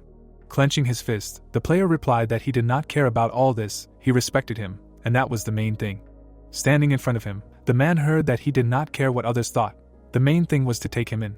Smiling, Bill said that a good answer, okay, he would take responsibility for his upbringing. Bowing, Travis said that he thanked him, it was an honor for him. People looked at them in amazement. It was heard that he had decided to fraternize with him for life, some kind of crazy person. The players smiled. It was said that, well, you know, as they say, a fisherman sees a fisherman from afar. Looking to the side, the hero thought that this time he joined Bill's gang again. That's good. Suddenly an angel appeared above them. They heard that, well, have you gathered? Putting her hand to her face, Olivia said that they would look, this time 9 dozen less. Gritting his teeth, the guy asked that there were fewer of them, and the player added that, but what was that? A notification with a task appeared in front of the people. They looked in surprise. They heard that there really were fewer people left. But how did this happen? Smiling, the angel said that she doubted that such young individuals would suddenly fall down dead at once. It seemed that the fight was continuing even in the real world. She was terribly worried about their squabbles. Frowning, the guy shouted that stop, let them look at the number of those who passed. The players shuddered in surprise. They heard that there were only 1,225 people. The number of those who passed had decreased almost 4 times. There was definitely no mistake here. Olivia lowered her head and asked again. She held out her hand to the side and asked what they wanted to hear. No mistakes. She saw that they were overwhelmed by the number of seats. But they had obviously forgotten something. Looking at her, the players heard that only half of them would survive each round. Raising her finger, the angel said that, but in the last round there was an unlimited number of seats. So it was only logical that only a quarter would survive this time. No. The guy clenched his teeth angrily. The angel's eyes lit up and she said that everything was fair. They just had to try to get into that 25%. And now she would explain what would happen in the 3rd round. The city appeared. It was said that every half hour, monsters from her legion would emerge from the city gates. Their target was the relic in the center of the village. The people stood in front of the crystal, listening to the story that there would be 4 waves in total. They all had to work together to protect the relic. A glow appeared around the crystal. It was heard that for protecting the relic for 3 hours they would receive an additional reward, and if they failed the task, they would be severely punished. Looking at the angel, the players heard that, and finally, regardless of whether they could protect the relic or not, they would all be assigned a rank depending on the number of monsters killed. People looked at the gate. It was said that this round there would be many more monsters than usual, but they would have only a third of their usual strength. It was easier, wasn't it? Of course, the amount of gold and experience from them would also be cut by 2/3. The exit appeared. Smiling, Bill thought that, in other words, you just need to kill a lot of monsters. This round will be easy, especially considering that he has the subjugation skill. Clapping her hands, the angel said that she almost forgot. The man looked surprised, hearing that the representative chosen in the last round was Bill, right? Olivia held her hand out to the side and said that he could use the commander's authority from this round onwards, but they were all probably wondering what would happen. The man looked at him in fear when he heard that if the representative died. The angel smiled and said that due to monsters, accidents or natural causes, his place would be empty. However, what do they think would happen if he died at the hands of another player? Bill looked up when he heard that. He looked at the players when he heard that in that case, the killer would become the representative of the region and would get 10 uses of the commander's authority. The angel started clapping, saying that, well, that's it, the monsters would appear in 10 minutes, and they would have to work as a team for the next 3 hours to survive. She smiled widely and added that she was not sure if they could do it though. The man lowered his head and exclaimed. He frowned and shouted loudly. The player looked away in fear. The players were standing behind him. Bill swung his arm and shouted that they should attack. He would take them all out, whoever wanted to die first. Smiling, the guy said that he was so dangerous and he only had 10 uses of the skill, to which the other added that she seemed to have said that his killer would become a representative himself. Right. The players turned around in amazement. The hero took a step forward. Looking at him, Bill asked again. Turning his head, the protagonist said that he shouldn't be afraid, he just wanted to talk. Smiling, the player asked what he thought, that he was afraid, let him just say why he came, and then get lost. Frowning, the man said that he was warning him right away if he was going to intimidate him, to which the protagonist interrupted him by saying that he had a business proposition. He looked in amazement, hearing that, as he understood, he was in a difficult situation. Gritting his teeth, Alex asked what he wanted, he would protect him. Standing in front of him, the man asked again, to which the hero replied that he would protect him from hostile players, and would also take full responsibility for his safety and would accompany him everywhere. The people looked in amazement. It was heard that the Black Scythe was going to protect him. It turns out that now in order to get to the representative, he will have to fight him. Looking to the side, the man heard what to do now, to which he thought, wow, the Black Scythe is so revered, he has not yet agreed, and they have already surrendered, yes, the offer is really tempting. Gritting his teeth, he added that but there is a price for everything, and then asked what he wants in return. Closing his eyes, the hero replied that nothing special. Frowning, he said that he will simply obey his orders, that is his condition. Bill shuddered and asked again, and then thought that he wants him to become his lackey. Standing in front of the protagonist, the player asked what he needed it for, to which Alex replied that he couldn't say, and he added what kind of orders these were, and the hero said that he couldn't answer that either, he would just have to unconditionally follow all of his commands. Gritting his teeth, the man thought that he was asking to obey all of his orders, he really thought that he would agree to this, wait, and what would he do to him if he refused? He didn't think that he would pounce on him in broad daylight. He pressed his lips together when he heard that he should choose. Looking at him, the hero said that everyone was waiting for his answer. The man clenched his teeth tightly. The protagonist looked down when he heard that he was rejecting his offer, to which he thought that he knew that's exactly what he would answer. There was no way in hell that bastard would agree to something like that. The player smiled and asked why he refused, when he could have easily agreed and hunted monsters, and the other added that his pride probably wouldn't allow it. Holding the weapon in her hands, the girl said that either he was too proud, to which the guy replied that either he wasn't afraid of them at all. Looking away, the hero thought that everything was happening exactly as in the last attempt. Now he had to finish what he started. Gritting his teeth, he said that well, okay, since he refused, he wouldn't do anything, he wouldn't bother him anymore. Turning around, the protagonist said that he didn't care whether he died or lived, to which the player replied that everyone heard, the Black Scythe didn't care about the life of this bastard, then they could do whatever they wanted with him. Bill frowned and thought, damn, maybe he'll agree after all. People looked in amazement, hearing that the first wave was about to arrive. Let them get ready for the monsters to appear. In half an hour, regardless of the number of surviving monsters, the second wave would appear. The players looked away, hearing that everyone was defending the relic. Holding a weapon in his hands, the man thought that he couldn't fight shoulder to shoulder with people who wanted him dead. Looking away, he added that it was okay, the quest could be completed alone. Looking at the hero, Bill thought, where did this one go? The hero was walking among the village. Looking out from behind the corner, the man wondered if he was going to fight alone, going to the gate. Suddenly, he looked in amazement, hearing about the first wave. The gates began to slowly open. People were holding weapons in their hands. Goblins began to break into the entrance. The man looked in fear and thought that 9,800 notifications appeared that due to the peculiarity of the round, the goblins are 3 times weaker than usual, wishing them luck. Rushing forward, he added that some kind of madness, for now he is hiding and observing the situation. Climbing the stairs, Bill wondered what the Black Scythe had in mind. Was he really going to mow down the goblins at the entrance to the village alone? Running forward, he added that the gates, of course, were not very wide, but at least 10 could definitely pass through them at a time. Opening the doors, the player thought he could handle 10, he was so confident in himself. The goblins ran towards the hero. A thought appeared that the damn bastard was bluffing, he was 100% not that strong, he would probably stand for a while for show and then run away. The monsters ran forward rapidly. The protagonist swung his scythe. He struck the monsters. Alex looked ahead. The goblins suddenly jumped on him. The hero jumped up. The monster clenched its teeth. The protagonist struck them. Watching the fight, the man thought that the Black Scythe was really that strong. The hero waved his weapon, and he added that all of them at level 16 would be so powerful.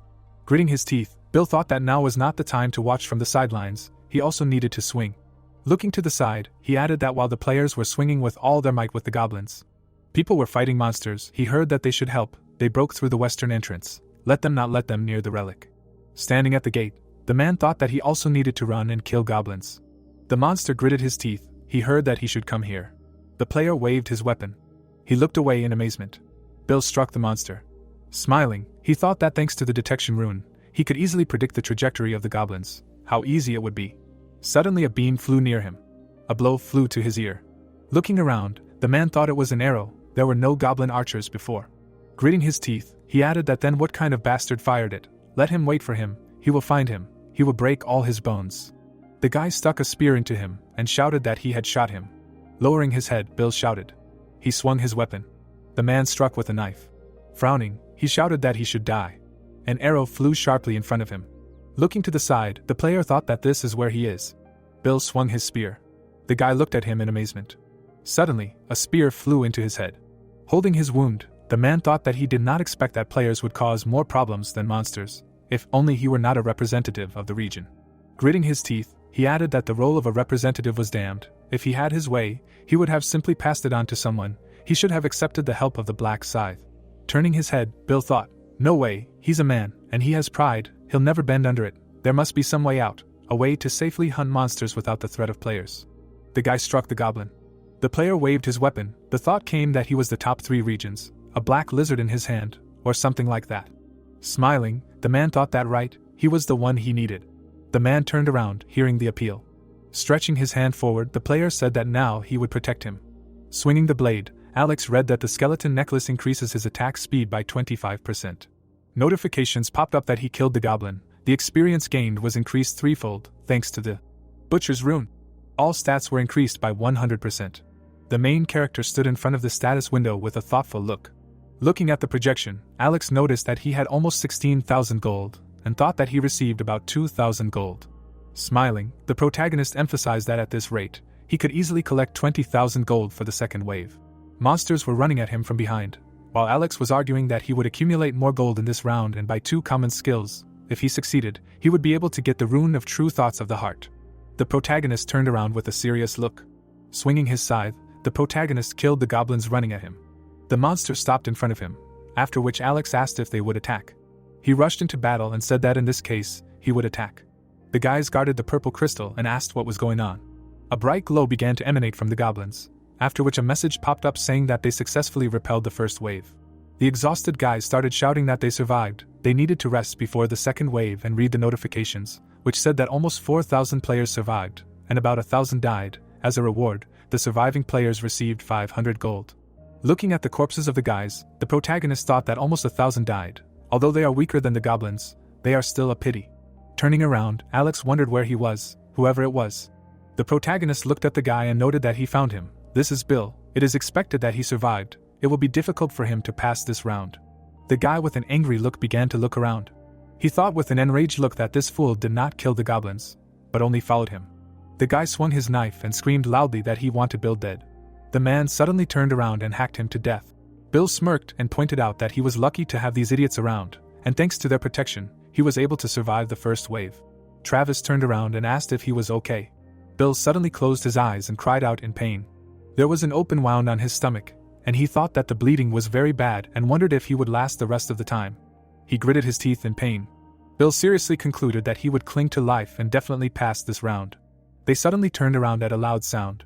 Goblins began to run into the fortress, after which a notification popped up that the second wave had arrived, almost 4,000 players, against 8,000 weak goblins and hobgoblins. According to the terms of the round, goblins have access to only a third of their usual strength.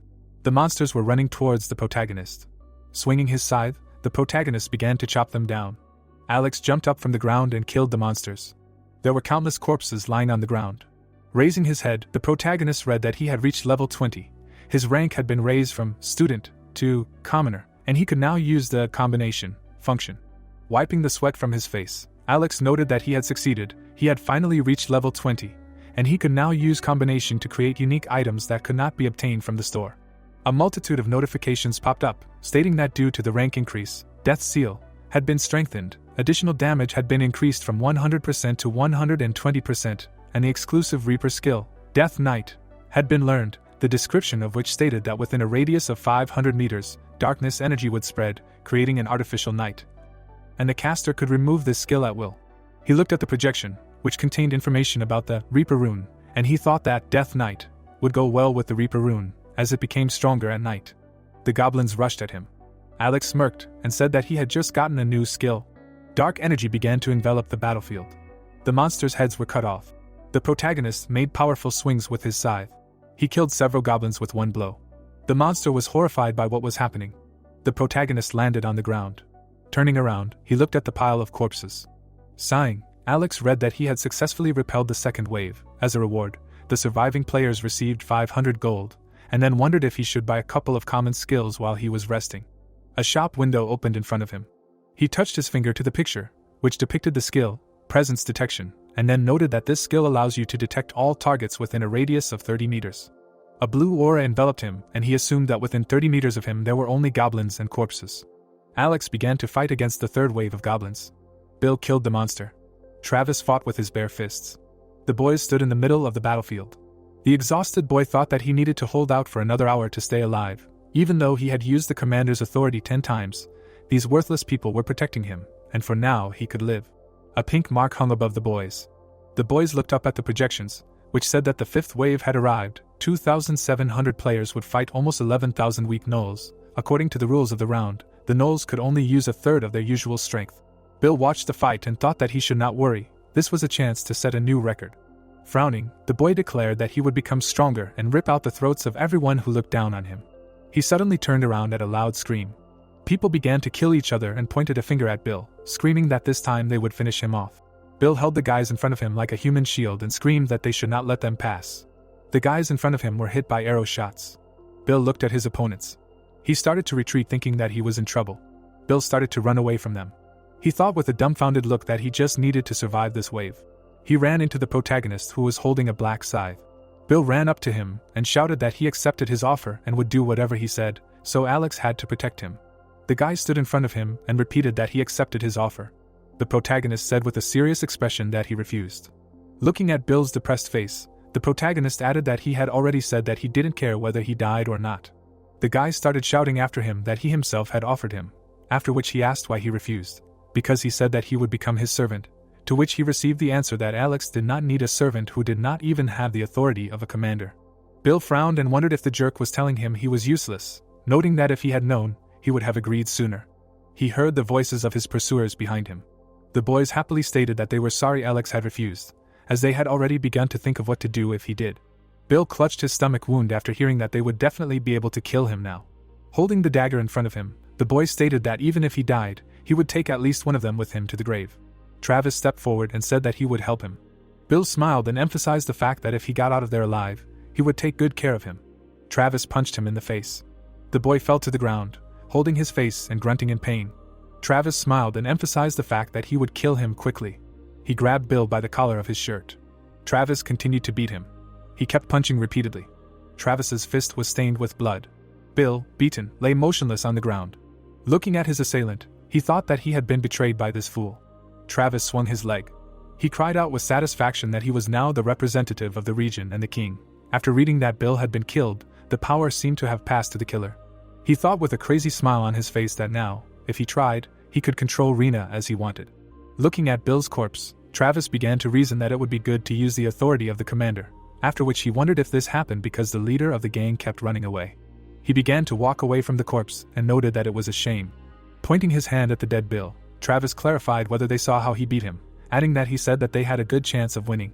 The guys looked at the guy's bloody hands and thought that this fool killed a man with his bare hands. He is a crazy psychopath. The guys looked at each other and asked if Travis was sucking up to the gangster. They asked with an enraged look how such a person could become a representative of the region. Travis, with a smile on his face, wondered if they would try to kill him now, after which he noted that he was sorry, because they would not succeed. He began to run away from there. Travis ran up to Alex. He stood in front of him and said that he was now a representative of the region. He had the authority of a commander. Putting his hand on his chest, Travis said that he accepted the offer that the main character gave. In other words, he would do everything he said, and in return asked for protection. He thought with a satisfied look that the black scythe did not help Bill, because he had the authority of a commander, so he should accept his offer. Alex said with a serious expression that he did not like the way Travis spoke and if he would kneel and beg, he would think about his offer. The guy pointed at himself with his hands and repeated that he had the authority of a commander, and Alex suggested that he did not understand, but he needed it, not the protagonist. Smiling, the protagonist said that if Travis wanted protection, he should kneel and beg. Turning around, the guy looked at the warriors. He turned his gaze to the protagonist. Kneeling, Travis said that he would do everything he said, so he asked to use him as a servant. Alex looked at him intently. Looking at the guy, the protagonist thought that he had seen this so many times that he was a little tired of it, But unlike Bill, Travis could be useful for now. The stunned guy raised his head when he heard the protagonist accept his offer. Alex frowned and asked to stop thanking him, because he didn't want to see his pathetic face. The protagonist walked past him. The guys stood in front of Alex and started discussing whether everything would end like this and whether the black scythe would protect him. Turning around, the warrior said that the protagonist was fighting a bunch of opponents at once. They had no chance against him. They were taken aback by Alex's words that he would help them make a decision. The protagonist said with a serious look that there were two options. The first was that they could forget about the representative of the region and go hunt monsters. Pulling out the scythe, the protagonist noted that the second option was to die at his hands. Holding the scythe in front of him, Alex said that if possible, he would recommend the first option, but the second would suit him as well, since he would not consider someone who raised a sword against him a person. The guys suddenly dropped their hands. They began to leave from there. Travis was kneeling and thought that it was impressive. Everyone retreated after the words of the protagonist. He stood up and noted that although he was scary as an enemy, there was no more reliable ally. Alex calmly assumed in his mind that everything would soon be over, and they would calmly clear the fifth wave. He watched the battle with the gnolls. Smiling, the protagonist came to the conclusion that it would be somehow sad if everything just ended. Travis put his hand on his chest and asked to just tell him what to do, after Alex said that he had an order for him. Turning around, the protagonist said that Travis should use all attempts at Commander's authority to break the relic. Taken aback, the guy asked again. He remembered how the girl said that if they could not protect her, then everyone would receive a huge fine. Frowning, Travis wondered why he would do this, adding that if he used all attempts at Commander's authority, he would not be able to make Reena his slave. Holding the back of his head, the guy asked if he could use 9 tries instead of 10, to which he received the answer that he must follow the order if he did not want to die. Looking down, Travis replied that he would do as he was told, after which Alex added that he would tell him himself who to use the Commander's authority on. He seriously listed the nicknames of the players and noted that Travis should order them to break the relic. Taken aback, the guy asked again. Looking at the guys, he came to the conclusion that the main character named all his friends. Spreading his arms, Travis said that he was sorry. This was Alex's order, so he hoped that they would understand it. His eyes began to glow when he began to name the guys' nicknames. The guys were taken aback by the words that they should break the relic. The warriors turned around when they saw a projection that said that the relic was attacked. The guys struck the stone many times. The guys screamed in shock that at this rate it would break. They started trying to stop them. The warriors started killing the rebels. The relic broke. The guys were scared when they read that as a penalty for failure, a representative of divine retribution would be summoned for 30 minutes. They needed to escape from the representative of divine retribution until the time ran out. The round would not be completed. Alex read the message with information about an additional hidden quest with a satisfied look. The guys discussed with a satisfied look that they would get 3,000 gold if they survived, and for protecting the relic they would give 2,000. Standing in the middle of the crowd, the protagonist thought that the reward was higher than for clearing the fifth wave, which is why he used Travis to destroy the relic, but the reason why he did not destroy the relic himself. The boys looked up and read that it had been confirmed that the relic had been attacked by players. A penalty was being distributed among the 10 players who had attacked the relic. All of their stats were permanently reduced by 50%. They cried out in shock that they had simply followed orders. They began to walk towards Travis, who apologized and said that he didn't think they would get a penalty. He was surprised when a notification appeared that for failing to protect the relic, the region's representative would also receive a penalty. His stats would also be permanently reduced by 50%. The boy's mouth dropped open in surprise. He kicked the wall while the protagonist reasoned that a permanent reduction in stats was a very harsh penalty. But he should nevertheless prepare to kill the representative of divine retribution. He summoned a projection with a store in front of him. Looking at the equipment list, Alex thought about buying normal items with extra gold, then chose the assassin's hood and nimble boots, adding that it would be easy to kill the representative if he raised the stats a little. A fusion window appeared in front of him. He placed the necklace in the slot. He added a crystal to fuse them. A picture of the necklace appeared in front of him, saying that the fusion was successful. All the stats of the skeleton necklace were increased. Alex continued to fuse items with crystals, thinking that he could only fit one magic crystal in each item. He began to improve his scythe. A hood appeared on his shoulders, while the protagonist thought that low-ranking magic crystals did not help much, but it was better than nothing. Currents of wind swirled around the square. The guy clapped his hands and cried out that he needed to hold out for half an hour. Frowning, Travis heard that they could just run and dodge. Raising his head, the protagonist thought that it was not so easy to run away from the representative of divine retribution. In his previous times, out of 2,700 remaining, only 500 people survived.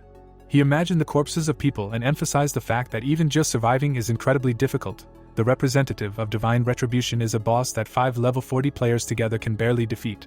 But he wants to kill it, and get the maximum possible reward. The space in the sky cracked and began to glow with yellow light. He remembered how he killed the creature and emphasized that he had a title obtained after killing it, the title of First Killer of the Creature. Doubles all stats if you fight against the sacred creature. The creature appeared in the sky while Alex was arguing that the representative of divine retribution is a sacred creature. The guys looked at the boss and asked if they should just dodge it, and if it was too easy. Travis smirked and said that he was afraid in vain. His gaze fell on the staff of the sacred creature. The creature landed on the ground. He raised the staff above his head. He hit the ground. A purple aura began to spread from it. The guys looked at the bright glow. The dumbfounded guys read that the representative of divine retribution used a restriction field. Until the caster cancels the skill, no one can leave the territory. Until the caster cancels the skill, no one can leave the territory. All the stats of the players in the field were lowered by 50%. They asked with a frightened look if they were trapped. The warriors banged their hands on the barrier and asked to be released from there. Watching what was happening, the protagonist wondered if about 300 players were trapped, noting that he was sorry, but they could not be saved. The creature flapped its wings. The creature created many magical spears around itself. Alex turned away and thought that everything had begun. The spears flew at the guys and began to kill them.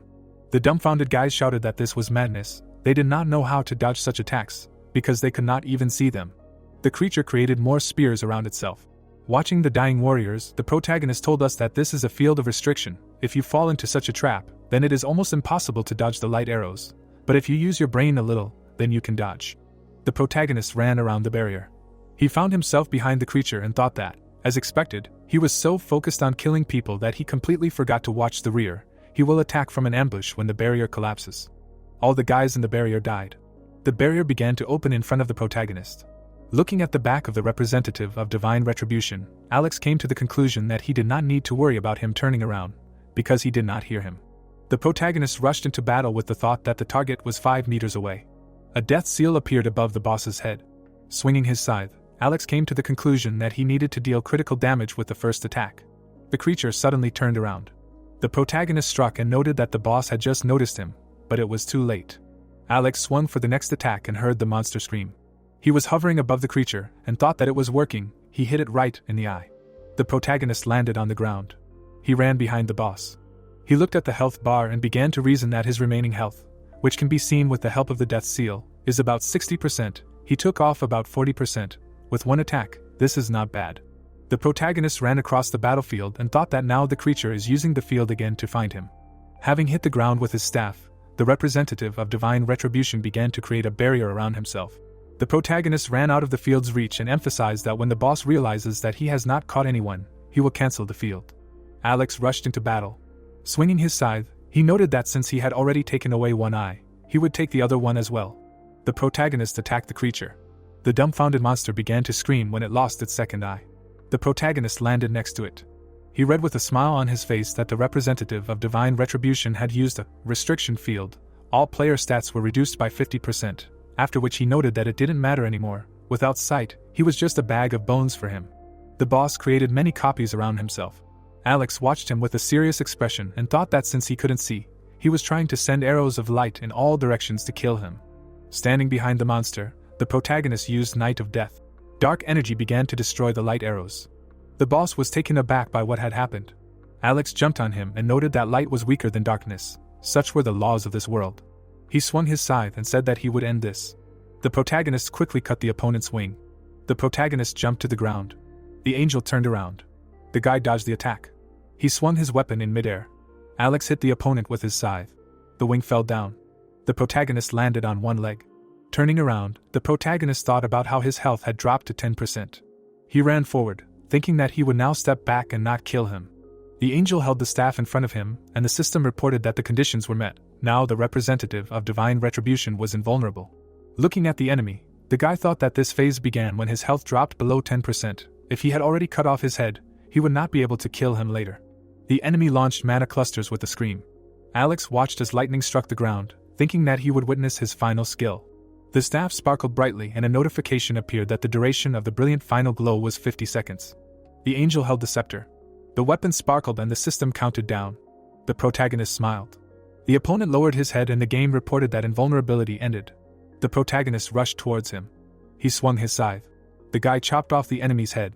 Notifications appeared that he had defeated the representative of divine retribution. his level had increased. Standing in front of the enemy, Alex read that it was confirmed that he was the first player to defeat the representative of Divine Retribution. A message popped up that the title, Opponent of Divine Retribution, had been received. A screen with information about the title appeared above the protagonist. Having created glowing objects in his hands, the protagonist read that for the first kill he received concentrated ether, and for the second, a rune of radiance. He clenched his fist and the system reported that the rune of radiance was automatically imprinted in the player's body. Looking at the information screen, Alex thought that as expected, he had obtained concentrated ether. One would think that this was the only reason for killing the representative of Divine Retribution. The protagonist looked at the inventory slot, thinking that concentrated ether was needed to create a divine rank item.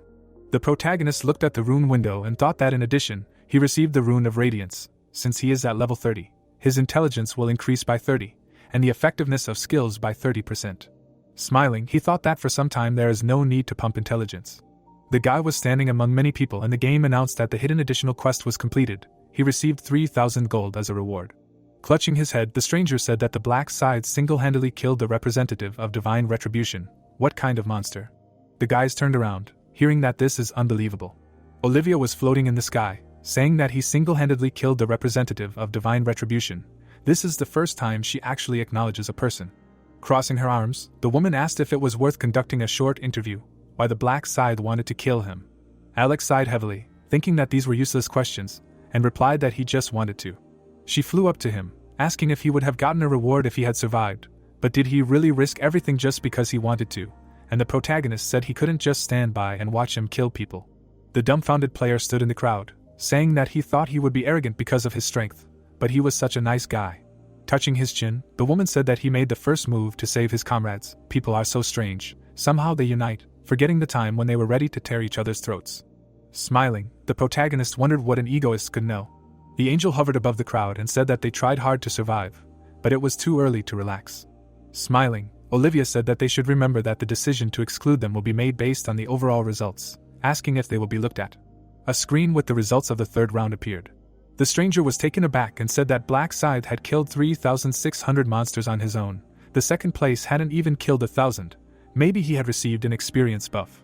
Raising his head, the protagonist thought about the fact that he really had an experience buff, but they would only know about it if they took first place in all regions.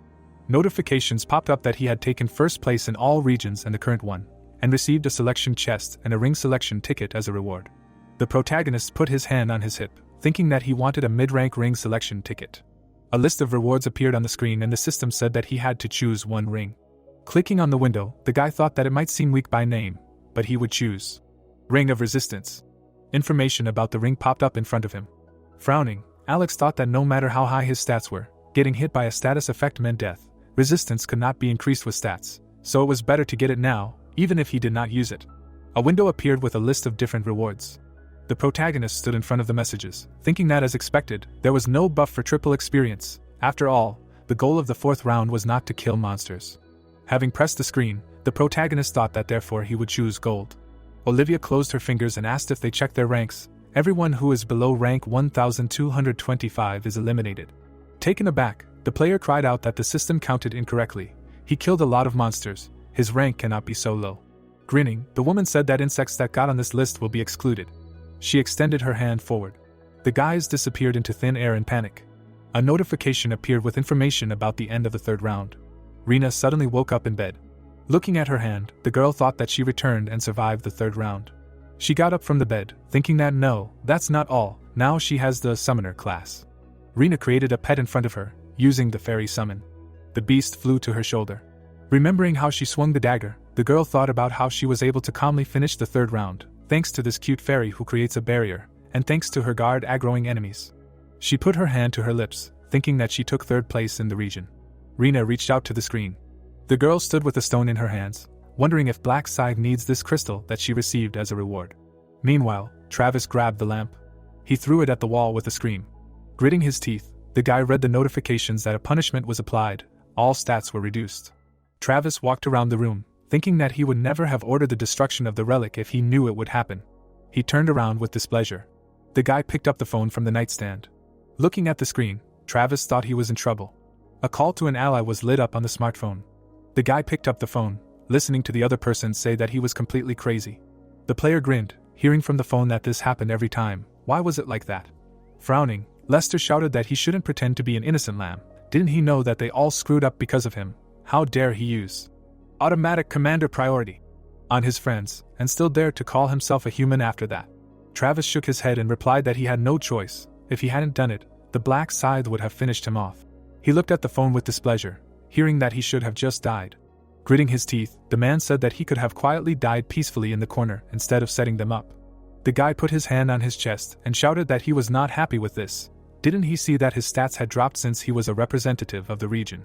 Pulling the phone away from his ear, he listened to how it was as if he was the only one with problems. None of this would have happened if he hadn't wanted to become a representative of the region, a piece of a traitor. Travis stood next to the bed, hearing that he shouldn't call him anymore. No matter what world they were in, he didn't know him anymore, just like he didn't know him, otherwise he would break his face if he saw him again. The guy looked at the screen. Frowning, he thought about what he did wrong, since he was also a victim. The player put the phone to his ear, thinking that he would ask the other guys to beat him up, and heard that the number he dialed was temporarily unavailable.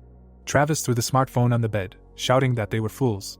The guy stood in the room, displeased, wondering if they were friends. He didn't need such fools. From now on, let them live as they wanted. Grinning, he thought about what he said. He would kill him if he saw him again. He wanted to fight him, but next time he would get caught and he would kill him. The sun was shining on the building, from which a voice was heard, saying that the head of the department should pass. Hugo stood in the office, listening to what if he had survived this time too, and answered that he was just lucky. Turning around in his chair, Mike asked if he was okay, because the third round was quite difficult, and his subordinate said that probably because the monsters were not very strong, he did not have much trouble. The guy stood in front of the boss, telling him that he was level 11 in a night class. Reena was the same level. The man looked surprised, hearing that she had a different class. She was a summoner. Holding out his hand, Hugo said that he was also surprised. After receiving the class, she was able to summon a fairy and learn to cast shields. Thanks to her, he was able to hunt in peace. Mike turned away, saying that this was great. Smiling, he said that he should continue to maintain a good relationship with the actress Reena, and if he liked her, he could start dating her. Raising his hand, the man said that he was simply saying that relationships are the easiest way to find out someone's weaknesses, and he was not talking about a serious relationship. The guy looked at him tensely, asking if he should start dating her then. The boss laughed, saying that he had not seen him so excited in a long time.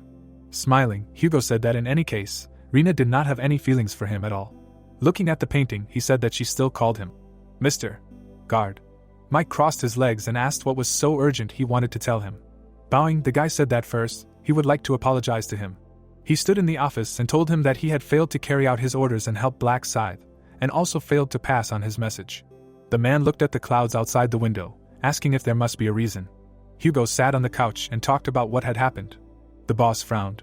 Putting his hand to his chin, Mike said that the representative of divine retribution sounded like a strong opponent, whether Black Scythe had killed him, and the subordinate replied that he had dealt with him incredibly skillfully, as if he already knew how to defeat him. The guy, looking wary, said that the protagonist did not look like a person who needed help. The man held his lips, thinking that so his characteristics were really beyond their imagination. He was so strong that he felt ashamed for thinking he was strong because of the Dark Knight rune. Frowning, he thought that he wanted to meet him. Lowering his head, the chief said that since he had his reasons, he would not punish him. Mike brought the glass to his face, asking what the results of tracking down those thugs were. Hugo sat at the table and said that first, the man with the alias, Travis, believing it to be his real name, they found hundreds of people all over the country.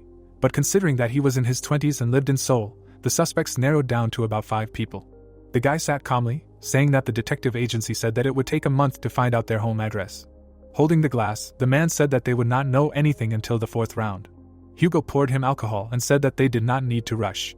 The boss sat in front of him, telling him that he was already halfway to his goal. There was a general skill called tracking in the store. Once he had accumulated 20,000 gold, he should immediately learn it. The guy looked at him worriedly and said that he had completely forgotten to tell him that last month, a shareholder had bought a huge amount of shares in his company.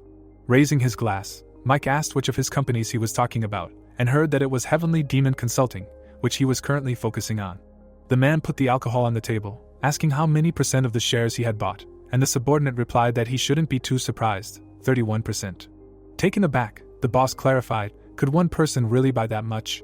He put his hands on his legs, thinking, the market value of Heavenly Demon Consulting is about 900 billion won, 31% of the investment. That's about 280 billion won. Does one person have that much money? Mike looked away, thinking that it was a rich man he didn't know about or one of his brothers did it.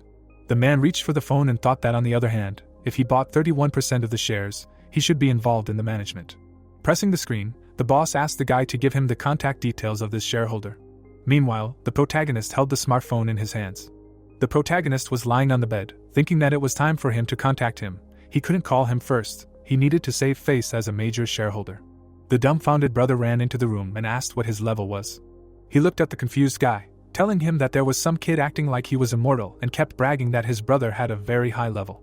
Rick grabbed his head and said that they were laughing at him, saying that his brother was already level 11 and had a class. Scratching the back of his head, Alex thought about what to tell him. If he told the truth, there might be problems. The protagonist smiled and said that he was level 12, and his brother asked if he had a class too. The teenager smiled enthusiastically, clarifying what his class was. The protagonist crawled under the covers and replied that it was a secret. He watched as Rick left, and said that it was time for him to get out of here now. The door closed. Looking at the phone, the guy thought that here it was. Alex sat on the edge of the bed and asked who it was.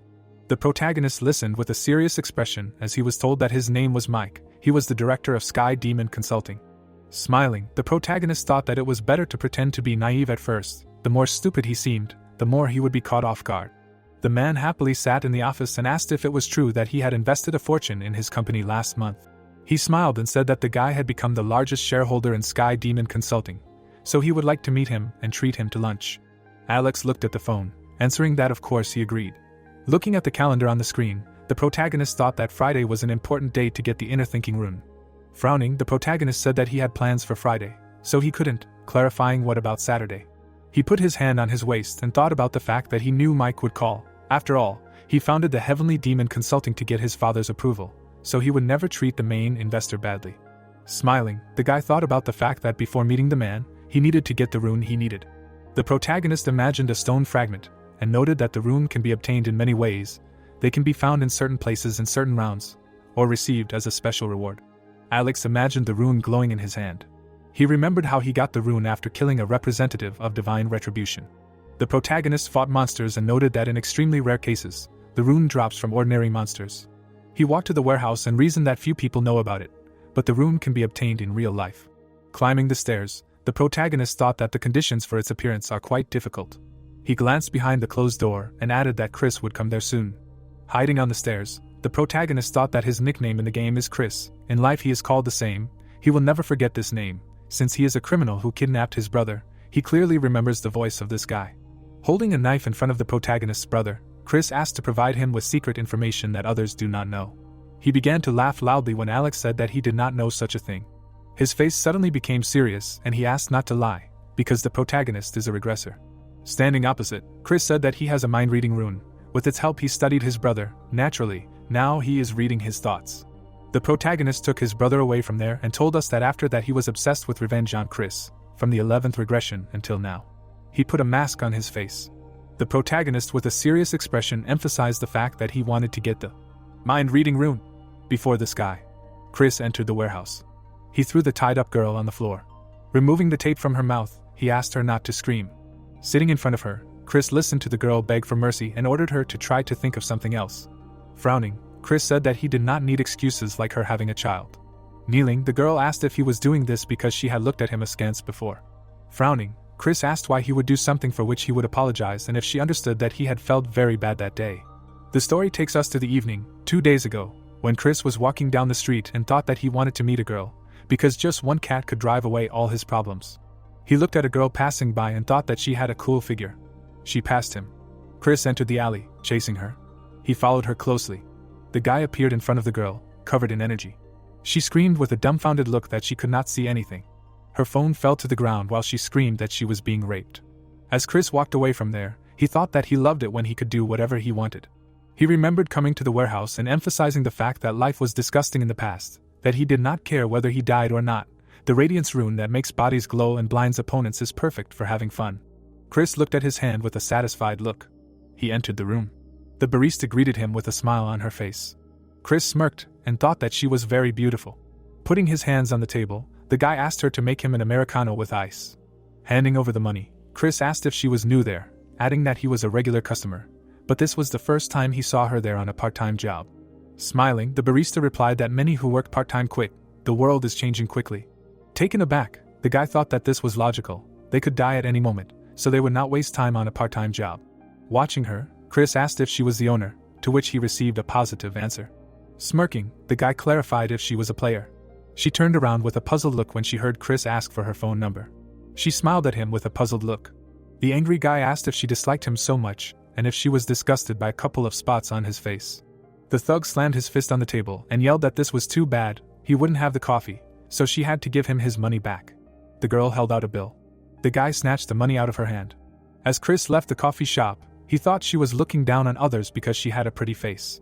He swung the bat behind the girl's back, saying he would make her pay for looking down on him. Sitting in front of her, the thug asked her if she understood that you can't look down on people because of their appearance, to which the girl replied that she understood. Turning away, Chris said that this would not do, she was not sincere. He pushed her to the floor. Grabbing her arms, the bandit cried out that he knew that she was apologizing just so that he would spare her. Grinning, Chris emphasized that since she was apologizing, she should make amends. He sat over her and said that she should not twitch. Chris was taken aback when he heard the voice of the protagonist, who said that he should not twitch. The dumbfounded guy wondered if it was a detective. He turned around with a frightened look. Holding the scythe on his shoulder, Alex ordered him not to swear, but then said that he did not care. In any case, he would swear a lot later. Frowning, Chris wondered what this huge scythe and white mask was. Standing opposite, the guy clarified whether the protagonist thought that he could play toys there. Holding the weapon in front of him, the protagonist assumed that Chris had not yet realized the situation. He swung the scythe and asked if it looked like a toy. Taken aback, the guy asked if Alex was a player. The protagonist looked at the girl and told her to run right now, because this was her only chance. Chris looked at her and asked who would let her. The protagonist suddenly rushed into battle. He struck the enemy in the groin. The bandit fell to his knees in pain. Standing in front of him, Alex emphasized that he said he would beat him up. The protagonist looked at the girl and asked her to leave and leave the bandit to him. The girl ran out of the warehouse. Alex grinned and asked if it was time for them to have some real fun. Alex smiled and asked if it was time for them to have some real fun. Chris yelled at him, swearing, saying he would finish him off. The hero had a scythe in his hands and he said that it was a good idea. He said that it would not be funny if he just changed his shoes. The scoundrel shouted, calling him names, asked why he was laughing. Chris attacked the hero with a knife, but he dodged every swing. The bully was angry and thought about how he dodged everything. Alex looked at the useless blows and said that he still uses the goblin short sword. The hero swung the scythe and chopped off the enemy's hand. Chris was horrified, looking at the blood gushing from his hand. The guy calmly put his hand in his pocket and asked if it hurt.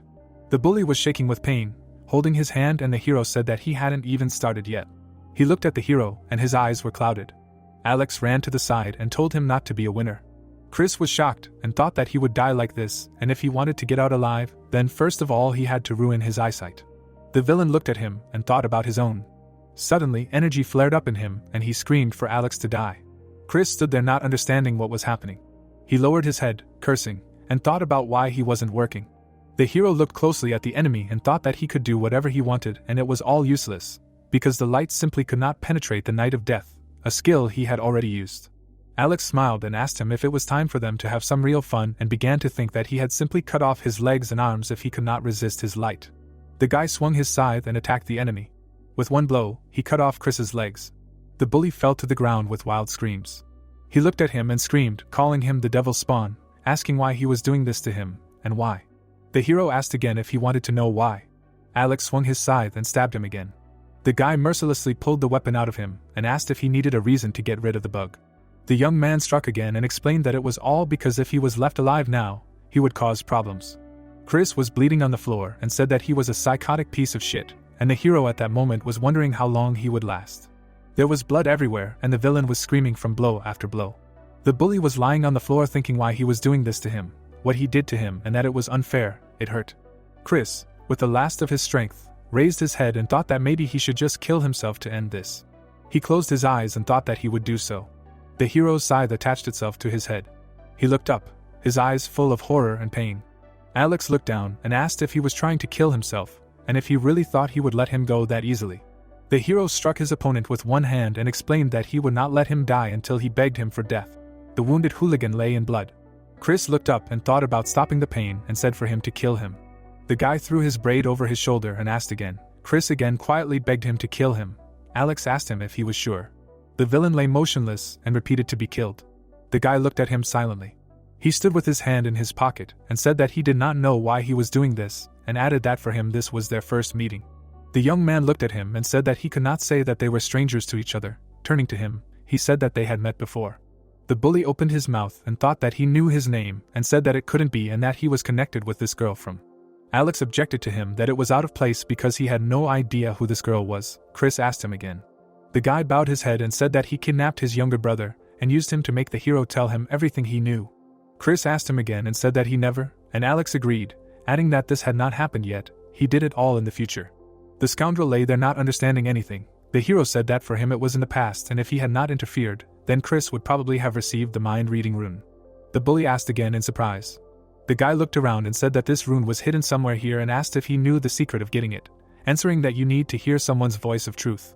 The villain asked him again. The hero looked at him and replied that you need to hear someone speak the truth from the depths of their hearts. Alex held the scythe on his shoulder and continued that if he had not intervened, Chris would have tortured and raped that woman, and in the process, she would sincerely beg him to let her go, and after receiving the mind-reading rune, the villain would use it for his own purposes and commit even more crimes. Chris silently looked at the hero, and he said that he had seen it several times and even without taking into account what he had not yet done, he was still a piece of shit who deserved to die for 12 previous crimes. The bully looked at him and said weakly that if he deserved to die, then let the hero kill him quickly. Chris was furious to hear that he would do nothing. Alex swung and stuck the handle of the scythe in his mouth. The guy sat down closer to him and said, asking what he thought, why he told all this and explained that he was waiting for him to die. Chris held the handle with his teeth and said that he should kill him quickly, because it hurt him a lot. He asked about getting the mind-reading rune, and that he needed to hear the truth from the depths of his heart.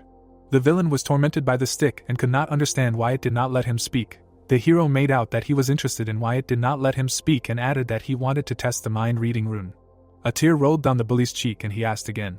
Alex held the handle and said that unfortunately for him, he had already received it, asking if he remembered that Chris sincerely begged to finish him off, and when you did this, the rune responded to your sincere plea.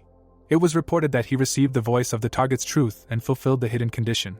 The hero's chest was ablaze with light, and the system said that he had received the mind-reading rune. It said that the received rune was automatically imprinted into the player's body. The artifact split before Alex's eyes. A message about the mind-reading rune popped up, describing the effect as reading the thoughts of the target in front of him.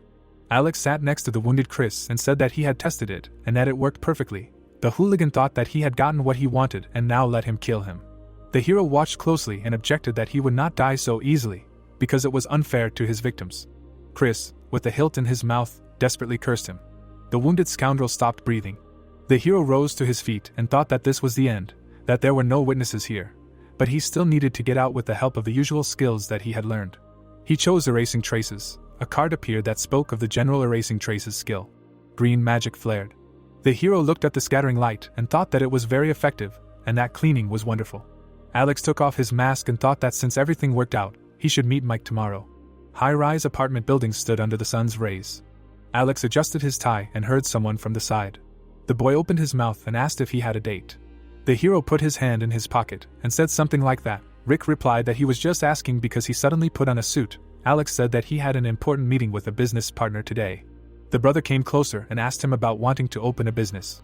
He put his hand on his neck and thought about how he had invested all his shares last time and was now trying to open a business. But what if he failed? How he would be very upset. Alex looked up from his phone and thought that he was more concerned about his fortune than his money.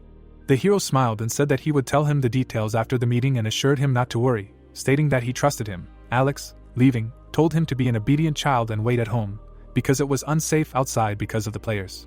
Rick followed him and talked about how he had also seen the news and heard people say that there was a complete mess because of players using their powers for crimes, and added that even criminals from other countries were able to escape from prison. Alex was focused and spoke, agreeing that they were the right age and they too became players. The hero lowered his head and thought about how every month the number of people decreased and players became stronger, and that it would be strange if there was no change, and in the future, when the time came, they would hunt and enslave ordinary people as if it was nothing special.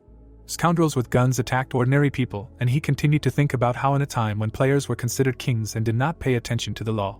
Alex focused on the future and thought that he had to become stronger and increase the reputation of the Scythe more before lawlessness reigned here. The hero turned to Rick and warned him that wherever he went, he should be careful. The boy replied that it was fine and asked when he would tell him what class he was. The hero said that it was a secret, and Rick clenched his fists and exclaimed that he wanted to know.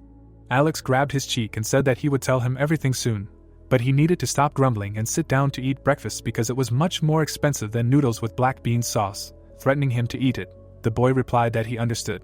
Alex stood in front of the doors of the building and thought that he knew he would want to meet here because it was better to play on familiar territory. He walked into the building and thought that today's place for lunch with Mike was known as a hotel owned by the Ozen Group, but the real owner of this place was Mike. But this was confidential information, and the hero was the only one who knew it. He was heading to the reception and thought that maybe his parents knew about it, so he should use this information to the maximum to prove his worth to Mike. Alex looked away and continued to reason that before that he needed to create an image and look as naive as possible. He approached the girl and, greeting her, said that he had an appointment today and was told to contact the receptionist as soon as he arrived. The girl smiled and asked if he had an appointment with the CEO of the Heavenly Demon. The hero answered positively. The receptionist pointed to the sofa and said that the CEO warned her that he would be there soon and suggested that he wait in the living room for now. The guy was embarrassed and thanked her. Alex, sitting on the sofa, looked around and thought that it was great that he would slightly open his mouth to seem simpleton. He looked up with feigned surprise and said that the chandelier was just awesome. Someone came up and called out to the hero, and he thought that he had finally arrived. The heroes looked at each other, and Alex raised his head and said hello. Hugo extended his hand and asked if they had met at the Forest Gallery. Alex remembered and said that he had seen him the day he was delivering rice cake on the day of his arrival and asked if he had been with the actress Reena. The guy bowed and apologized for being rude to them that time. Hugo looked at the floor and thought that this kid didn't even look like he was 20 years old and wondered if he was the main investor who had invested 280 billion. Alex looked at the guy carefully and admitted that he was suspicious of him, but on the other hand, this was a normal reaction since someone his age couldn't have that much money. The hero put his hand on his neck and said that they still acted like that because they didn't know, and he didn't know either, that the CEO of the Heavenly Demon lived upstairs. Hugo extended his palm and asked not to misunderstand, but he is not the CEO, Alex asked again, as if he did not hear. The guy put his hand on his chest and said that he would introduce himself a little late. He said that his name is Hugo and he is the head of the department, and Mr. Mike will arrive a little later, so he came first. The guy pointed to the side and offered to wait inside until Mr. Mike arrives. Alex agreed. The hero sat down at the negotiating table and Hugo kindly asked him to wait a little. The protagonist watched him leave. Hugo took out his smartphone and began to write to Mike that he met him and that he did not look like someone who could invest so much money. He assumed that someone else was behind him and added that he should be careful. The hero put his elbows on the table and thought that he knew that he, Mike, would send a scout, and it is not surprising that he treats management so meticulously, and that he would never be late for a meeting. The hero looked away silently. A young man entered the hall and, after greeting him, introduced himself as Mike, the CEO of the Heavenly Demon. He extended his hand to the main hero. Alex pretended to be confused and introduced himself in return. Mike pointed with his hand and offered to sit down. The guy agreed, and Mike added that Hugo could also sit next to him. Alex leaned back and thought that he had forced the guy to join in without asking his permission, which meant that his plan was to quietly seize the initiative. Waiters entered the hall and Mike offered to eat before talking about business, and said that he had asked for Korean dishes to be prepared and hoped that he did not mind. There was a large amount of food fragrantly on the table, and someone remarked that the food would be delicious in such a high-class hotel. The hero ate and added that it was very tasty. Mike, who was sitting opposite, was glad that he liked it. Mike watched him with disdain and thought that the department head was right, that he was too young to invest 280 billion, and it seemed that he did not have enough tenacity for this, and it seemed that someone was definitely behind him. The man let his head go and wondered who it could be, his brother or his father. He thought that whatever it was, he had to get to the bottom of it. Mike smiled and said that he was very surprised when he first saw Alex, added that he was so young, and already the main investor, and asked if he did not mind knowing how old he was. The hero raised his mug and said 20. The man looked at him carefully. He jumped up when he learned about 20, and said that he was 29, and was glad to meet someone so young. The guy said that he was glad too. Mike folded his hands on the table and asked where he got such a sum at such a young age, assuming that he came from a rich family. Alex looked down and thought that this was rather straightforward of him. The hero smiled and asked again, began to deny, saying that until recently he was an ordinary student. The man looked at him questioningly and asked him again, not understanding what he meant. Alex answered that perhaps he had already heard the news. The hero spread his arms and continued about the news about a man who became a millionaire overnight, winning the Nato lottery 4 times in a row. Mike answered that he had heard. Alex looked him in the eyes and said that it was him, the first 4-time Nato winner. The man, surprised, said, assuming that he was the winner that was talked about in the city a few months ago. The hero answered that yes, it was him. Mike, not understanding, asked what the article said about 60 billion, and how he managed to invest 280 billion. The guy took the sticks and answered that he was playing with Bitcoin. The director asked again about that. He answered that yes. Mike smiled and said that he was really amazing, asking how he came up with the idea to invest 60 billion in Bitcoin, adding that he could never do that. Hugo looked at the hero and said that he seemed to be very lucky. Alex objected that it was not luck. The head of the department added that he saw in an article they said how they saw the lottery number in a dream, and if that was not luck, then what was? The guy looked desperately and objected that he did not see them in a dream. He was asked again, what then? Alex looked at Mike and thought that the only way to convince him and attract him to his side. The hero folded his arms, said that they were telling this to someone for the first time, but he had a rune of the future. Mike looked puzzled and asked again. The guy answered that this rune allows you to look into the future for several years. Alex glowed blue and said that he was a seer who can see the future. The heroes silently watched him. Mike wondered in surprise if he had just misheard. Hugo looked at him with confusion and thought about the seer. What kind of explanation was this? The director spread his arms out to the sides and asked if he was serious about what he had just said. Alex leaned on the table and answered by asking why he would lie. And in response the man summed it up by asking that he had seen the correct Nado lottery numbers using the rune of the future. The hero smiled and said that it was so, adding that he had earned money on Bitcoin in the same way and had invested everything in it because he was sure that he could see the future. Mike put his hand on his chest and asked if he didn't mind to prove it, and gave an example of predicting his actions in the near future. The guy lowered his head and thought that he was reading his thoughts, and therefore it was easy to guess the next step, but for the future he needed to set limits on his ability. The hero put his hand on his chest and asked for forgiveness, saying that he could not use his powers at will, because they were activated when they wanted. Mike brought the glass up and thought that it was not surprising. For a rune that could see the future, it was normal to have such a limitation for the sake of balance, and asked again that it was like this. The director switched, realizing something, and exclaimed. He asked the hero if it meant that he was investing 280 billion in their company because. Alex interrupted him and answered positively, explaining that he invested because he knew that in the future, Heavenly Demon Consulting would grow rapidly. The director asked how strong the growth would be. The hero raised his hand and answered that in less than half a year, it would be listed on the Kospi list. Mike smiled happily. He concentrated and thought about what would happen to him if this really happened. Maybe then his father would recognize him, and he could become the next representative. It clicked in his head that maybe he lost his head for a minute, and could not believe that he became happy because of something that was not even true. Alex continued to eat and added that in order to achieve success, he needed to reconsider the scope of activities. Hugo asked the hero again. He hit the table and objected that it was extremely crazy to change the scope of activities now, and added that in the same way he could have suggested changing the name of the company. Mike tried to calm him down, calling out. Alex listened calmly and said that if they were changing the scope of activities, then the name of the company should be changed. Hugo jumped up and furiously asked him again what he said, clarifying whether he was serious now. The hero looked at him with a serious face and asked if he thought he had come all this way to joke, adding that they were both players and knew how great the punishment was for such a revelation of the runes. The heroes listened to him attentively. They looked at him silently and listened as Alex said that he took the risk and revealed the rune to them because as the largest investor and business partner who would be involved in the management of the company, he wanted to help it grow. The guy looked up and added, asking why else would he invest 280 billion, and said that for the company to succeed, they must unite. Hugo turned to the director and asked if he believed him. Right. Mike remained silent. Alex exhaled and said that it seemed like they did not believe his power. Hugo turned and answered that, frankly, that was true. The guy turned to the head of the department, asking if he had ever thought about why he came to the apartment below, if he thought it was just a coincidence. Hugo realized and exclaimed. Mike turned to him and asked about the apartment below, what the hero was talking about, which apartment on the floor below. The head of the department stuck out his hand and explained that the thing was that about 2 months ago, Alex moved into the apartment below Reena's penthouse. The guy confirmed, saying that it was just a couple of days after he got the future rune. Mike got angry and asked Hugo why he was only telling him now. He replied that he only found out about it today. The director looked away and reasoned that in January, he hadn't even invested in Bitcoin, but he moved close to a person associated with the company he was going to invest in, thinking that it was impossible unless the hero knew the future.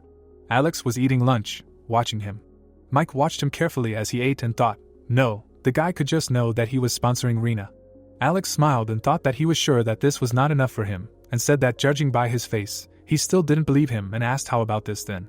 He raised his palm and began to talk about the hotel they were in, specifying that Mike was its owner, and continued that he was also the eldest son of the Ozen Group and created Heavenly Demon Consulting so that his father would admit his mistakes.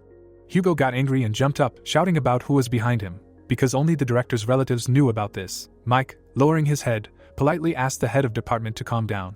The man exhaled and apologized. The director crossed his fingers and said that he was right in everything. He looked at the hero and explained that this was not enough to convince him that he learned about this by looking into the future, because as the head of department said, any of his relatives knew about it. Mike looked thoughtfully and continued that, to tell the truth, he suspected that someone hired him to lure him into a trap, and asked about whether it was necessary to change the field of activity just because of the main shareholder. The hero looked down and listened as he continued to say that he didn't think he should explain the obvious, and that it even sounded ridiculous. The CEO held his hand out to the side and said that he believed in the rune that could see the future, but why should he give up on growing his company? He looked at him and explained that it was hard to trust his words and he was grateful for his contribution to the company, but he thought it should be discussed at the shareholders' meeting. He looked at the vase with the plant and said that the hero would have to convince the other shareholders.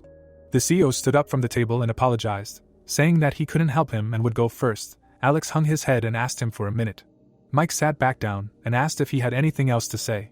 The hero hung his head and wondered if this was the only way. Alex raised a finger and asked how about he gave him information about round 4. The CEO asked again about round 4. Mike put his hands on the table and asked about the information he had about the 4th round. The guy answered that it was true and that a terrible tragedy had played out in his vision. The hero smiled and asked if that would be enough to prove his abilities. Hugo bowed and said that he was very ashamed of his behavior.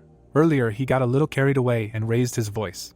Mike looked up from his phone and assured him that everything was fine, asking that he did it for him. Hugo looked at him and asked if the director would mind if he said something else. Mike turned to him and said that he could calmly express his opinion.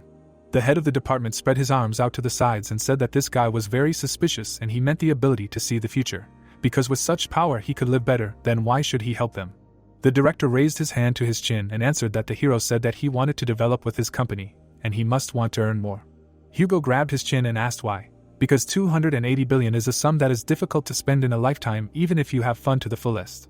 Mike leaned his elbows on the table and said that apparently it is not enough for Alex, because in the end, human greed has no limit. The guy raised his hand to the side and said that even if it is so, it is too risky. And I wonder if such an amazing rune exists. The director replied that he agreed with this. But he put his hand on his chest, added that if he is a real seer, able to see the future, then they need to lure him to their side by any means.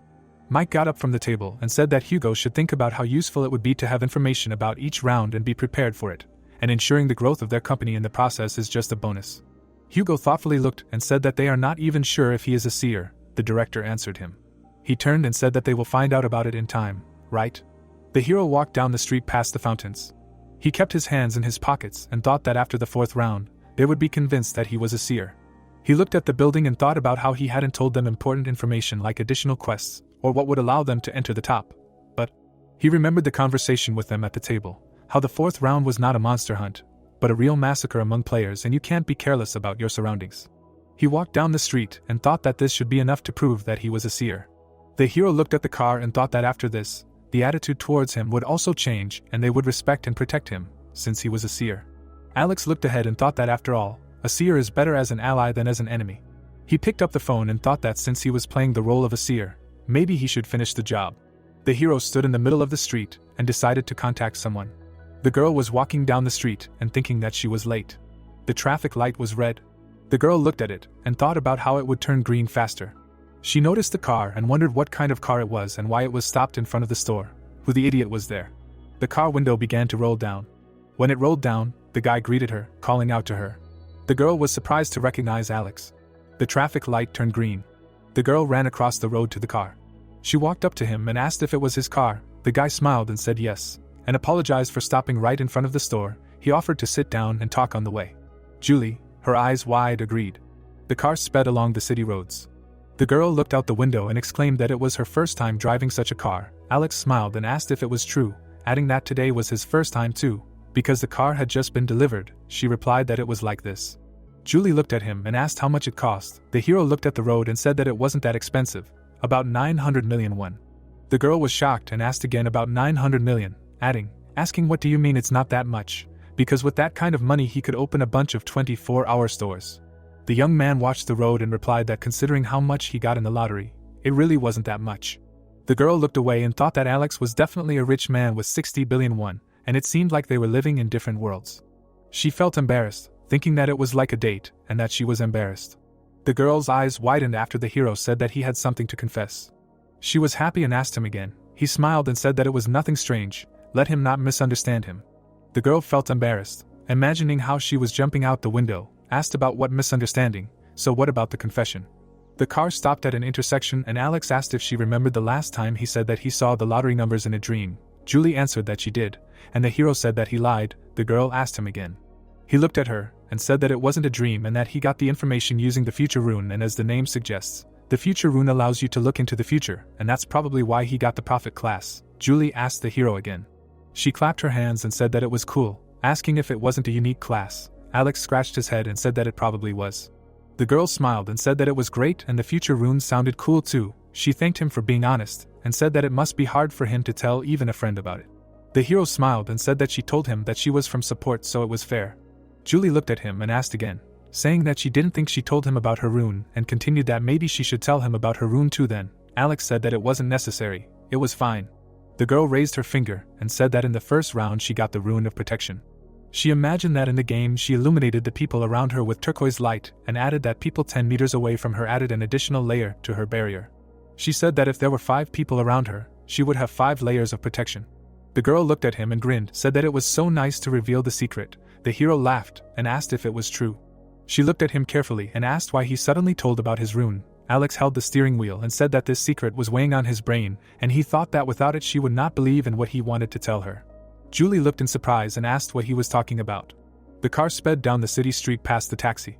The girl exclaimed in confusion, clarifying that in the 4th round there would be such a task. Alex confirmed and calmly answered that therefore she needed to be very careful. He raised his hand and told her to be careful with the players around her. The girl replied that she understood everything. Julie grabbed the belt and thought that she was grateful that he told her about it, and also contacted her first.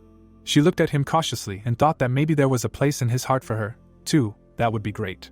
The tall buildings were enveloped in the light of the sunset. Alex was sitting on his phone and thinking that it seemed like Julie liked him, and it was hard to even imagine. He held his hand to his face and thought that he wondered why she was always nice to him. The guy looked away and thought that this was a little unexpected, but maybe it was even better this way. He put the phone down and thought that it would be easier to make her an ally. The hero put his hand on the bed and thought that besides, Julie believed his prophecies easier. Alex lay down, covering himself with a blanket, thought that since he solved this problem, he would rest a little, because in any case, there was not that much to do this month.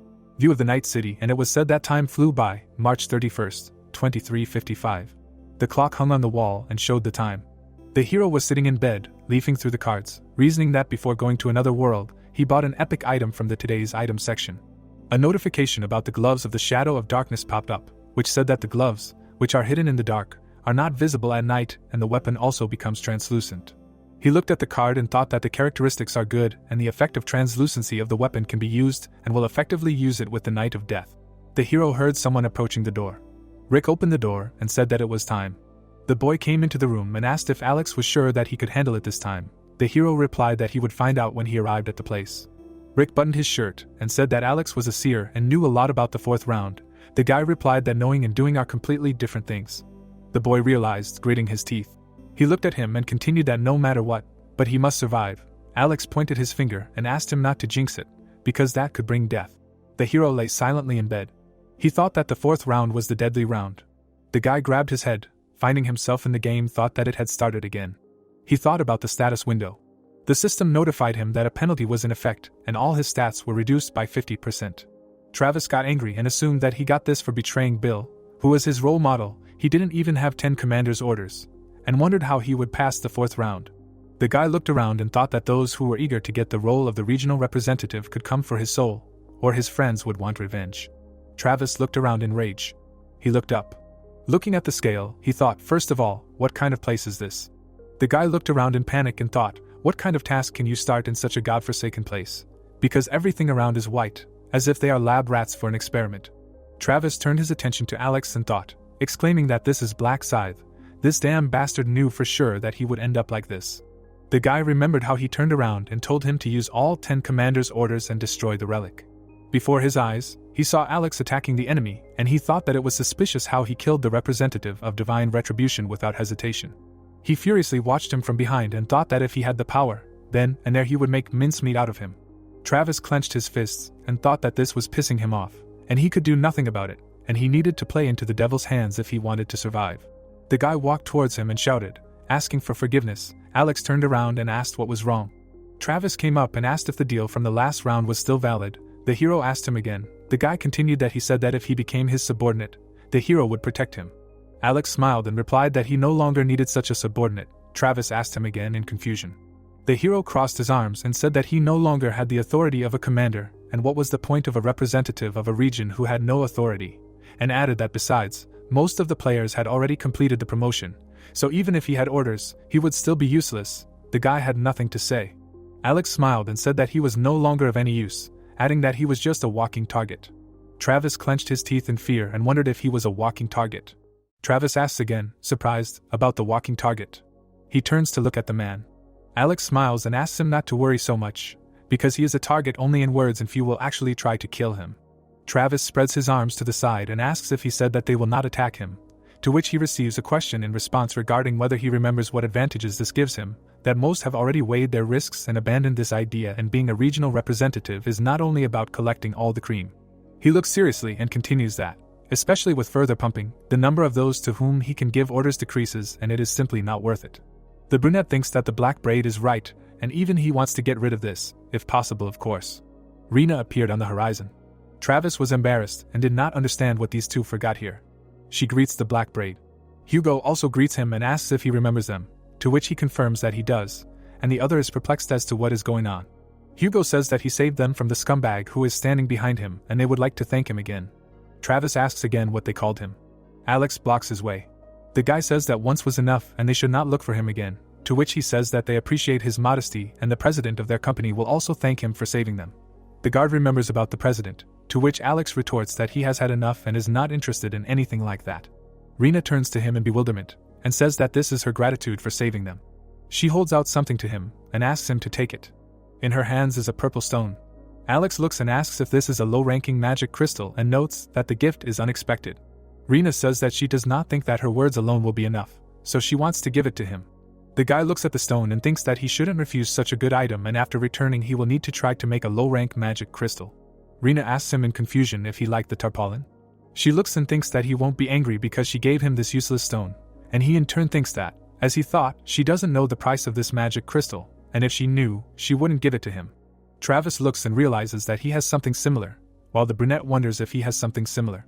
The brunette wondered what it could be called, not a black and gold strength stone, while Alex wonders what he was talking about, not a black and gold strength stone. The system notifies us that the black and gold strength stone is an item that drops from very low-level monsters and is much more difficult to obtain than this magic crystal, and now he won't be able to get it even with a special desire. Alex looks away and thinks that now he knows that he has such a valuable item, and wonders if he just got lucky. Reena folds her arms and asks if he needs a barrier, to which he clarifies what she means, and she explains that she is now a summoner. The girl is embarrassed and continues that she can summon a fairy who can cast a barrier on him, and if he needs it. The brunette looks at her and replies that he thanks her for the offer, but he will not need it, and he does not think he needs it. The girl looks away. She bows and says that in that case they need to go, and wishes him luck in this round, to which Alex responds in kind. The guy turns to Travis. The brunette asks him to stop, to which he responds. Alex asks if he is going far, to which Travis does not understand what they are talking about, and he asks if he has already forgotten what they talked about, because he is a walking target. The brunette looks around and says that he already told him that no one here will attack him, to which he replies that he told him that there will be such people, but there will be few of them, because there will still be those who want the opportunity to order others around. Alex looks away and continues that although many have already reached level 10, there are still characters who have not done so, which means they are still in danger. Travis looks at him in bewilderment, and he says that he should just think about whether he thinks that none of the thousands of players will target him. The brunette asks what he should do in that case. Alex smiles and replies that he will help him and then he will not be an easy target. Travis asks again if he is telling the truth and tries to thank him, but he retorts that he did not say that it would be free and that he wants a stone as payment, and asks if he has seen what Reena gave him, because if he has something similar then that will be enough. Travis smiles and says that he has a similar stone. The guy hands him the stone, while the system notifies him that he is getting a black and gold durability stone, that its type is an item and its description, that it is a black and seemingly strong stone that has a smooth and shiny surface. Alex looks at it, and says that this is good and asks if there is anything else, to which he receives in response that he has nothing and he gave everything he had and prays that he does not take his equipment from him. Alex says that he should not worry so much, because he would not take it even if he offered, to which he replies that he gave him the stone and this means that he will help him. Alex leaves saying that this is so, because he keeps his word. The angel grins and asks if they have gathered again today and notes that their number has noticeably decreased. People are perplexed by the fact that there are fewer of them, because did anyone really manage to fight in the real world? Alex looks at her and thinks that it would be surprising if not a single player made a fuss for a whole month. The angel is happy and says that this is good, and since everyone is already here, she should announce the task of the 4th round. The system notifies them that the main task of the 4th round is to kill each other for 3 hours. And the statistics for all regions is that there are about 180 million of them, and only 0 out of half of the number above have passed so far, and that in the current region there are 1,042 participants, and 0 out of 521 have passed. People are perplexed why the task is to kill each other, while the angel says that it is so easy to confuse people, because everything is exactly as stated in the task. She flies above them and says that they just need to kill the players next to them and asks what is wrong with the task, to which the people are indignant why it is necessary to kill players. She puts her finger up and says that she will try to explain in more detail that the goal of this round is to reduce the number of players by setting a task to kill each other, and unlike the previous rounds there will be no monsters in this one. People ask again if there will be monsters, and someone says that he just needs to level up and become stronger, and another one asks her if it is true that since exactly half of the players will pass, then everyone only needs to kill one. Angel puts her finger to her mouth and says that this is the whole secret, and if she tells everything so simply, it will not be so fun. Alex is indignant and asks if this is fun, because she just received an order from her superiors not to tell them anything. She flaps her wings and he says that for them, angels are just a source of information in this damned game, and the game itself has a master, and the fact that she hides part of the rules means that she received an order directly from him. Angel laughs and continues that in this case, they will not be able to complete their task simply by killing players, only half of those present will be able to survive, and the formation of ranks is already a secret. She looks at them and continues that she wants to tell them one more thing, that they will not become number 1, just by killing someone first. She waves her hands and says that this is all she has to explain, and now she suggests that they start the slaughter. The system notifies that they are given 3 hours until the end of the round, while someone is confused about what to do, and another asks if he should just kill someone. More people are indignant because he needs to kill them, other people, even though they are not his enemies, and someone asks what kind of madness this is. Travis smiles and asks if he should kill other players, because he is lucky, because he just wants to kill a couple of assholes. Alex stands in the crowd while he continues that everything is as he thought, that he is only thinking about killing his friends. The brunette laughs and thinks that if you think about it, then wouldn't it be better if other players hesitated with killing others, because then he will definitely advance to the next round. He frowns and notes that these sons of bitches, he doesn't know where they are, but he will finish them all off. Alex stands behind and scares the brunette. Travis looks at him and asks if something happened. The brunette says that he said that he would help him not become a target, and he is here to keep his promise and uses magic. Travis didn't get what he was getting at. Alex swings. The brunette looks at his fallen comrade. The system notifies him about the start of a hidden additional task, which states that in the 4th round you need to kill a regional representative within a certain time, and the reward for completing such a task is a ticket for a low-level magic crystal. The window also says that the additional task was completed, and he received an item called a ticket for a low-level magic crystal. The system describes an item called a ticket for a low-level magic crystal, specifically that it is a rare consumable and it has an effect. You can get from 1 to 5 low-level magic crystals. There are also restrictions in the form of the fact that it can be used until the next round and have a rank of a commoner and higher. There is also a description that this is an item with a limited time of use, which allows you to get magic crystals, and the item will be automatically destroyed when moving to the next round. It also heavily depends on the user's luck indicator. Alex reads this and thinks that it is good because he got what he wanted and he killed his attacker in order to get the reward for the additional task, although this is clearly not the only reason. The people are stunned that someone has already died, and the girl says that she saw the black Scythe kill him. Someone looks at him and asks if he is trying to kill the regional representative again to regain power. The people turn to him and ask how he can just kill someone and ask if he is even human. Alex wonders if he is a killer and realizes that it is true, because he killed this person. He looks at them and wonders if they think that this is all, because he killed many people to reach the 20th round, but he never killed without a good reason, especially in this round. He has no choice but to kill regardless of his desire and refers to the text of the task that they need to kill other players within 3 hours. He remembers the angel's speech and continues that they all know about it and want to kill him.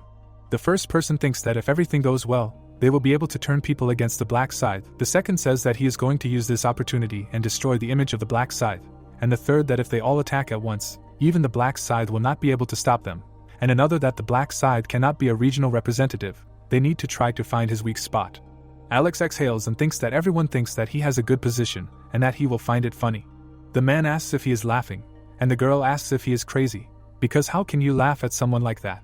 The system notifies them that the player with the nickname Black Scythe has become the new representative of their region, While the people are indignant about this news, the second says that the guy with the blade now has a gun and does not understand what to do in this case. Alex smiles and asks them why they are all silent now, because it looks like the brick factories have postponed the news that he is now a representative of the region. He crossed his arms over his chest and asked if they were afraid of the commander's authority, that they still hadn't moved forward, to which the man asked what he was talking about. The man with the scarf asked to look somewhere.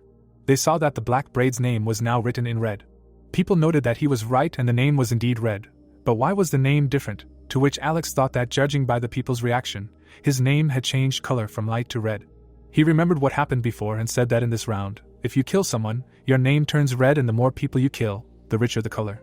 The brunette looks at the people and continues that the name's color change is needed to distinguish killers from ordinary people, while they declare that the single-barreled shotgun killed someone and turned against him, because he is a killer, and killing a killer is morally easier than killing an innocent person, since people feel less guilty for what they did.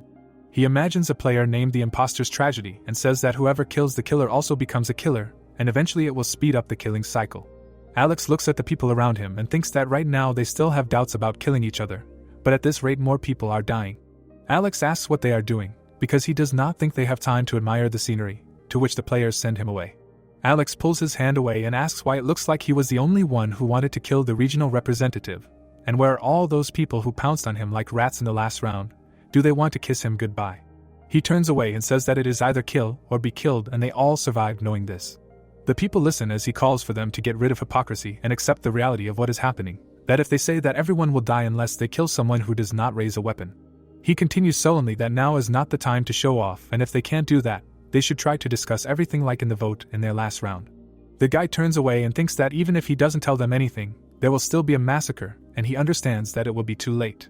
He looks at the floor and thinks that if he hadn't told them about this, then the time would have been wasted, and it is likely that at this stage they won't even be able to count the number of survivors, and pushing them to complete the task is the only way to save as many people as possible.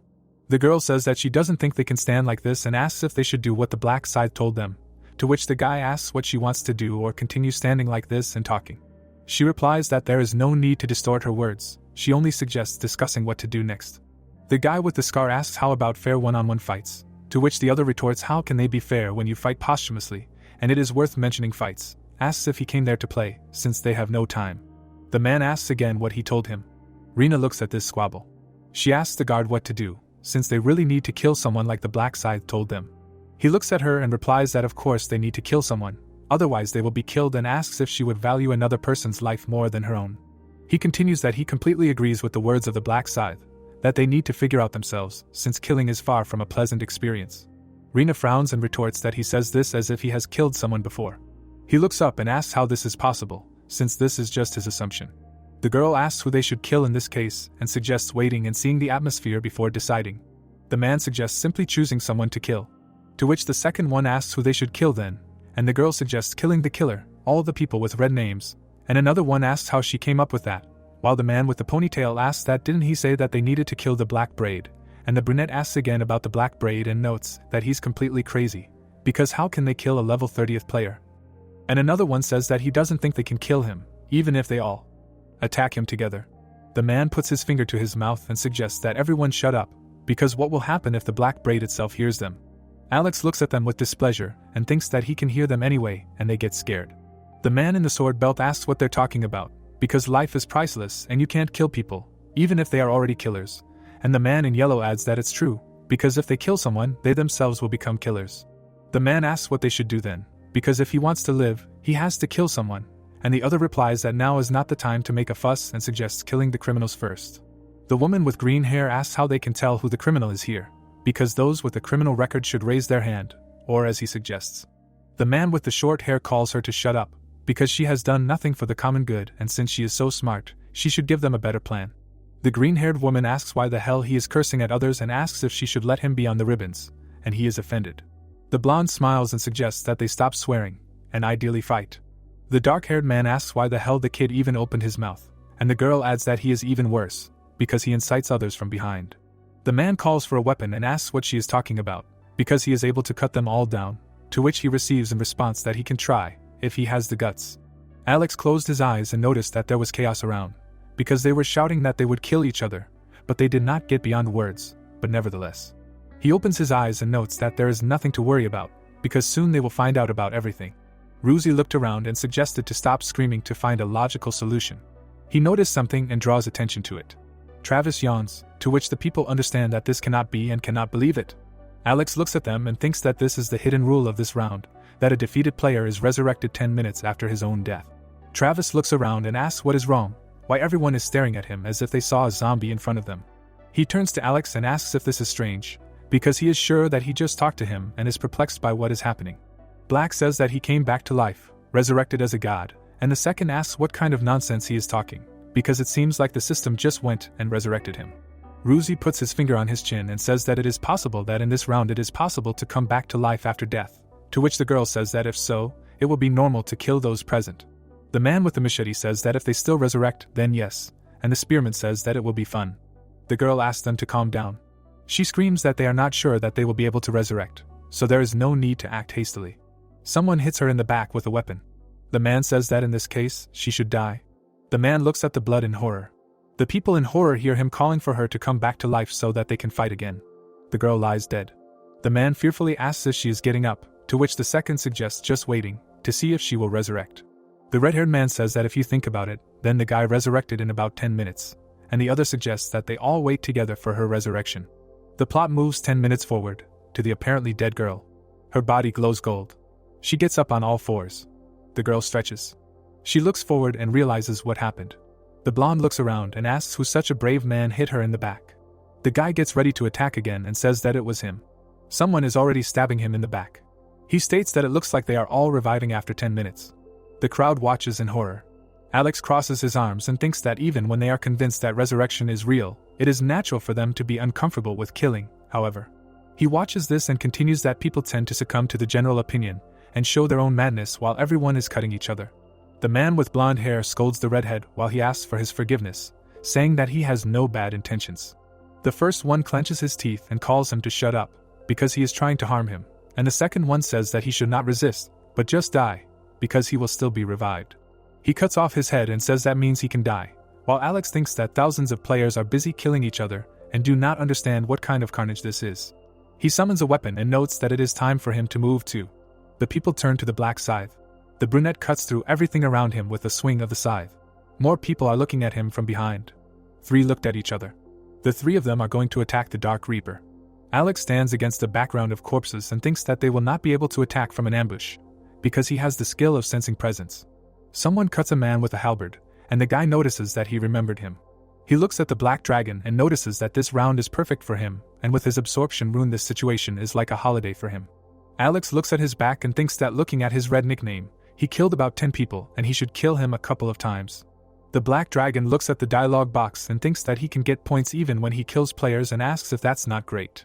He looks at his absorption rune and continues that he knew that it is pumped up due to killing, but he did not think that it also works on players, and the description of the rune says that the user can get points after killing enemies, and when the scale is completely filled, a random indicator will increase by 1 and the amount of points depends on the difficulty of the enemy. He hits the girl in the back. The guy in a frenzy wishes death to everyone. He looks at the half-filled absorption rune. The dark-haired one is surprised, because it seems that this player was a high level, because he was given a lot of points and apparently his level was close to him, since there are so many points. He looks ahead and thinks about how many points he can get for killing the black scythe and asks if the bar will fill up to the end and he will be able to get a new characteristic. He frowns and understands that he will lose more if he does such an idiotic thing. The dark-haired one looks at the people and thinks that he will just kill everyone and become stronger. He hits a man in the back and says that it is nothing personal. The next one is already lying on the ground, and he notes that this relieves his stress. He remembers the last round and understands that because of those players he was not able to hunt normally. The black dragon wipes the blood from his face and says that this round is just perfect for him.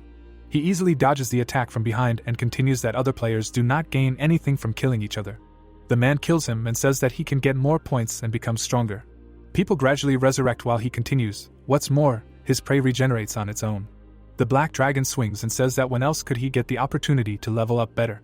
He looks into the distance and wonders how many he has already killed and realizes that he needs to kill as many players as possible to get into the ranks. I'll go there. Someone stands in front of him. Alex looks at him with displeasure. Alex says that this is the night of death. The hooded man asks what is happening, and the second asks why everything around has become dark. The black dragon looks at him and wonders why his scythe has suddenly become transparent, and he does not know what is happening, but he should be careful. Alex makes a spinning kick and looks at himself from the side with the understanding that he died. The black dragon notes that he should have been careful and avoided the black scythe. People are killing each other en masse. Travis looks at the slaughter. He sees the green-haired girl resurrect. He wonders if she came back to life again, because do they really respawn every 10 minutes? The dark-haired man smiles and thinks that they still have to kill each other this round, and it's time for him to get revenge on those who turned their backs on him earlier. He walks along the slaughter and looks for Lester. He looks happily, and realizes that he found him. Travis sees a man with a bow and grins because he looks so pathetic because of the penalty. He runs to him and says that he is glad to see him. The dark-haired man punches him deep in the nose. The man flies back. Travis looks at him as he holds his face and insults him. He grabs his head and asks if he was the one who said he would kill him when he saw him again, and now he is offering him death. The dark-haired man lets him go and remarks that it will be much better this way.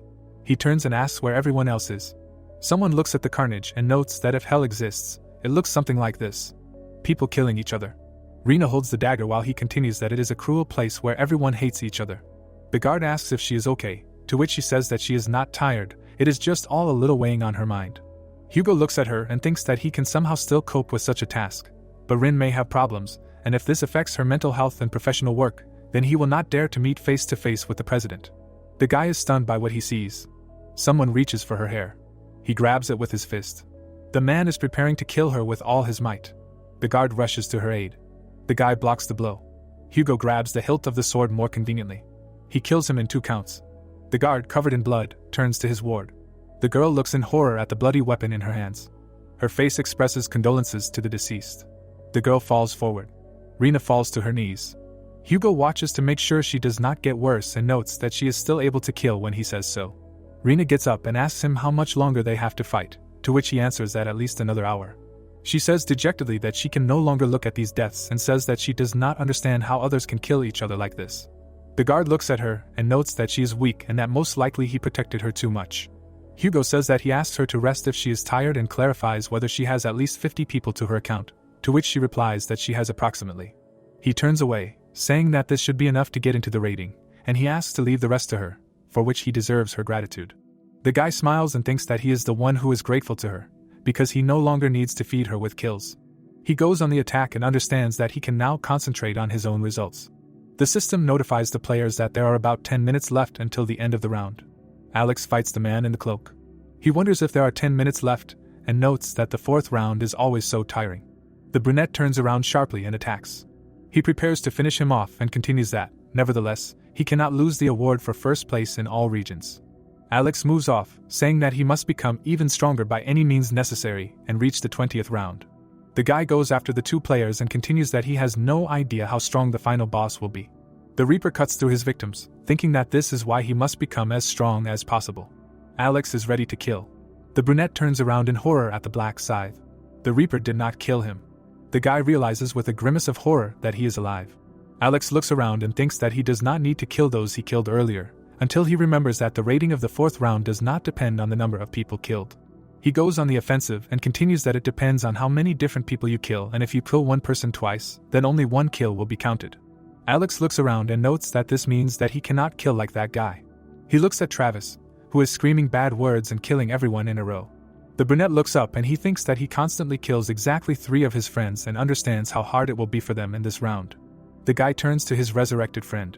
He has not yet come to his senses, and Travis has already struck again with the question what is wrong with him and asks him to resurrect quickly, while Alex thinks that if you die immediately after resurrection, then you will not have time to kill anyone, and accordingly you will not pass the round. The system notifies that there is only a minute left. Alex looks around and thinks that there is only a minute left and that there is not much time, but he needs to get as much score as possible. He looks at the gray-haired guy and remembers that he killed him already. Alex sees a guy with a girl, they too. The brunette looks at the man with a knife and thinks that he does not remember him, therefore he has not killed him yet. He approaches him from behind and continues that since there is very little time left, they need to kill with 1 blow. The guy died from a scythe blow from behind. Alex sees a golden glow. There is the same around all the players. The angel smiles and asks if they enjoyed killing each other, which makes people angry how they could enjoy such a thing at all. Monica lowered her eyebrows and draws attention to the rivers of blood that they left, because they created real chaos. She smiles and continues that in any case, they are done with killing each other. Alex looks at her while she says that before viewing the results, they should resurrect all the dead, to which he notes that she speaks as if she herself is in charge of resurrecting them, although the system is responsible for this and no one else. The players are resurrected one by one.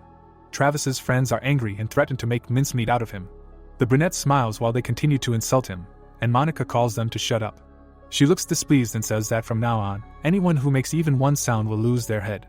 The players fell silent, and she smiled and said that it was pretty quiet now, and that was great, because since everyone was resurrected, they should look at the results. She takes off and says that before that, they will have to find out about the additional task of this round, to which one asks again about the additional task, and the second is perplexed if there was one this time too. Monica looked at them and answered that of course there was. Weren't they idiots for thinking that there wouldn't be one?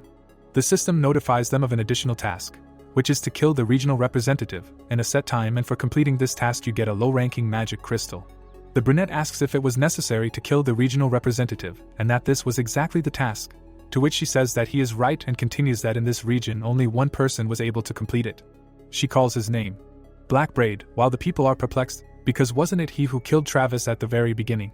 The man turns around and thinks that it means that becoming a regional representative in this round would be nice, and the second realizes that if he knew, he would have killed the brunette, and everyone in the area looks askance at the former regional representative. Travis is horrified to realize that he died because of the black braid. The guy looks at the temporary skill column and realizes that there is nothing there, that his temporary authority as a commander is gone. He remembers the words of the black Scythe that he will help him so that no one will kill him just like that, and he himself understands that he said that he would help him not to become a target, but still took the representative from him. Monica finally suggests looking at the overall results. She breaks into a smile and asks if they are curious how exactly these results were calculated. They heard that the rating depends on how many different people they killed, and if they killed the same person many times, then exactly one kill was counted, to which someone asks if they didn't have to kill different people, and the second that they didn't have to kill as many as possible. Monica sighs and asks how it could all be so easy.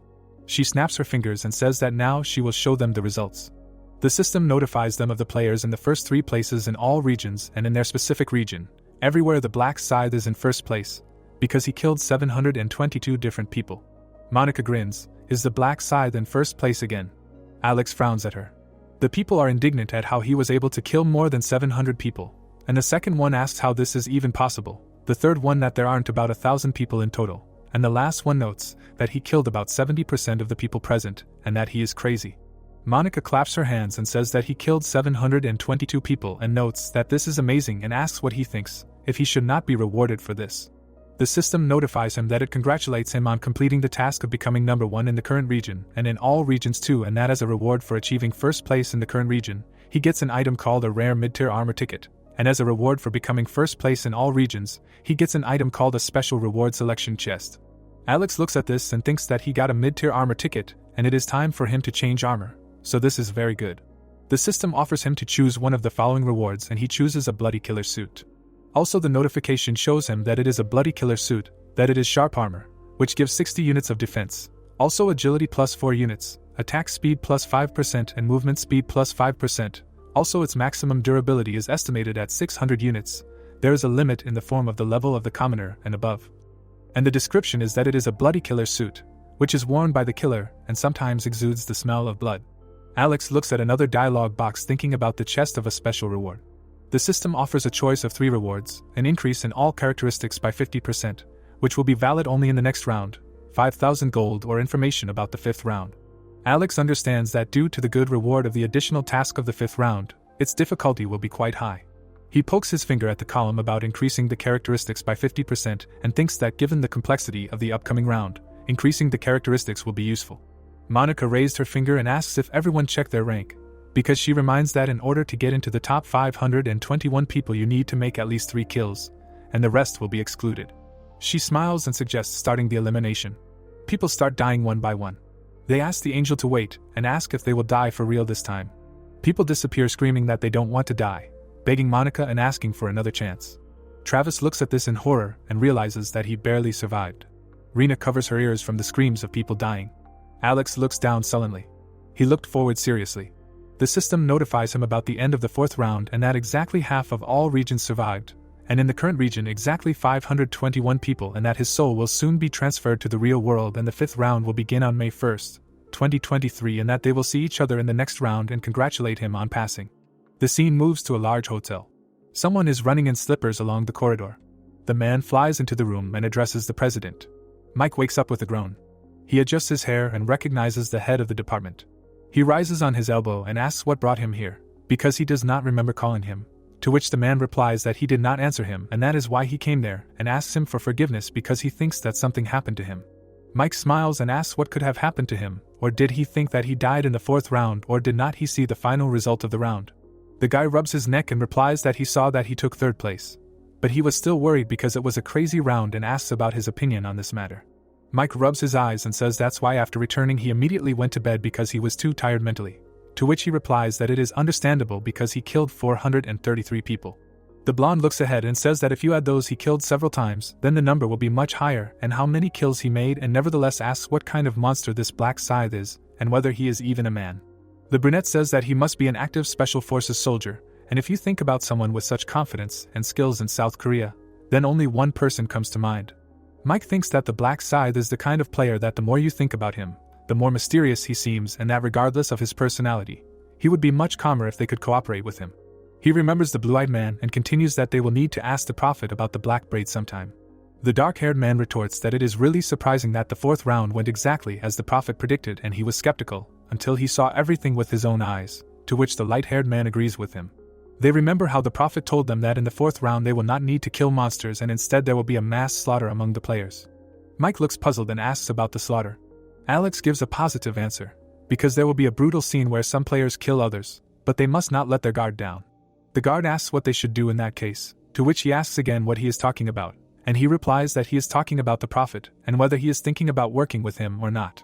The fair-haired man takes the shirt and says that this is exactly so, because he is the main investor who owns 31% of their shares, and asks if he has a choice in this case, and in truth he can say that the fate of his company is in the hands of that very prophet.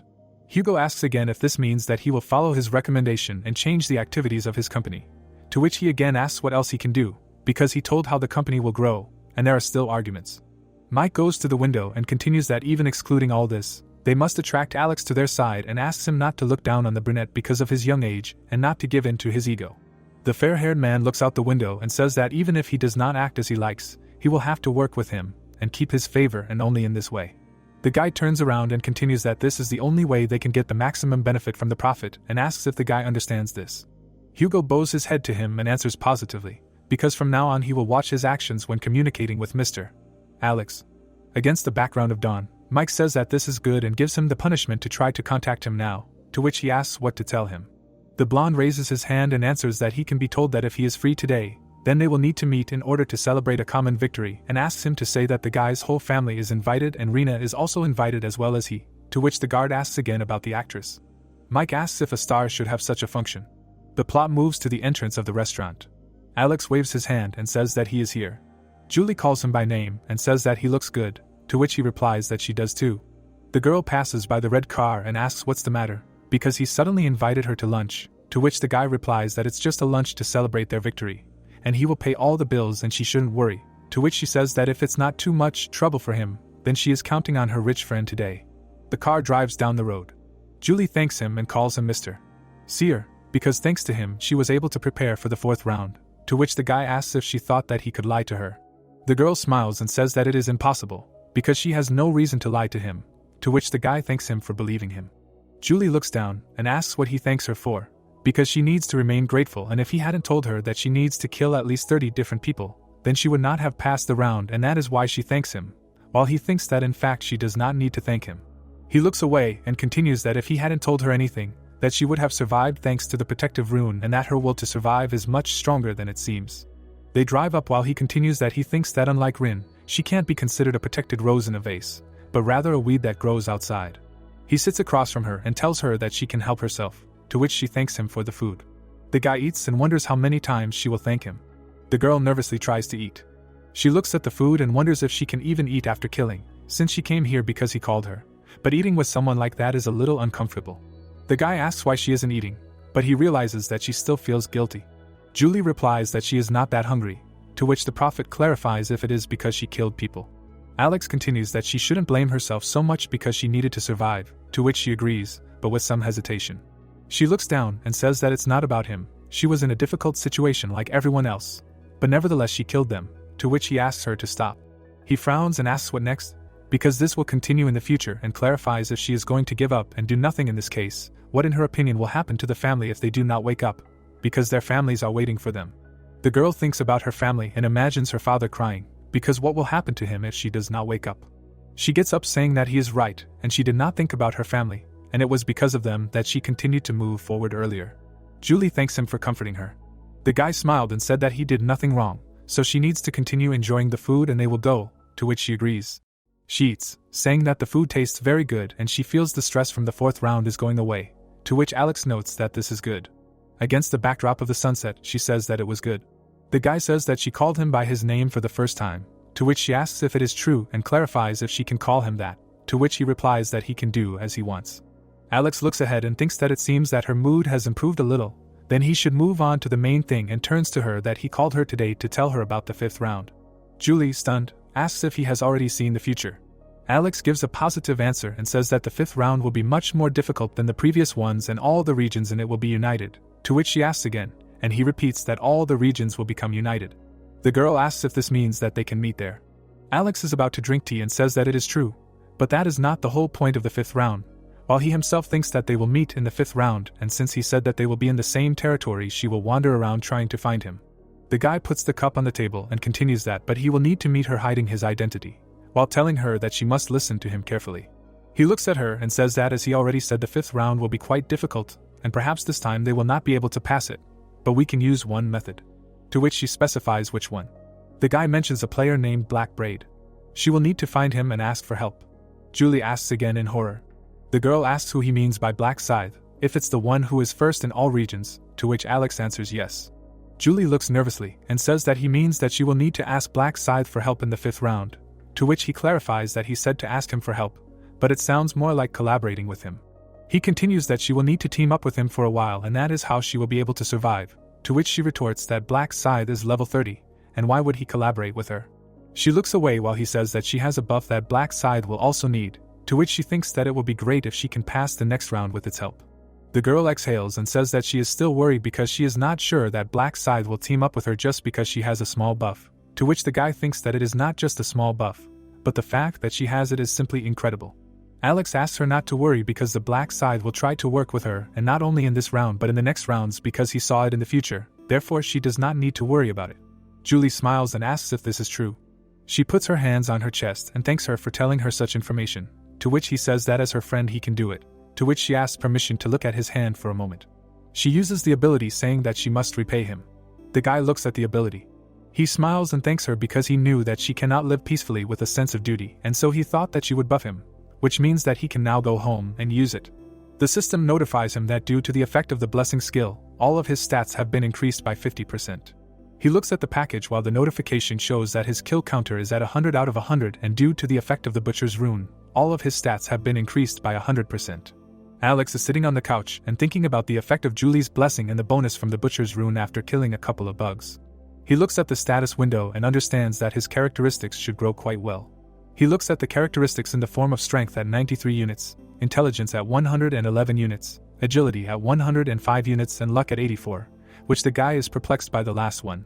The guy uses the item with the thought that with such luck you can count on a lot, while the dialogue box describes to him an item called a ticket for a low-rank magic crystal, that it is a rare consumable and it has an effect, you can get from 1 to 5 low-level magic crystals. There are also restrictions in the form of the fact that it can be used until the next round and have a rank of a commoner, and above. There is also a description that this is an item with a limited time of use, which allows you to get magic crystals and the item will be automatically destroyed when moving to the next round. It also strongly depends on the user's luck indicator. The guy looks at this and thinks that if he were a normal person he would pray to God for good results. Alex smiles and notes that he doesn't give a damn about God. He remembers Monica saying that it was time to start the game and that on the 1st of every month for 20 rounds people's souls would be transported to another dimension to play a game, while the guy thinks that he doesn't know which one, but it's definitely some god's hands. He thinks about angels and continues that who else could take 1,800,000,000 people and put them in a separate game. There's definitely a god behind this, and it's a god who plays with people. The guy looks at him with displeasure and thinks that if he could get his wish after beating the last round, he would want the fucking god who created this game to be destroyed. The system notifies him that he used an item called a low-ranking magic crystal ticket. The system also congratulates him on getting 5 low-rank crystals and shows him the items he got: 2 red, 1 yellow, 1 green and 1 purple low-rank magic crystal, while the guy is confused that he got 5, because that's the maximum. He smiles and continues that it wasn't a prayer, but a curse from the gods that gave him a good result, and that's good. Now he'll start combining. He looks at the screen and presses the combine button and thinks that he'll first insert 2 red magic crystals and combine them. He looks at the display about the successful combination, with the fact that he's created a low-rank red magic crystal. The guy sits there satisfied, thinking that if you combine magic crystals of the same rank and color, you can get a higher rank magic crystal. He looks at another purple one that Reena gave him, and the one he just received. The system notifies him about the creation of a purple low-rank magic crystal. He looks at the board and thinks that if he connects the magic crystal with the item, and he did it successfully, he gets a 2% increase in damage due to the connection with the hood. The guy improves his items, specifically improved all the characteristics of the Glove of the Shadow of Darkness by 2 units and Luck from the Ring of Resistance also by 2. He also improved the dexterity of the long fast boots by 2 units. The guy thinks that he will separate the dark blue magic crystal from the hunter's armor, and received a decrease in damage to the bloody killer suit by 1%.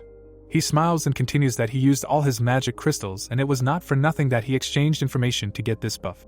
He thinks against the background of the building that now he needs to prepare for a meeting with Mike. The guy is stunned. Rick asks him if the president of the company in which he invested is the heir, to which he answers positively, because as their business partner he was invited to the event and they will work together in the future. The younger brother asks if he can even go to a place like that, to which the other brother replies that he said he could come there with his relatives, so he doesn't have to worry. Rick is horrified to see them there, and Alex urges him to just go already. He leads the younger brother to the door. He looks at him in confusion. The guard bows and says he is here to see them off. Rick says they have seen this man before. Alex explains that it is his brother. Hugo says he is sorry, as he did not introduce himself, and gives his name and asks if they have met before, to which Rick says yes, while he continues that he has already apologized to his brother. Rick listens in surprise as he says he is very sorry for being rude earlier. Hugo gestures and says that this event will serve as an apology, so he hopes it will not be a burden for them and asks if they can go, as the limo is already waiting downstairs. They arrive at Mike's hotel. While they were just entering, someone had already recognized Alex.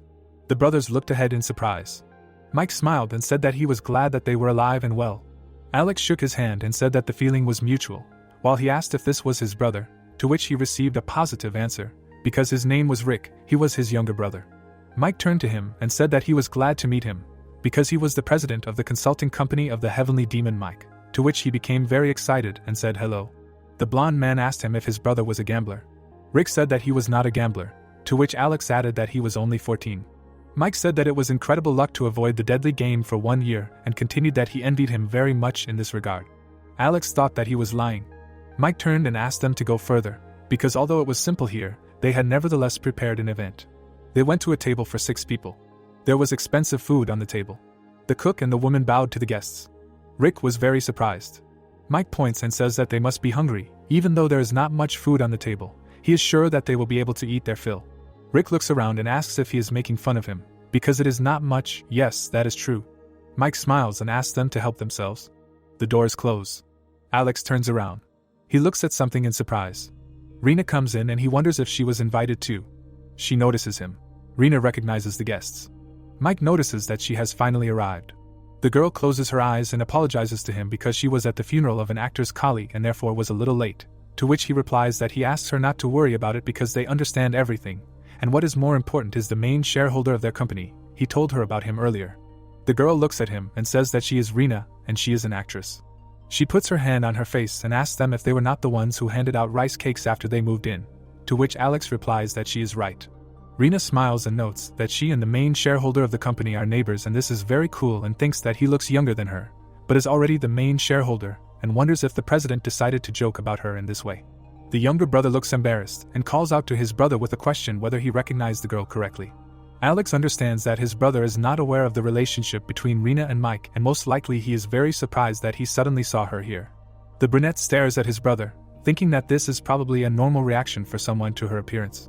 The guy doesn't know how to act and notes that he should probably look more interested. Mike smirks and realizes that the guy is really young and it's obvious that he's a man and it was a good idea to invite Rin. The blonde smiles and notes that they should be hungry and asks not to worry, but to enjoy their dinner. Everyone is sitting at the table. The younger brother looks at his brother and says that this meat just melts in your mouth, to which Alex notes that if this is true, he should eat more. Mike asks the shareholder if he likes the food, because he ordered the chef to pay special attention to the dishes. They both turned around in surprise and he replies that it's delicious, To which the blonde asks the same thing from his younger brother. The younger brother shyly gives a positive answer, because it's the first time he's eaten something like this. He remembers that he had ordered everything to be taken away and redone earlier, and says that he is glad to hear that they liked everything, while thinking that it was a good idea to work with the cooks a little. The president holds up the cutlery and says that he noticed that they did not bring other members of their family, and asks why he only came with his brother. Alex looks down and replies that his family only consists of his brother because his parents died. Mike, stunned, replies that he is sorry and scolds himself for asking the question. The blonde looks away and wonders why he asked that question because all the good atmosphere has gone down the drain. He sees that his younger brother is in a bad mood and decides to just shut up until the mood somehow recovers. Amidst the awkward silence, the servants put tea with sweets in front of the guests. The blonde looks ahead and thinks that he needs to somehow defuse the situation. Mike looks at Rin, hoping that the actress will look at him for a second. The guy puts the cup on the table. He gets up and asks Rin if they can talk for a while, to which the actress replies that they can. She follows him down the hall. Mike asks her to listen to him carefully, to which she replies that she is listening. The blonde stops. The girl answers positively to the question of whether the food was tasty. Mike turns around sullenly and asks if the actress thinks that he called them just to feed them. The president looks straight at her and clarifies that he called them to cheer them up a little and asks how she can be so stupid.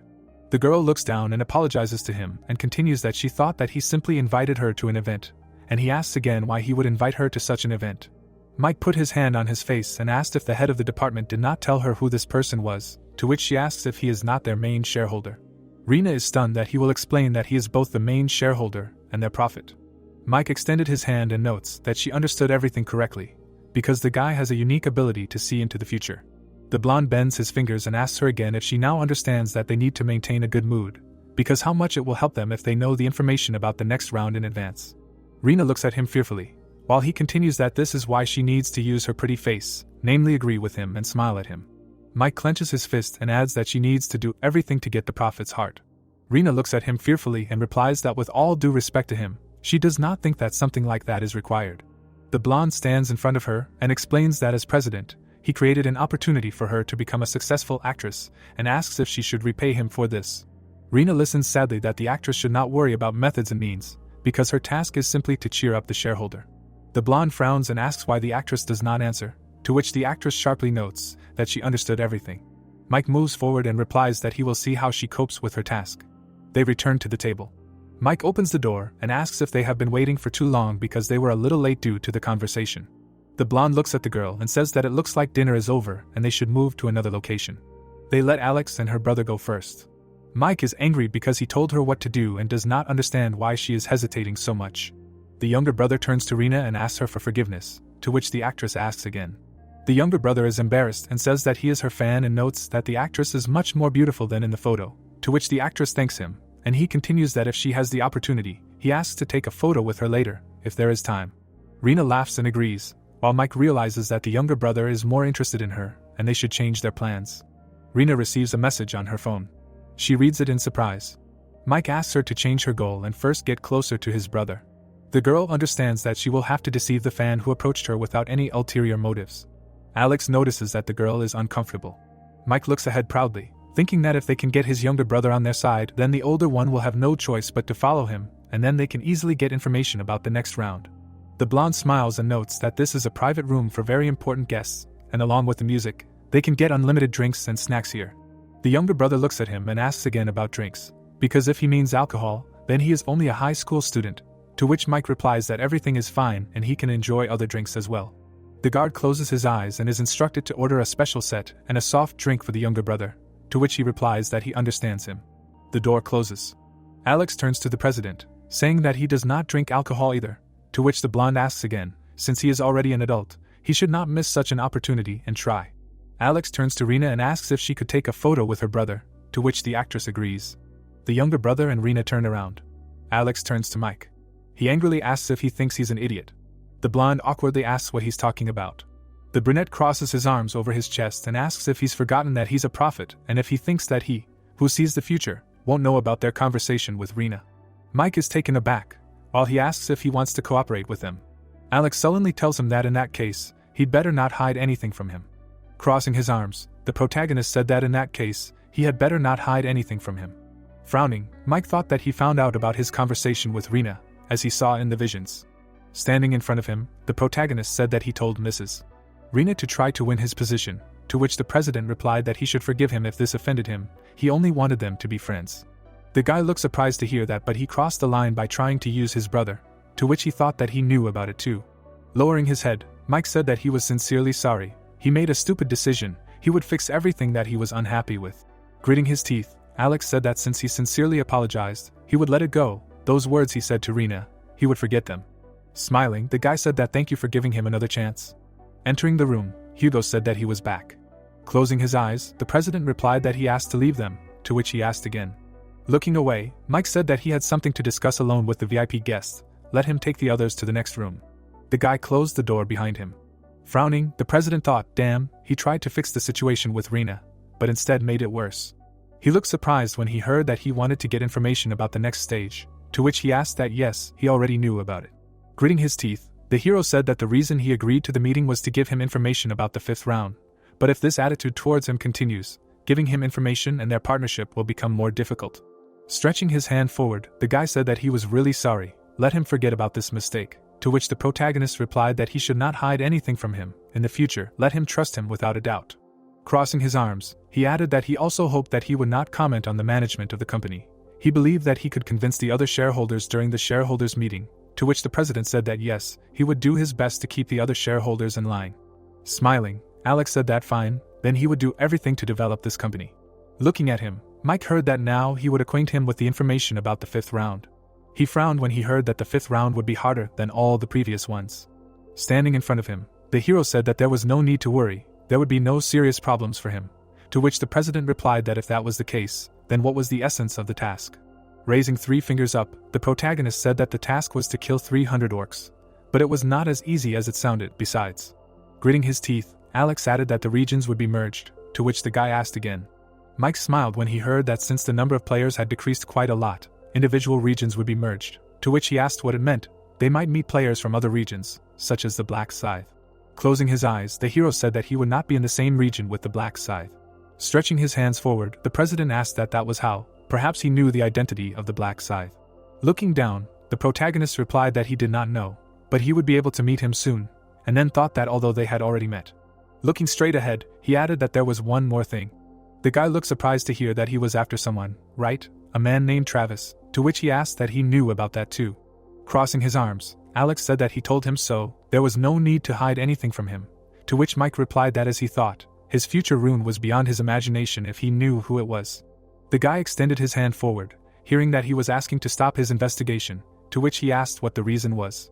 Turning his head, the hero said that it would be worse for him if he touched him, to which the president asked that he could find out why, and the protagonist replied that that was all he could tell him. The guy put his hand to his face. Looking at him, Alex thought that he would let him live for now, since he was still useful. Gritting his teeth, Mike said that he understood, they would stop their investigation into Travis. Taking a step forward, he added that well, then they would continue the event, without alcohol, to which the hero replied that he understood. Looking straight ahead, the guy thought that tonight he needed to let off some steam. The man was running through the alleys. He was holding his wounded arm. The man opened his eyes in fear. He raised his head up in amazement. Looking to the side, the man screamed. The stranger took a step forward. The man screamed in fear. The man swung his sword. A blow flew at the man's leg. His leg was chopped off. Falling to the ground, the man screamed. Gritting his teeth, Mike told him to shut up if he didn't want him to cut out his tongue. Lying on the ground, the man asked why he did this to him, what he did, to which the guy replied that he was really tough for a pedophile, he seriously didn't know. Raising his hand up, the man said that it was a long time ago, why now, he served time and is now free, he is just an old man. The guy raised his weapon up. He thrust the sword into the man. Lowering his head, Mike said that he should cover himself if he didn't want to die a long and painful death. If there were witnesses because of him, there would be more corpses. Gritting his teeth, the man wheezed. Looking at him, the guy said that it was great, even though he was old, but at least his ears worked normally. It was terrible that such trash as him was still alive and didn't think. Particles appeared around the sword. The glow spread around. Looking to the side, the old man asked what it was. Suddenly, darkness began to consume him. Beams flew around his body. He stretched out his hand forward. The guy watched him silently. Frowning, the young man thought that if it weren't for the dark mana charging, he would have killed this piece of shit in the blink of an eye. Particles flew around the weapon, and he added that he wouldn't do anything, he needed dark mana for the dark aura. Looking straight ahead, The guy thought that in order to charge the dark mana, he needed to take other people's lives. Pulling the weapon to the side, he said that now he can die. The man stretched his hand forward. A thought arose, what about when he kills people? Particles flew around the body. A thought arose that he gets much more mana than when killing monsters. Putting his hand to his face, Mike thought that for him, a man who enjoys killing criminals. Smiling, he added that isn't the Dark Knight the ideal class. The guy pointed the weapon at the old man and thought that cleaning up trash helps cope with stress. Mana particles flew around the sword. Mike stood silently in front of the corpse. Frowning, he thought that it can't absorb corpses. The dark aura can only absorb the life force of living targets. Suddenly, a sound was heard behind him. The guy turned around in amazement. A cat ran near the trash can. Looking down, the president thought that there could be no witnesses. Buildings appeared. The thought arose that he had dragged him to the corner of the street away from human eyes, and before dawn, no, he thought there was one person. The image of the hero appeared. It was said that the prophet Alex, he can see a similar scene using the rune of the future. Frowning, Mike thought that in this case it meant that he approached him knowing that he was a serial killer. Smirking, he said that it was interesting. Taking the phone in his hand, the guy said that he should come here and clean up after him. A view of a high-rise building opened up. Sitting on the bed, the hero thought about the fact that he did not need to attend any events, so he spent time at home. He needed rest. Looking at the phone, he added that today, however, it was over. Pressing the button, the protagonist thought that it was time to act. Rays flew around the crystal. The thought arose that it was time to deal with one of the 5 runes that he received in the real world, the cloning rune. The hero's eyes lit up. News about the world chaos appeared. Gritting his teeth, the guy said that this is only the 4th round, and there are already so many deaths, low-level bastards. Smiling, he added that they, after becoming players, do the same. Walking forward, the players said that and why they blew up the shit because people do what they want before they die. So in the past there was no need to suppress everyone. Let them not do this, do not do that. It is because they have all sorts of rules for every question. Suddenly he swung his weapon. Striking the ground, the guy shouted that his patience had simply snapped. Looking straight ahead, he said that well, it doesn't matter, now there is not a single scum that could stop him. Smiling, the player added that because he is a higher being called a player. Stretching his arms out to the sides, he asked what kind of bastards he should kill this time. Looking at his hand, the guy thought that he killed people in reality for the first time and felt almost nothing. Maybe it was because he had already experienced the hell of the 4th round. Raising his hand up, the young man said that but for each person only one card is given. What a nasty thing. It is because they are ordinary people. The player smiled broadly. The thought arose that, as expected, the 4th round is a hot spot. Moreover, this method of pumping was even more effective than catching monsters. Notifications about runes appeared. Leaving, the guy said that if possible, he would like to kill players whose death gives more cards. Looking at the phone, he asked what the article said about a cafe for players to unite. Smiling, the young man added that if he registered here, he would contact the players and kill them, and then thought that he would be able to fill the slots with cards that were not even close to what they could squeeze out of ordinary people. He read about registering at a cafe. Gritting his teeth, the guy asked what was what. Not only did they require all personal information, but they also had to go through an interview. How tedious it was. Holding the phone in his hands, he added that he needed to join the cafe, so he could meet the players and stab them in the back. The young man began to enter the information, thinking that other players could not even dream of such a thing. Who could even imagine that there was a player who absorbed players? Standing in front of the building, he asked what it was definitely here. A message about an interview appeared. Standing in front of the door, the guy thought that everything was correct, but the player gritted his teeth and thought, what the hell did they call him to where even buses don't go? Opening the doors, he added that this interviewer behaves like a fucking pig, he should kill him. The young man looked around and thought that everything inside was furnished with taste. The man looked surprised. The thought occurred that there were only 2 visitors. Getting up, he asked if he was by any chance the one who sent the registration application, to which the young man responded approvingly. Stretching his hand forward, the man asked what his nickname was, to which the guy replied that he was the Right Dragon of Black Flame. Shaking his hand, the interviewer said that he was glad to meet him. His nickname was his age, 30, to which Jake asked if he was really a player, and the man replied that he was, although you wouldn't be able to tell by his appearance. But he turned 29 this year. Stretching his hand forward, he added that this miss came to the interview first. Perhaps they will become members of the same community, so let them introduce themselves to each other. Lowering his head, Jake thought that this walking anchovy was also a player. Yes, he would smear such an opponent on the wall in 2 counts, and then said hello. Turning his head, the guy asked that by the way, business here apparently is SOSO, there are no visitors, no regular workers. Smiling, Archie answered that the place is just very remote, and this is one of the reasons why they rented this place for the interview. Sitting at the table, the guy said that so he rented it, but then shouldn't the owner be here, and he does not see anyone here, to which Archie replied that the owner of the establishment is now in the kitchen, making preparations. After all, this is a cafe and you can eat here. Turning his head, Jake said that I understand. The room appeared. The thought arose that there were no surveillance cameras here either. Looking down, he added that if he killed these two right now and ran away, no one would ever know, right? Sitting at the table, the guy thought that no, he couldn't run away after killing only two insignificant hunters, and then asked that he wasn't going to start the interview, to which Archie replied that there was another candidate who was due to arrive any minute. As soon as he was here, they would start the interview right away.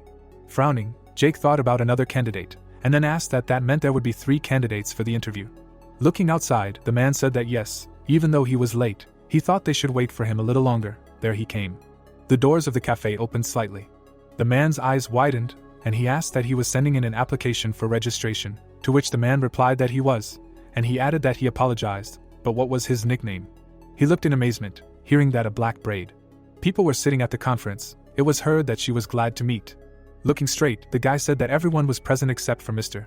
Honey Jam, and now they will start the periodic meeting of the 3rd week of April, and then asked how many people joined the cafe this week. Gritting his teeth, the guy said about 2,000, to which he was told that the number has increased compared to last week, and he added that yes, that's right, the number of players decreases every month, but the number of those who join the cafe increases every week.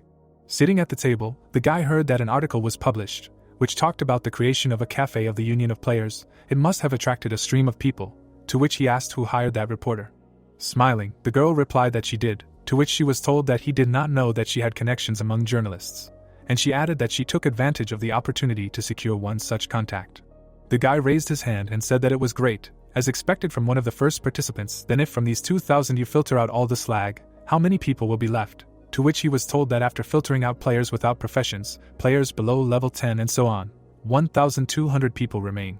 Frowning, the guy asked if there were any talents among them that could be useful. Adjusting his glasses, the young man replied that he would answer this question.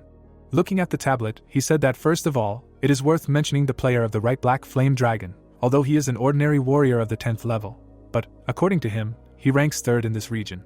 Putting his hands to his face, the guy said that 3rd place, despite the low level, he seems to have a good rune, or is it all a lie? To which he was told that nevertheless he believes that he is a talented player who can be promoted to a leadership position. The young man gritted his teeth when he heard that it was clear. What about the other candidates? To which he replied that there was another candidate. She was from the S1-22-7 region. She was always ranked 4th to 10th in the player list. The young man smiled when he heard that there were also 50 players who were in the top 100 in their regions. A lot more talent than he thought. He didn't think they would have time to conduct interviews now. Archie asked in amazement when he heard that wasn't it. Frowning, the guy asked why he was sleeping. What was he doing at night? Why was he nodding off since early in the morning? He wasn't going to listen to excuses. Let him interview all of these 50 people before the meeting next week. If he couldn't handle it, then maybe another high-level candidate would sit in his place. Raising his eyebrows, the man replied that it was fine. Let him rely on him. Gritting his teeth, the young man asked if he had managed to contact the Black Scythe, to which the boy replied that if there had been anything, he would have immediately dropped everything he was doing and reported it to him immediately. The chairman closed his eyes and said that indeed, he would have done exactly that. If the Black Scythe had joined the cafe, he would have been ready to immediately give up his leadership position. It was even a bit of a pity. The girl smiled, hearing that she could not ask this reporter to write more articles. It seemed that they needed to properly promote the cafe to attract the attention of the Black Scythe, to which she replied that of course it was possible. It was enough to just agree on payment. Smiling, the chairman said that he should not worry about it. He would provide a generous reward for everyone's hard work. Closing her eyes, the girl thanked him. The guy looked at him in amazement when he heard that. Well, on that note, they would end the discussion of candidates and move on to the next agenda, to which he replied that he should wait. A famous person had just applied to join the cafe. The chairman looked at him in amazement and asked what and who it was. Frowning, the guy said that it was a black braid. The people shuddered in surprise when they heard that. Archie held out his hands and said that it was nice to meet him, and then asked if the road here had caused him any inconvenience.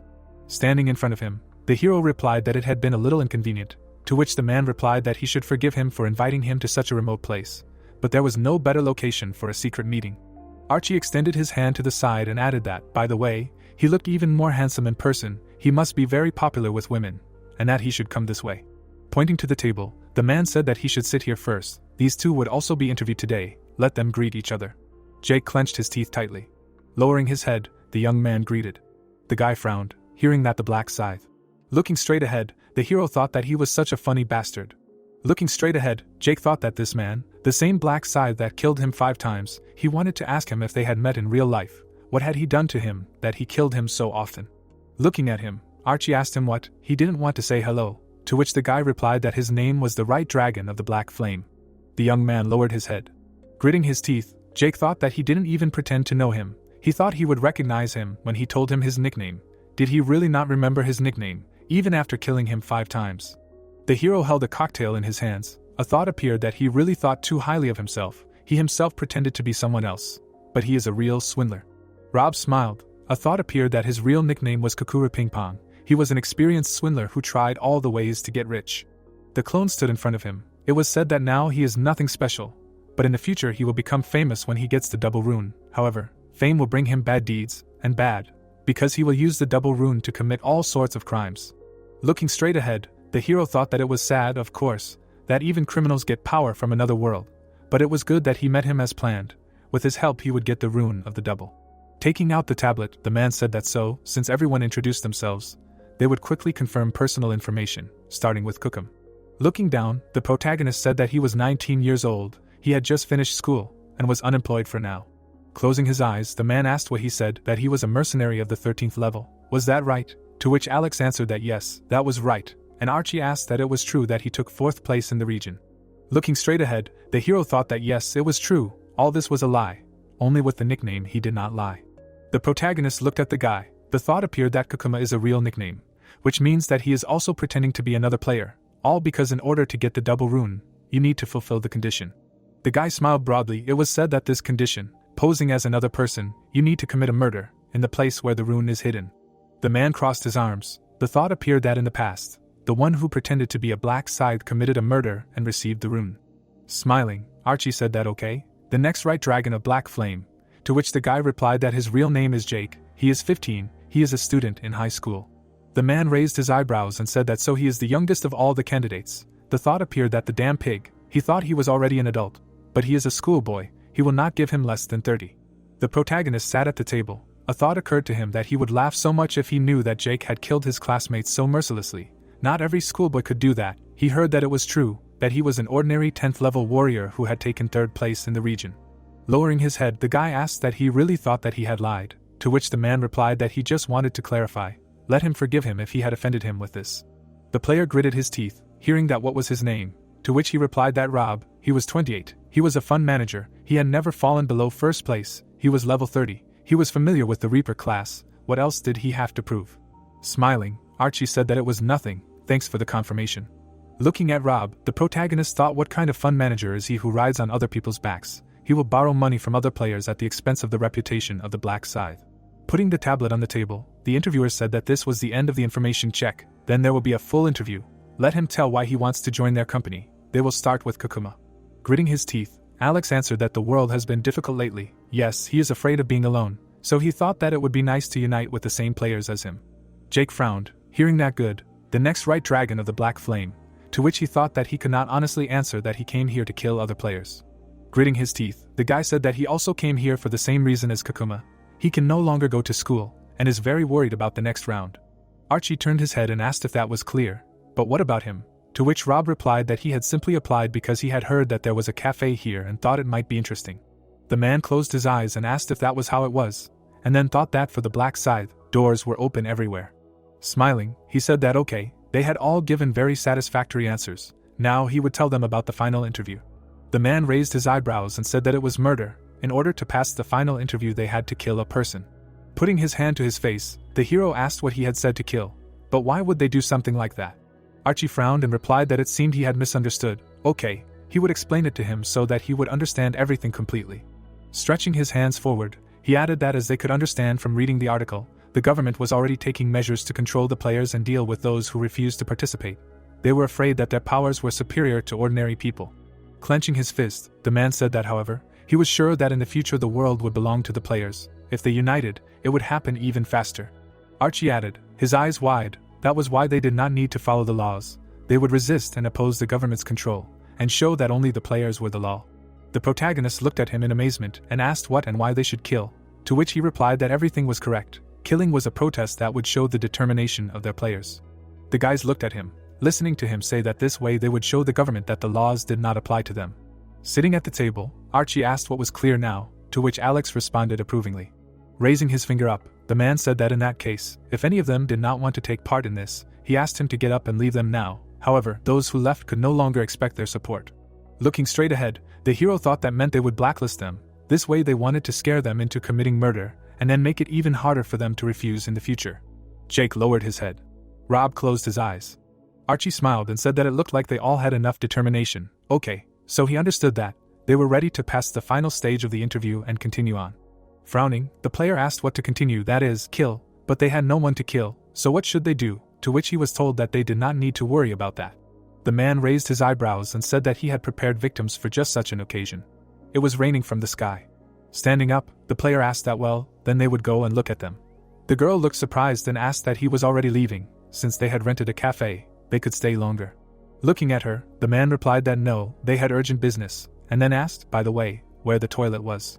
Pointing to the side, the girl said that it was right there, around the corner, to which Archie asked if she could ask him for something. Holding the keys in his hands, the man asked if she could move the car for him. He could see that he was in a hurry. Smiling, she replied that of course, she could go without worrying about anything. The girl went outside. She opened the car doors. The girl put away the umbrella. Suddenly, hands reached out to her. An unknown person began to strangle her. She wheezed from suffocation. Her hands trembled. Archie smiled and said that it was easy. Putting his hand to his face, the hero asked what he had just done, to which Jake asked again what but why he had killed the cafe owner. Turning his head, the man asked what they were worth, let them hurry. The man was unconscious. Gritting his teeth, the protagonist asked if it was really necessary to kill her. The car was driving through the forest. It suddenly stopped. People were walking towards the building. They heard that they had arrived. The final stage of the interview would take place in this warehouse. They entered the warehouse. Taking a step forward, the man said that they would let her lie there, and they would begin, and then asked who would kill her. Smiling, he added that it might be him, to which Rob replied that he would do it, and Archie said that he had expected nothing else from him. They looked away in amazement, hearing that he should stop. Looking at the hero, the man asked what was the matter, to which he asked that he couldn't. The interviewer raised his eyebrows and asked what he wanted to do, said that it was interesting, he thought so, he was scared and wouldn't do it. Turning his head, he added that could he give in to the cuckoo? The protagonist walked forward. Rob smiled and said good luck, he had done him a special favor. Looking straight ahead, Alex heard that thanks, he would put the doppelganger rune to good use.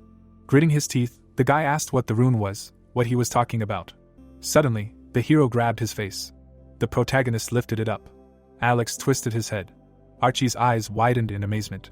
Raising his hands, he asked what the man grabbed his head and shouted, what does this even mean? How could he kill the black Scythe? Is he crazy?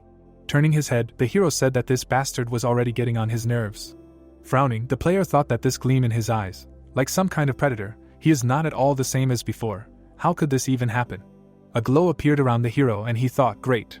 Pretending to be a Kakuma was worth it. Notifications appeared that the activation conditions were met. He found a hidden rune of a double. Stretching his hands forward, the man asked that he explain what this means. Why did he kill the black Scythe? To which the protagonist asked again.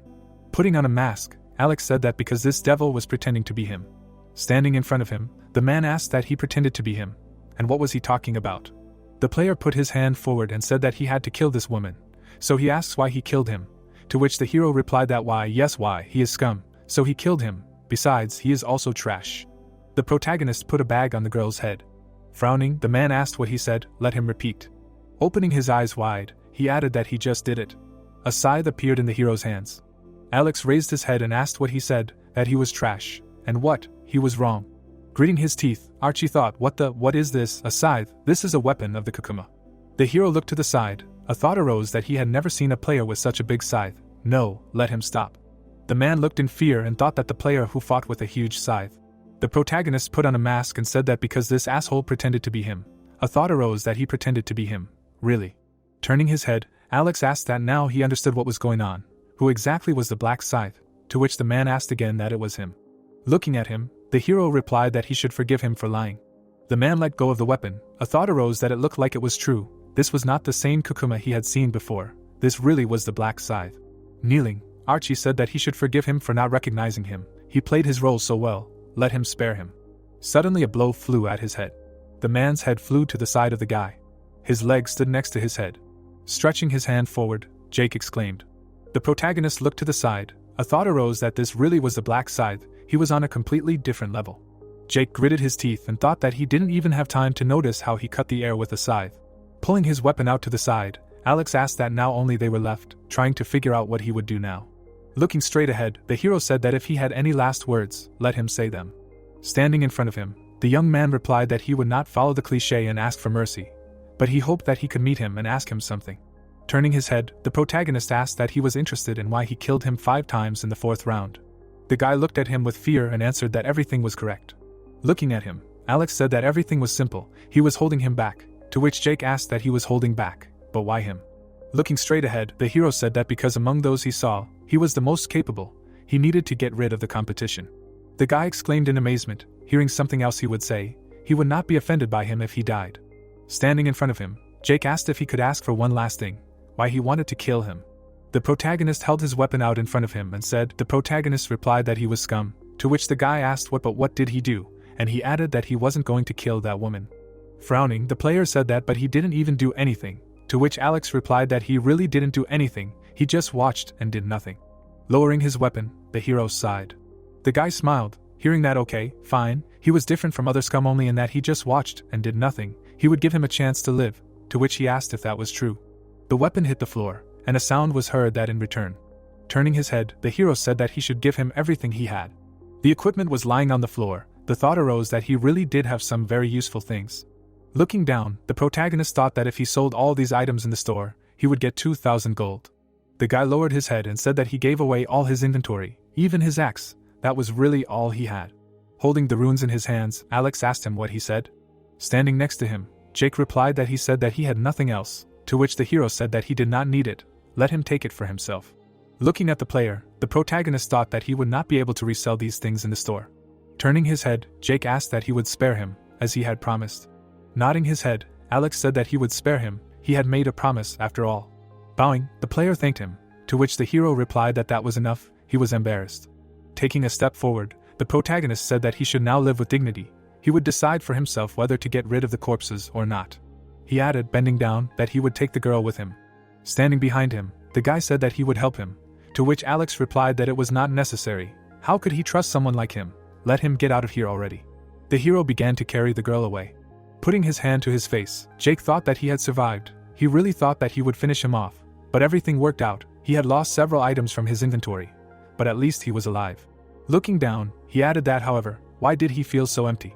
Gritting his teeth, the guy wondered where he had made a mistake, it was because he had simply watched him steal his items. Looking straight ahead, he added that it was very offensive. The protagonist was heading for the exit. He walked forward, the thought arose that he was now in a vulnerable state, even if he was a black scythe, from an axe blow to the back, but he would still die, yes. The player's eyes widened as he thought, what should he do if he killed someone as high level as the black scythe? His stats would immediately increase. His gaze froze, the thought appeared that yes, this was a chance in a million, such an opportunity might not be exposed to him again. Holding the weapon in his hands, Jake thought that if he did not use it, he would regret it all his life. Walking forward, he added that he should not notice him. The guy began to come closer, thinking that a little more. The hero froze, the thought appeared that yes, right now. Swinging, Jake thought that he should die. The axe flew right at him. The guy stood over the corpse. Smiling, he asked that he killed the black scythe, just like that. The player's eyes widened as he added that it really worked, he, being only at level 10, killed the black scythe. After kicking the hero, Jake asked why he even turned his back on him, and if he had a high level, he was such an idiot. Clenching his fist, the guy added that thanks to it, his stats would now grow. He froze, looking at the door. Jake extended his hand forward and asked why the message about raising stats did not appear, usually it appeared right away. Gritting his teeth, the guy asked how so? Suddenly, the hero appeared behind him. The player looked away in fear. The protagonist adjusted his hood and asked why he was so surprised, did he see a ghost or something? With his eyes wide open, the guy thought how this was possible, he definitely killed him, did he really have a resurrection skill? He took a step back. The player looked away in amazement. The body evaporated, the thought appeared that there were not even blood stains. Looking at the guy, the protagonist said that he killed his double, to which Jake asked again. Alex stood behind the player. It was heard that the rune of the double can create a copy that is completely indistinguishable from the original. The description of the rune appeared. It was said that although it does not have the ability to fight, judging by how easily he fooled him, the double is useful even without combat skills. Grinning, the hero said that it was a good test. Gritting his teeth, Jake replied that he tricked him. Tapping his finger on his head, the protagonist asked why he suddenly decided to cosplay the victim. After all, he is the one who really suffered. After all, he just almost hit his head, to which the guy said that he is the victim. He was the first to threaten him and extort items. Holding the weapon in his hands, Alex said that he got it. Suddenly he swung the scythe. The guy's head was cut off. A thought arose as to why the body suddenly stopped obeying. Standing in front of him, the hero said that he was only wasting time listening to another scum. A glow appeared around the guy's head. The tracks began to disappear. Taking a step forward, the protagonist thought that anyone who looked at this place would never think that a murder had taken place here, except for one person. Standing next to the girl, Alex asked what was hearing him. He lowered his head and added that instead of lying there and pretending to be dead, maybe she would get up, and she shouldn't even think about deceiving the player, because he could hear all her thoughts. Getting up, the girl replied that he should forgive her. Taking off the bag, she asked what was inconvenient about it. Could she take it off? To which the hero replied that no, she shouldn't take it off until he left. A room appeared. He could hear that he would ask a few questions, and she agreed to cooperate with him. Standing in front of the girl, the protagonist asked how many visitors there were. She remembered everyone's faces, to which she replied that there were 4 people. One was over 40. Since they were talking, she remembered him well, and the rest. Alex lowered his gaze and thought that even the thought rune said that it was true, and then said that okay, the interrogation was over. Gritting her teeth, the girl said that well, now she would be safe, now it was all over. The hero crossed his arms and said that yes, he could go home. The main thing was not to tell the police anything, otherwise there would be retaliatory measures, to which she replied that yes, she understood, and he added that well, let him count 60 seconds and take off the bag. The girl nodded her head and responded approvingly. A room appeared. She took the bag off her head. Looking around, the cafe owner wondered what had happened here. Turning her head, she added that there was no one else here. She hadn't dreamed all this. A view of a high-rise building opened up. Entering the apartment, the hero said that he had arrived, to which Rick asked that he was home. Suddenly, the guy exclaimed in surprise. The protagonist smiled, hearing that these were his clothes. Where had he gone in them? To which he hesitated. Closing his eyes, Alex said that he was so tired, he was falling off his feet. Following him, the guy asked where he had been. He had dinner, to which the hero replied that he had not yet. Taking a step forward, Rick asked what he could, then they would order something, to which the hero replied that he could order whatever he wanted. Looking at the sweater, the protagonist thought that he had done everything cleanly, but he could not just return the clothes to Rick. The guy suddenly looked at him in amazement. Leaning over, he asked what he was doing, why he had thrown out the hoodie, to which Alex replied that it was already worn out, he would buy him a new one. After all, he had been wearing it for a long time. Wide-eyed, the brother said that, but to which the hero said that he would buy him an even better and more beautiful hoodie. Okay. Turning his head away, the guy said that no, it was not necessary. After all, the school had been closed for a long time, he had nowhere to wear it. Looking down, the hero thought that because of people like Jake, he can't even go to school, he must be bored sitting at home, because he can't go anywhere alone. Rick looked surprised, hearing that he didn't want to go for a walk with him tomorrow, maybe to Everland. Standing in front of the hero, he asked Everland, really, they were really going there? To which the protagonist responded approvingly and added that therefore he should have dinner and go to bed early. Rick's eyes widened, he said that he hadn't been here for so long. Looking at him, the hero thought that things had gotten complicated lately, so he couldn't take him here. People were walking in the park, he heard that, but why is it still open? Now a lot of public places are closing. In times like these, people need hope. Looking straight ahead, the guy exclaimed in surprise. He looked at the hero. Stretching his hand forward, Rick said that they should go there first, quickly. A toy store appeared. Putting on the hat, the protagonist asked what he thought of it. Smiling, the guy replied that it was cool, very cute, and that they would buy it. Looking around, he added that there were so many cute things here, to which Alex replied that he should buy whatever he wanted. Walking forward, the hero asked what and where he wanted to go now, to which his brother replied that he should let him think. Since they had come here, they needed to go everywhere. People were riding a roller coaster. They were being doused with water. Pandas were lying on top of each other. Smiling, the guy said that these twin pandas were so cute, to which the hero thought, what a bastard, he was still gloomy yesterday. How good that he decided to take a walk with him. Turning his head, the brother asked that tomorrow was the first day of the month. So it was okay that they were spending time like this. He said that of course he was glad that they came here. Walking forward, he added that he shouldn't worry, he would return safe and sound this time too.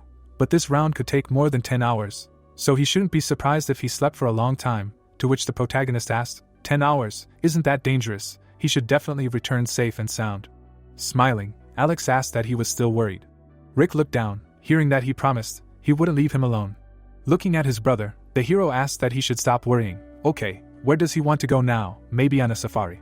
A view of a high-rise building opened up. The protagonist woke up from a notification on his phone. Looking at it, He thought it was Julie. The correspondence appeared. The thought arose that judging by such long messages, she was worried. Grinning, Alex thought that he shouldn't worry. From now on he would protect her. The hero put the phone on the shelf. The time on the clock was 12:00. The players appeared on the field. Looking around, the guy asked if that was all. They weren't coming. Only 500 people survived in the last round. To which they replied that yes, for sure, they just hadn't arrived yet. The girl looked at him in amazement, and said that it seemed true. Looking away, the protagonist thought that there were incredibly few people compared to the first round, in which 10,000 people participated. After the unification, the emptiness that everyone felt would pass. Smiling, the angel said that she was glad to see them, congratulated them on reaching the 5th round. The players raised their heads up. Putting her hand to her face, Olivia asked why they were all so sad. Let them smile. Wasn't the last round funny? After all, they were so diligently destroying their own brothers. The people gritted their teeth, hearing this. Lowering her head, the angel said that well, okay, she won't make fun of them anymore. They even reacted boredly. Stretching her hand forward, she added that 442 survivors had been summoned now. Initially there were 521 survivors, but the number had decreased by almost 80 people. Apparently this time they were fighting each other in real life. Looking at the players, Olivia heard that the number had decreased again. Each time there were fewer and fewer of them. To which she replied that well, honestly, it made no difference whether they fought each other or not. Gritting her teeth, she added that however, they would not be able to conduct the game properly if there were only 400 people left, therefore. Smiling, the angel said that she had prepared something for them. Looking straight ahead, she added that it was regional integration. Raising his hand up, the guy asked if she could explain in more detail what regional integration meant. Frowning, Olivia said that it was a little annoying that she had to explain that something that was already obvious literally meant regional integration. She spread her arms out to the sides and added that she didn't know if they knew, but their country had hundreds of regions alone, 875 to be exact, to which they asked if they were the only ones with so many regions. Olivia smiled and said that they were surprised by such trifles. Compared to other countries it was quite small. The guy frowned and said that however, if each region had 10,000 people, then surely in a country with a large population there would be many districts, to which the player replied that it was, let him stop, that is, if each region had its own angel. Looking away, the guy asked what did that mean there were thousands of them too, and the other added that there were so many angels. Putting her hand to her face, the angel said that their guess was correct. They, the angels, were listed for each region, so had they only just guessed now? Looking straight ahead, the guy asked what did that mean she wasn't the one who came up with this survival game. The angel gritted her teeth. The player looked at him in fear, hearing why he thought so, to which he replied that thousands of angels would not cooperate to create some kind of survival game. Suddenly, an angel descended in front of him. Looking at the guy, Olivia asked what if this is still so, will he not praise them? Let him not ask useless questions. If she tells him the whole truth, his head will not withstand it. The player looked at him in fear and said that he asked for forgiveness. Stretching his hand to the side, the angel said that whatever it was. Looking at her, the hero thought that judging by how she changed the topic of conversation, he hit the bull's eye. Perhaps there is a non-disclosure policy about the creator of this game. A blow flew at the angel. The thought arose that, in addition, angels can also die at the hands of players. They would never be able to create such a huge survival game. Olivia crossed her arms and said that from now on she would not answer the bugs' questions. The bugs, as befits them, should only think about their own survival. The girl looked at him in amazement, hearing that they were annoying her and just wasting their time. No matter what, she would now begin the integration of the region. Let them understand that this was a necessary measure, since there were too few players. Lowering her head, the angel said that they should not build any other useless theories. The players looked at him in amazement and asked what it was. An earthquake. A glow appeared on the ground. The cubes began to light up. The players were standing on the field. They looked up in fear. A bright beam appeared between them. The plates began to move upward. A glow appeared on the plate. The ground lit up brightly. The players began to appear on the platform. They looked around. People were standing next to each other. It seemed that it was over. Gritting his teeth, the guy asked what those people were. The players looked at each other in surprise when they heard that the region integration was complete. Smiling, the angel asked what was wrong. Why didn't they even greet people like them? To which the other added that how long would the atmosphere be so awkward? The guy looked at them in amazement. It sounded like it was another angel. Angels, there were 10 of them. Many angels appeared in the sky. Smirking, one of them asked that they had heard everything from their angels, right? Because of the small number of players, the regions were integrated.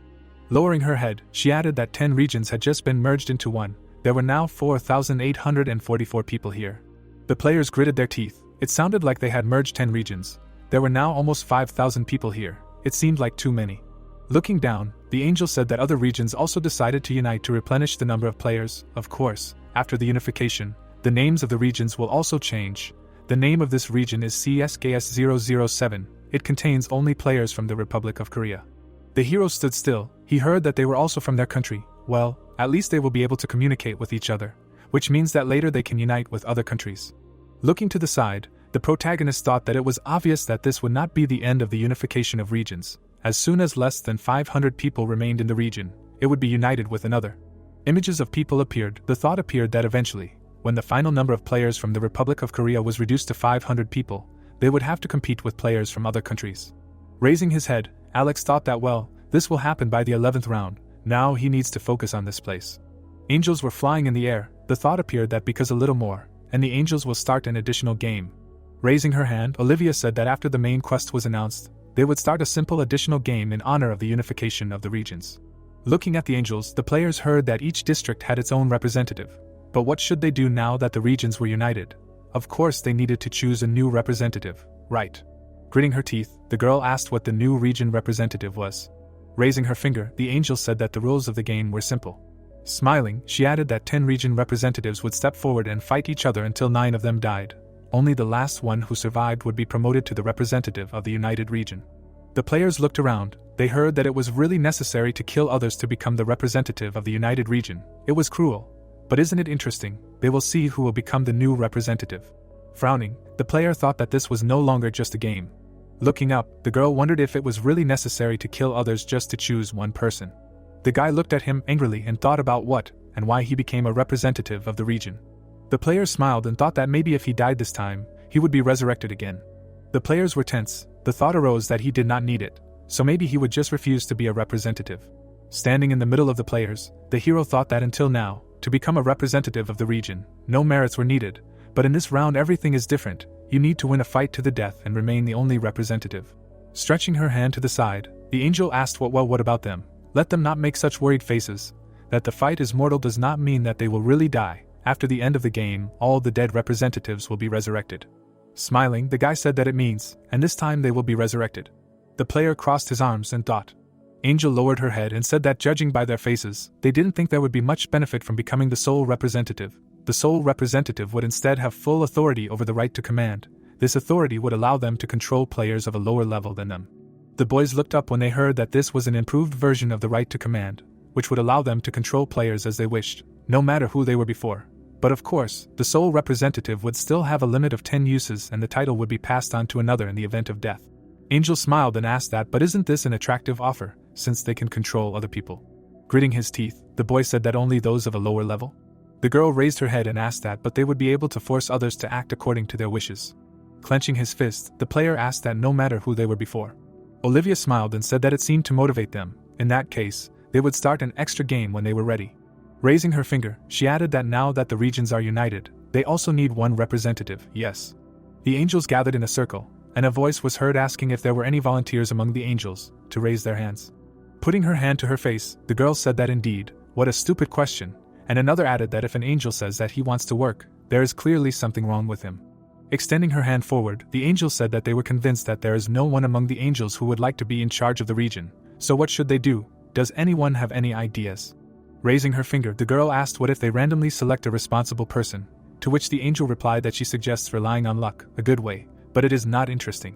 They looked at each other. It was heard that maybe they will replace each other in turn, but it is unfair. The one who will be next in turn may not get this position, and that is true, especially since they will not unite the regions again later. Gritting her teeth, the girl asked that there is really no fair and interesting solution. Grinning, the angel asked what and how do they like it? A little more and there will be a battle between the representatives of the regions, right? Looking to the side, the girl said that the angel of the first dead player will receive this position as punishment. The angels gathered in a circle. It was heard that this is already interesting. A good idea. She likes it. Everyone agrees. The girls raised their hands up and agreed. Looking straight ahead, the angel asked that maybe instead they will do this. The red moon appeared. It was heard that in addition to the rule with the first to die, the angel of the region whose representative remains last. The girls looked forward, hearing that she will become the ruler. Smiling, the messenger said that the angel of the region whose representative remains last will become the ruler. Looking at her, the girl asked again, to which she replied that it was exactly so. The other angels will be beggars, and will unquestioningly obey the will of the ruler. For example, if he appoints someone as an escort, then this must be done, since this is the order of the ruler. Putting her hand to her face, the messenger asked what it means that if a person wins, they will win, and if you win, you can become a ruler, just like a person. The girls looked at each other. It was her that isn't it more interesting, now she even has drooling, and it really is a wonderful idea. Putting her hand to her face, the angel asked what she was proposing. The winner will become the ruler. It seems she is very confident in herself, to which the girl replied that of course she is confident. Smiling, Monica asked what are they going to do about it? Isn't the representative of her region menacing in appearance? He has never missed first place in his region. Olivia looked away and asked what first place in her region, and she was bragging about it.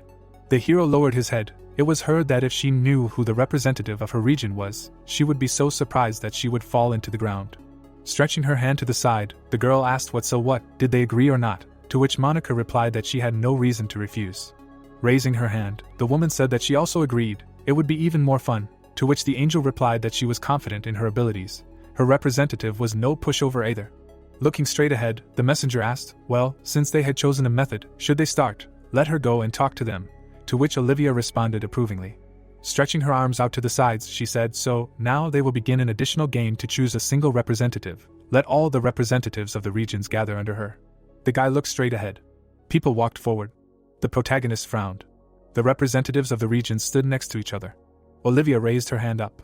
The players looked around in amazement. Flames appeared around the people. The walls rose up. An arena appeared on the field. People looked away in surprise. The girl stretched out her hand and said that from now on they would fight to the death until there was only one survivor left inside the arena. If they died outside the arena, they would not be resurrected, so they should not run away even if they were threatened with death. Looking up, the people heard that, so they were starting. The hero stood among the players. The guy looked away. The player frowned and thought that if he just killed 9 people, he could become a king, yes. The people were holding weapons in their hands. A thought appeared that judging by the fact that no one was making any sudden movements, they were trying to assess their opponents. But since they were all representatives of the regions, they clearly did not know how to fight. Smiling, the guy thought that there was still no bastard stronger than him. A rune appeared. A thought appeared that not only had he never given up first place in his region, but he also had a cheat rune of decay. As soon as his sword pierced the enemy's body, the rune automatically activated and destroyed the remaining flesh. The man looked at his hand in amazement. The player pierced the guy. The thought came to him that the sword was moving as if it was possessed by a spirit. Thanks to this, he was able to kill 312 people in the 4th round. Putting her hands on her hips, the girl asked what they were doing, why weren't they fighting, and the other added that they should quickly start fighting. Looking at the angel, the guy thought that they had made bets. Why were they putting so much pressure on them? He was already thinking about attacking. Walking forward, he added that there was no bastard stronger than him anyway. If he took the chance and showed himself in all his glory, they would be too scared to do anything, and if so, him. He turned to the side. The players looked at him. Standing in front of them, the guy thought that a victim was needed. For his performance, he needed someone to act as a victim. Smiling, he added that anyone could attack first. He would deal with this bastard first. The protagonist took a step forward. He looked straight ahead. Standing in front of him, the representative thought that he had finally come out. He was his first victim. The protagonist stood still. A thought appeared that the scythe was big. He had rarely seen such a weapon. Smiling, the guy thought that he had seen people with a scythe in their nickname, but not players with a real scythe. A nickname appeared above Alex's head. The player looked in amazement and thought that a black scythe. His nickname was a black scythe. Holding the weapon in his hands, he added that maybe he just had the same name. No, nicknames cannot be repeated. Lowering the sword, the guy thought what it meant, this man. The hero walked straight. A thought appeared that it really was that same black scythe, occupying first place among all regions, the one at level 30. Looking at them, the girl asked what was wrong with that man. She thought he would start attacking boldly. But why did he suddenly look so detached? Looking to the side, the angel asked if this was not a representative of her region. Monica gritted her teeth and wondered what to do. It was that bastard.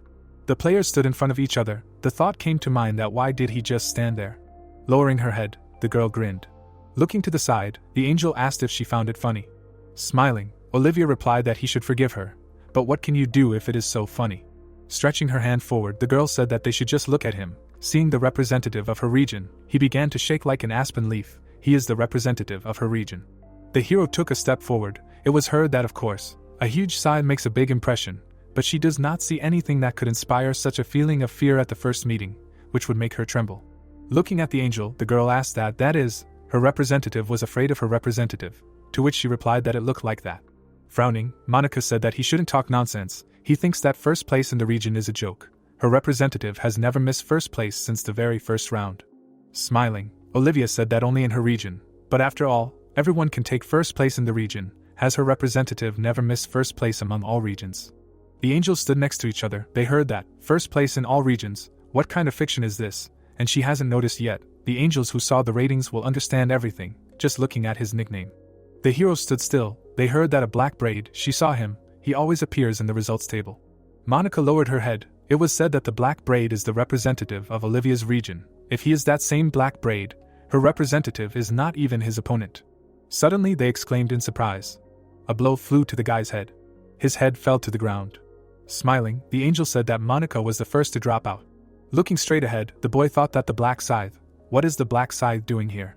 The players froze. The thought arose that even if they united together, they would not be able to defeat him. His reaction was not as fast as his. He would definitely die. How could he defeat a player of level 30? He was only level 13. The players looked at the hero in amazement. Stretching his hand forward, the young man said that he was glad to meet him. He was so glad to be in the same region as the famous black scythe that he was about to cry with joy. Standing in front of the hero, he added that he should wait a little. They would talk like a Korean to a Korean, yes. Raising her hand up, the girl said that he should look. She even put away her weapon. She did not even want to fight him. Stretching his hand to the side, the player said that he surrendered, to which the people responded in kind. Looking straight ahead, the angel asked what they were doing. Giving up. The humans just said they were giving up, to which the other replied that they had made such a wonderful game uninteresting. The girl opened her eyes wide and said that they were warning. They would blow up the heads of those who decided to give up from now on. The players looked scared, hearing that if their head exploded, then they shouldn't even count on being resurrected. They understood. A bow appeared in the girl's hand. Frowning, the guy said that there were 8 of them. Maybe they could win. Looking straight ahead, the hero thought that they were more afraid of angels than him. It seemed like they wanted to attack at the same time. Smiling, he added that no matter how many ants there were, they were still just ants. The players prepared for battle. It was heard that this bastard was laughing at them. The higher the level, the calmer he felt. Yes, they were also the best in the ranking of their regions. They rushed forward, shouting that they were attacking. The protagonist suddenly jumped forward. He swung his scythe. The blow flew at the players. People froze in amazement. Alex deftly attacked the players. A glow appeared around him. The angels watched silently. Putting her hand to her face, the girl said that she did not think that everything would end so easily. This is the end. Looking straight ahead, Monica said what it means. Olivia, responsible for the black scythe, to which she was told that from now on they should address her as a ruler. Frowning, the girl shouted. Olivia crossed her arms, listening to the fact that she knew that this is how it will end, to which she replied that well, she will allow it. Stretching her hand to the side, the angel shouted that this scumbag deceived them. She suggested this method because she knew that she would win. Monica gritted her teeth, hearing, well, it's obvious, to which she asked again. Olivia crossed her arms and said, sure, she had suggested a game that was good for her, so what was the point? Looking straight at him, she added, and had she forced them to participate? No, she had agreed because they all thought it would be fun, so why was she refusing now? Monica clenched her fist when she heard this, to which the girl asked, what, had she decided to hit her? Let him try if he had the courage. The girl gritted her teeth when she heard that angels would really start a fight right in front of people if the archangel found out if he was going to send them to a bucket of worms. Monica glared and said, a bucket of worms. Lowering her head, she added that she didn't want to go there at all. Looking at her, Olivia asked, well, so what, will attack? It means she is now the ruler, as she said, for some time she entrusts the position of angel of the United Region to her. Monica extended her hand and asked what until when, to which the girl replied that until her mood improved, that it was worth it. Why was she not hurrying? Rushing forward, the angel asked why she even agreed to such a bet. Looking at her, people heard that as they saw, the representative of the United Region was elected. The hero held a weapon in his hands. A notification appeared that the player Black Scythe became the new representative of the region. The players were standing in the arena. A thought appeared that he knew that Black Scythe would become a representative. Black Scythe is already at level 30, so he can give orders to anyone. It is better not to cross his path. Gritting her teeth, Monica said that well, since they have sorted this out, all that remains is to resurrect the dead players. She flapped her wing. The players were lying on the ground. The guy exclaimed in fear. The girl lowered her head and asked how this could happen, to which the player replied that he clearly remembered how his body was cut. Turning her head, the angel said that they were all killed by a black scythe, so he became the new representative of the region. Looking away, the guy asked what it meant that in the end everything turned out like this. Standing in the arena, people heard that they had a new representative of the region. She takes away the power of representatives from the resurrected people. The players lowered their heads, hearing that they should not be too upset. They can always regain the title of representative. Raising her hand up, Monica said that this is the end of the additional game. Now he will introduce them to the main task. A notification appeared in front of the players. Looking at it, the guy asked what, kill 300 orcs, and why the number of those who completed the task is so small, and another player added that it is every fourth. The angel gritted her teeth and asked why there were so many complaints. They were not satisfied with the number of players who had completed the task. Maybe she should make it even smaller. The guys turned their heads to the side. Stretching her hand forward, the girl asked that they had easy tasks all this time. Wasn't that so? So this time they had prepared a more difficult task and reduced the number of those who would successfully complete it, but let them not hang their heads, to which the players replied that killing 300 orcs was really a difficult task.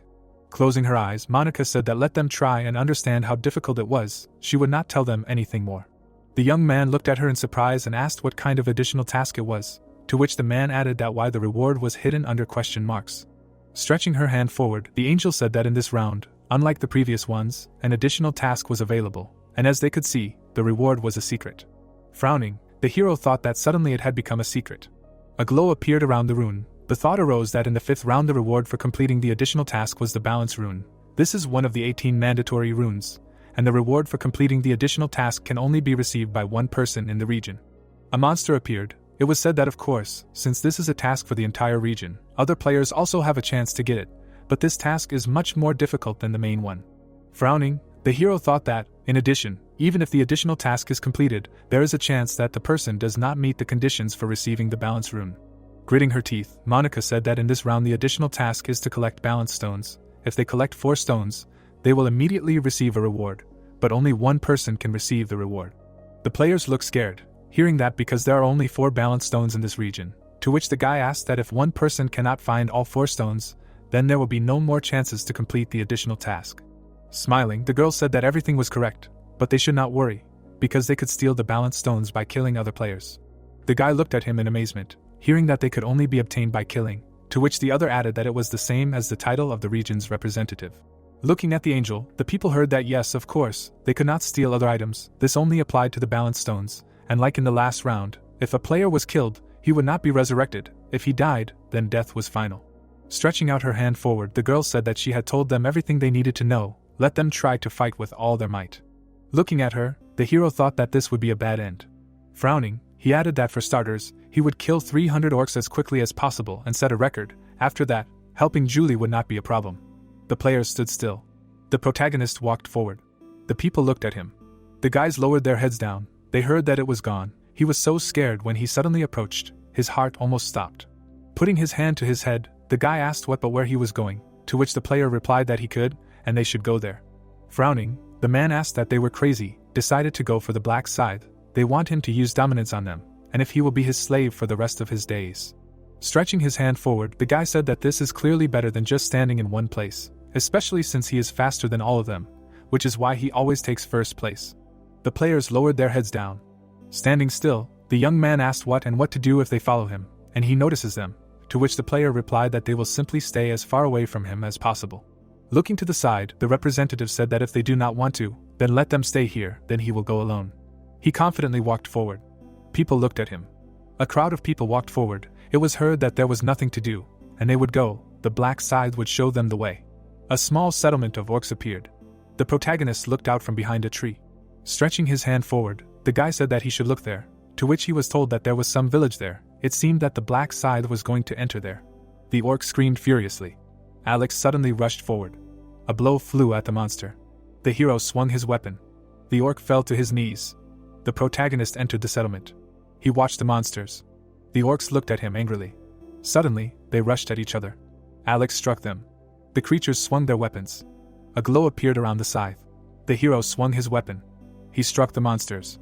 The creatures fell to the ground. The protagonist approached the house. He went inside. Alex came out of the building. The players watched him. The guy smiled and said that these orcs were nothing, to which the player replied that they seemed to be on the same level as those they had killed before, to which the other asked that maybe it only seemed easy because they had been killed by a black Scythe. The people stood in the middle of the forest. It was heard that they should be on guard. Yes, there was nothing wrong with being careful. Then there would be no chatter, and like a black Scythe they would quickly destroy this village. I agree. The guy smiled and thought that for now he would have to cooperate with these losers. The players smiled. The thought occurred to him that at first he would move behind, and when he could kill them alone, he would begin to act. The more cannon fodder in front of him, the better. A settlement appeared. It was heard that there was a village there. The monsters looked at the people. It was said that it turned out to be quite large, It seemed to be 3 times larger than those they had met before. The ogre made a loud sound. He was standing on a tower. The monsters came out of the buildings. The guy gritted his teeth. He heard that why that orc needed a horn. That creature just summoned other orcs, really. The monsters were walking around the settlement. They suddenly rushed forward. The creatures surrounded the players. Their eyes lit up. Gritting his teeth, the man said that they thought it was just a big village, but to which the guy replied that he couldn't even imagine that there were so many of them here. Looking to the side, the player asked what they should do, to which the young man replied that they should fight to the death. Standing in front of the monster, the guy shouted that they were attacking. Rushing forward, the player shouted that there were simply too many of them, but there was nothing special about these creatures. The ogre's weapon appeared. A blow flew at the monster. Grinning, the young man asked what, well, their skills are bad, to which the player replied that their attacks are not that fast. The guy struck the creature. Smiling, he thought that it worked. He knew that these were the most common orcs. Lowering his head, the player asked what was wrong. He could not pull out his sword. Suddenly, a blow flew at him. People were fighting with monsters. It was heard that they should run, these scum orcs. The creature hit the man. Lying on the ground, the guy thought that the orc would really kill him. The monster waved his weapon. The thought arose that he should spare him. Rushing forward, the hero thought that he did not see those people who were pursuing him. Rolling his eyes, he added that well, if there were about 20, then he had nothing to worry about, of course, unless they decided to penetrate a large orc settlement. The monster blew his horn. The thought occurred to him that it was better not to disturb an orc settlement where there was an outpost without urgent need. If the orc guard blew his horn, then more than 50 orcs would quickly gather, since there were more than 200 of them in the settlement itself. A small orc settlement appeared. Alex ran forward quickly. The monster swung his hand. The thought occurred to him that, in addition, the density of orc muscle mass was at a completely different level than that of humans. If the sword got stuck, it would be difficult to pull it out, and their endurance was high. The hero jumped forward abruptly. A blow flew at the monster. The thought occurred to him that therefore it was necessary to aim at the orc's weak spot, the neck, and cut it with one blow. The protagonist swung his scythe. A cut appeared on the orc's back. Alex swung his weapon. Gritting his teeth, he thought that but this only applies to regular players. The hero took a step forward. He plunged his weapon into the monster's back. The creature fell to the ground. Notifications about the remaining time until the end of the round appeared. Looking straight ahead, the protagonist thought that it took him an hour to complete the main task. First he needed to take first place, now he could try to help Julie. The girl smiled. An idea about tracking appeared. Taking a step forward, the guy asked if he was okay, to which the player replied that it seemed to him that this time he would definitely die. Looking at the monsters, people said that what was he talking about? They just looked like walking pigs. It was not worth underestimating them so much. Looking to the side, the guy asked how many they had already killed, to which he was told that he alone had killed about 50. Putting his hand to his face, the player said that if 10 people killed only 50 in 1 hour, it was not good. At this rate they would not kill 300 orcs in 10 hours, and would be in last place. Raising his hand, the young man asked if it was true that they would be last, to which he was told that if they lost this time, it would not mean their end. Closing his eyes, the player said that he thought they should attack an even larger settlement. Gritting his teeth, the boy asked if it was too dangerous, to which he was told that it was true. It was hard enough for them to fight only 3, since they could defeat an even larger village. Putting his hand to his face, the young man said that he thought it would be better to attack smaller villages, as now, and hunt carefully. Frowning, Chuck said that it was true, they were right, there was no arguing with that, he would not force them to do anything. But at this rate they would not be able to kill 300 orcs and would simply die. It would be difficult, but they had no other choice. Standing in front of the players, he added that but. The guy gritted his teeth and said that they should remember one thing: if they stayed on a sinking ship, they would have no future. The forest appeared. A view of the pink sky opened up. Stretching his hand forward, the man said that he should look there. This was the village they had seen earlier.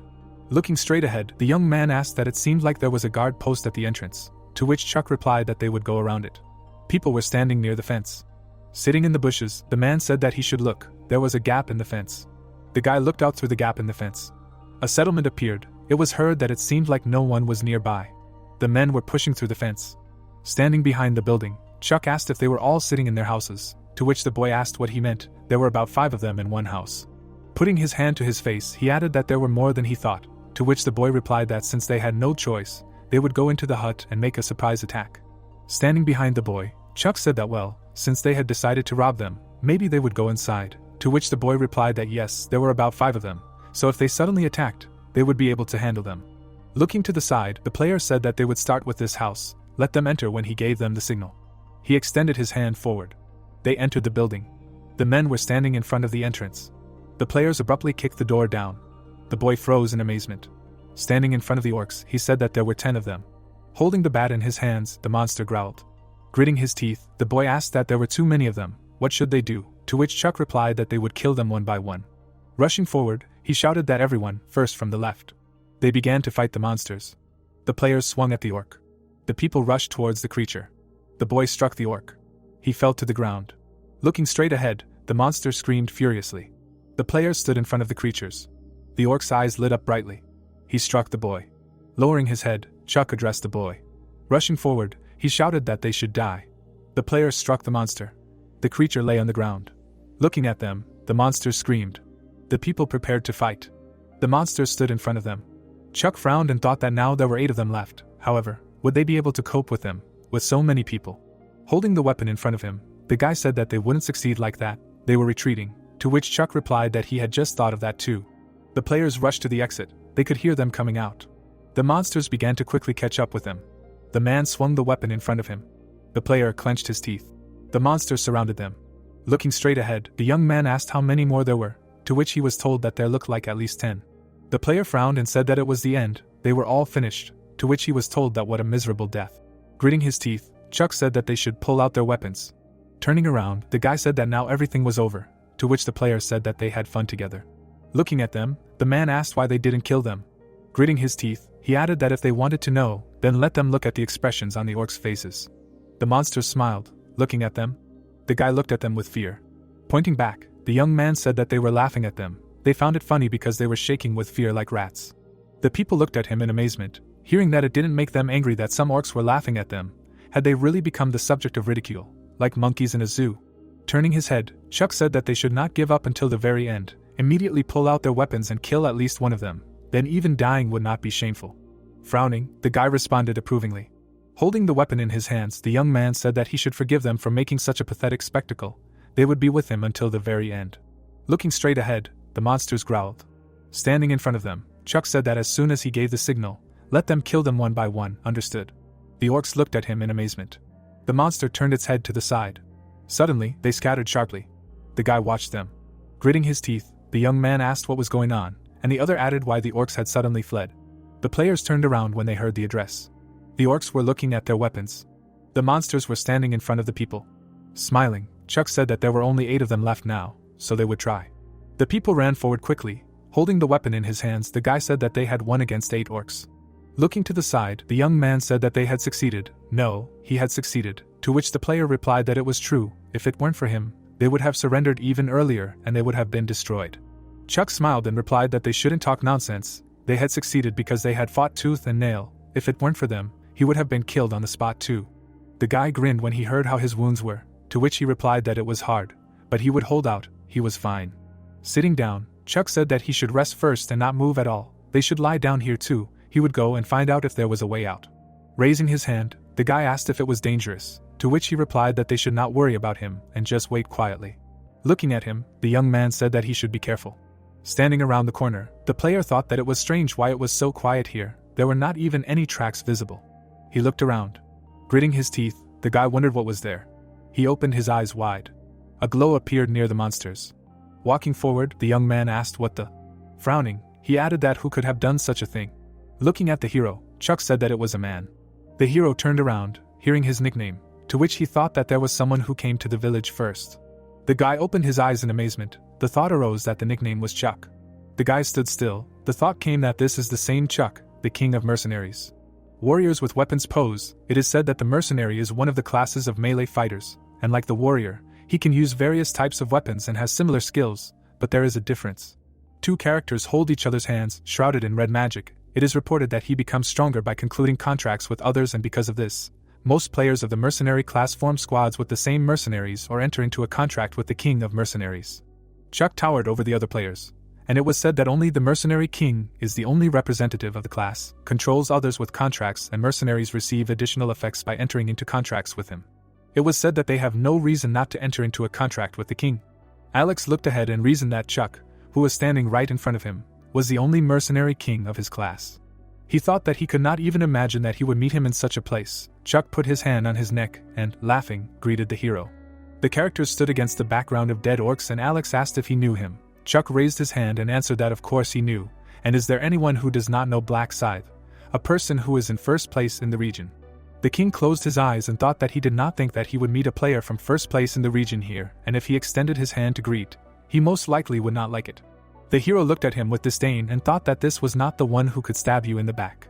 Chuck looked at him attentively in response. Alex thought that after all, he somehow got the status of the mercenary king, but for this you need to have a good heart and leadership qualities. They looked at each other and Chuck asked about the orcs that were here. Did he kill them? The hero answered that it was so. The king looked at him animatedly and said that what a relief, and it was immediately obvious that he was in first place. Chuck bowed and thanked the hero for distracting the orcs and saving his life. Alex objected that he did not even know that he was here. The king straightened up and said that he knew and did not mean that. After all, he helped anyway.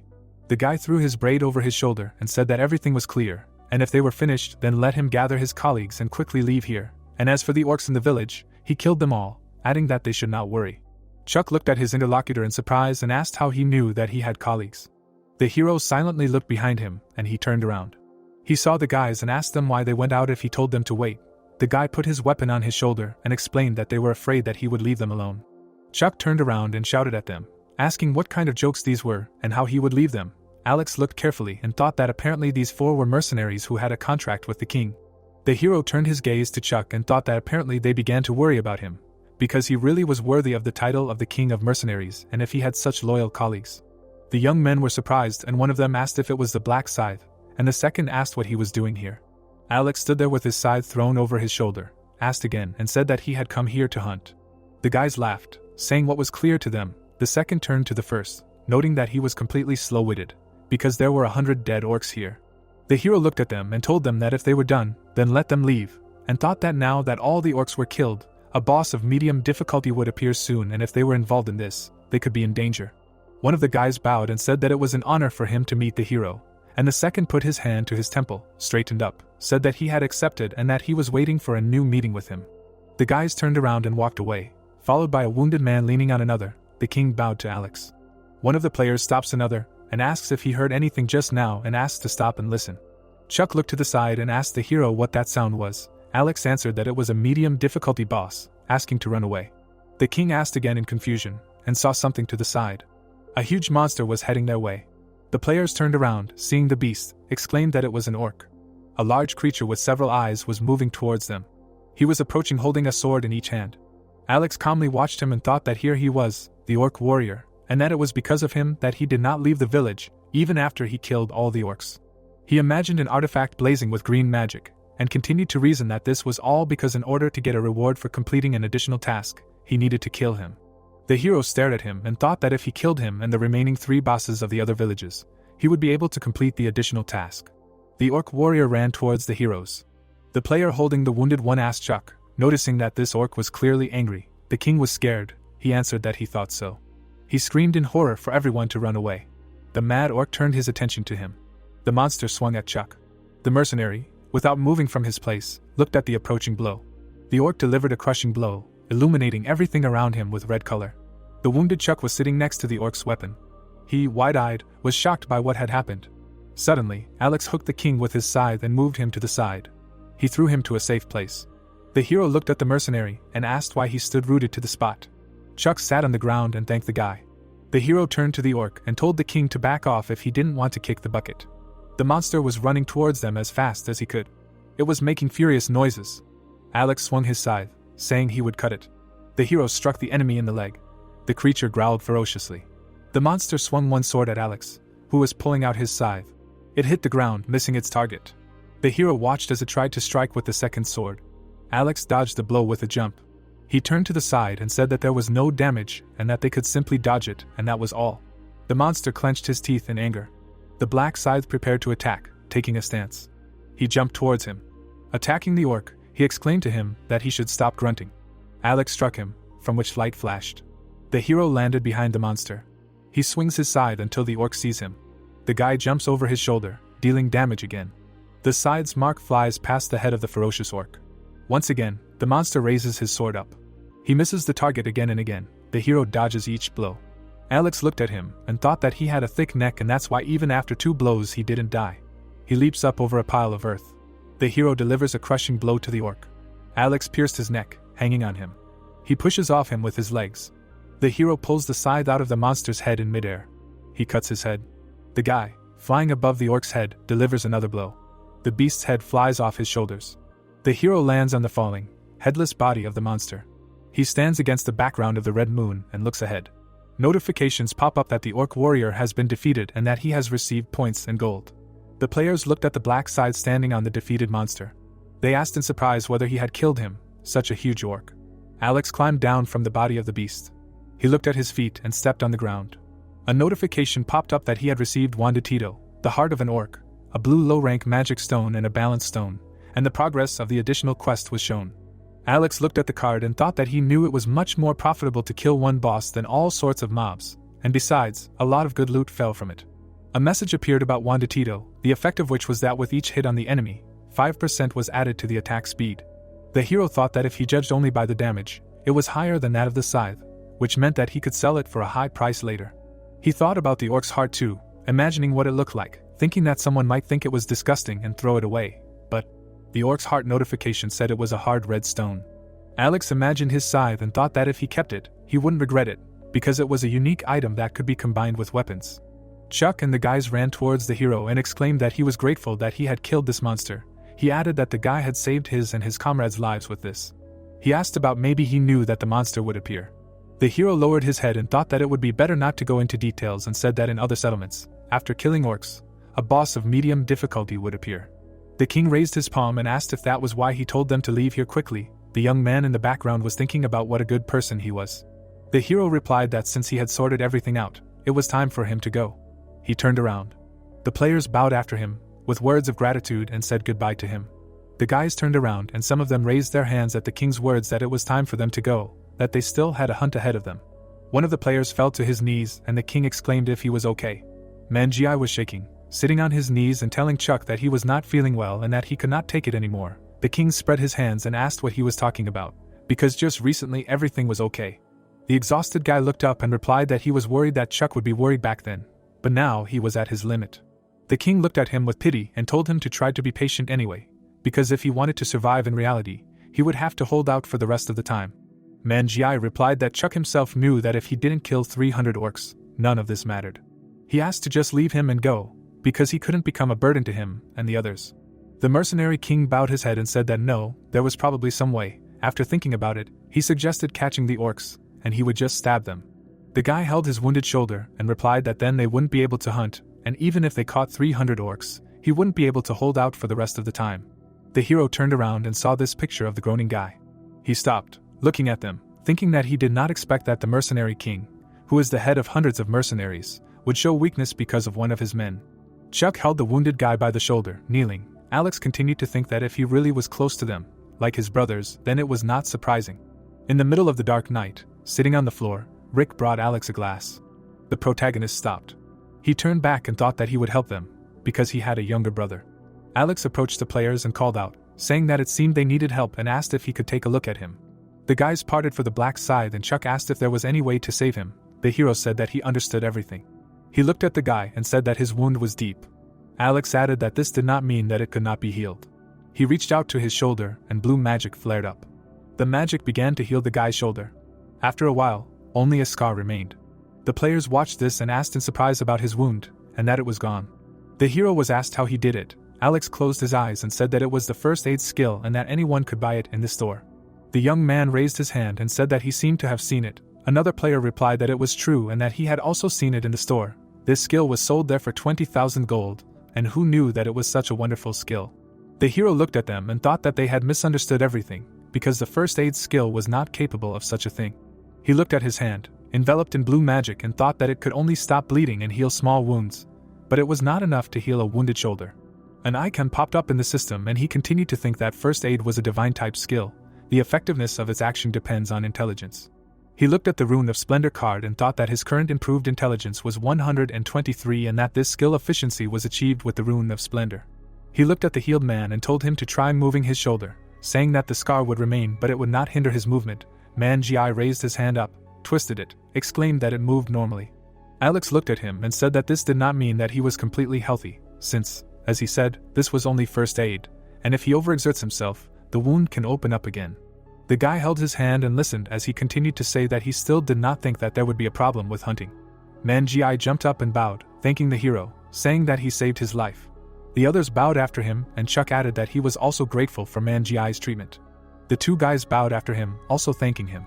Chuck held out his hands with a yellow glow, and said that he didn't know if it would do him any good, but at least let him take this. It was his sincere gratitude. The king held out a red stone, and the players looked at his hands in surprise. All the guys started offering something and said that the hero should take it from them, and that if he sold it all in the store, he would get some gold. They surrounded him with their artifacts, and the hero thought that he should probably politely refuse them and said that he shouldn't. The guys pressed him, saying that he should take it as a token of gratitude. Alex held everything in his hands and thought that even though it was useless loot, 5 people gave it to him, which wasn't so bad. He frowned and thought that there was something much more important.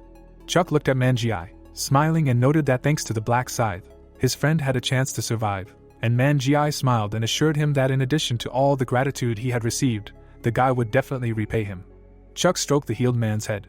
Alex was already leaving and thinking that he had left the mercenary king in his debt and secured his favor. He would still have to improve his communication skill, so he received a pretty good benefit, and turned around, saying that they would see each other again.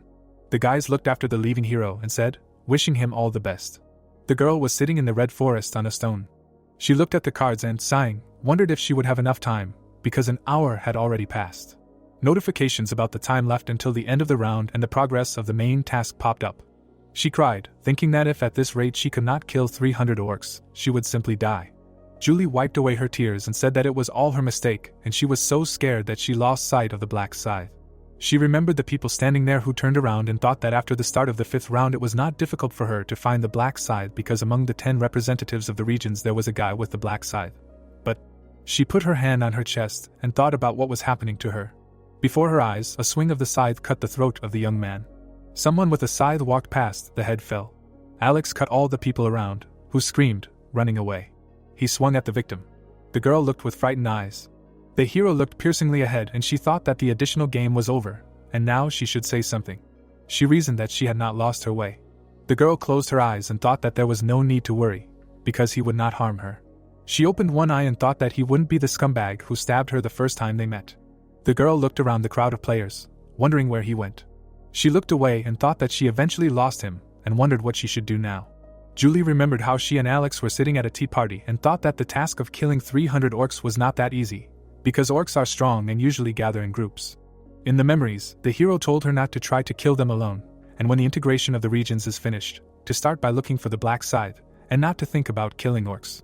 Julie sat on the stone and remembered his words that even if she can't find him, she should only act after waiting an hour. She thought that Alex insisted that she wait for him. Julie held her chin and thought that there was no guarantee that the black scythe would return to its starting point. She jumped up and thought that she would not be able to meet black scythe until the end of the round. Julie decided that she had to find him. The girl looked around the forest and thought that at first glance he seemed to have gone there. She moved the branches and saw something. Julie looked at the buildings and thought that it was a village. Small buildings were behind the fence, and the girl assumed that maybe orcs lived there, and wondered if black scythe was here. The girl made a face and said that she shouldn't go there because it could be dangerous. An orc silently approached behind her. Julie turned around sharply and screamed. The monster with a weapon in his hands growled at her. The girl raised a sword glowing green and thought that she did not want to fight orcs and called a blessing. A notification about the blessing skill popped up, which increases the indicator of all characteristics by 50%.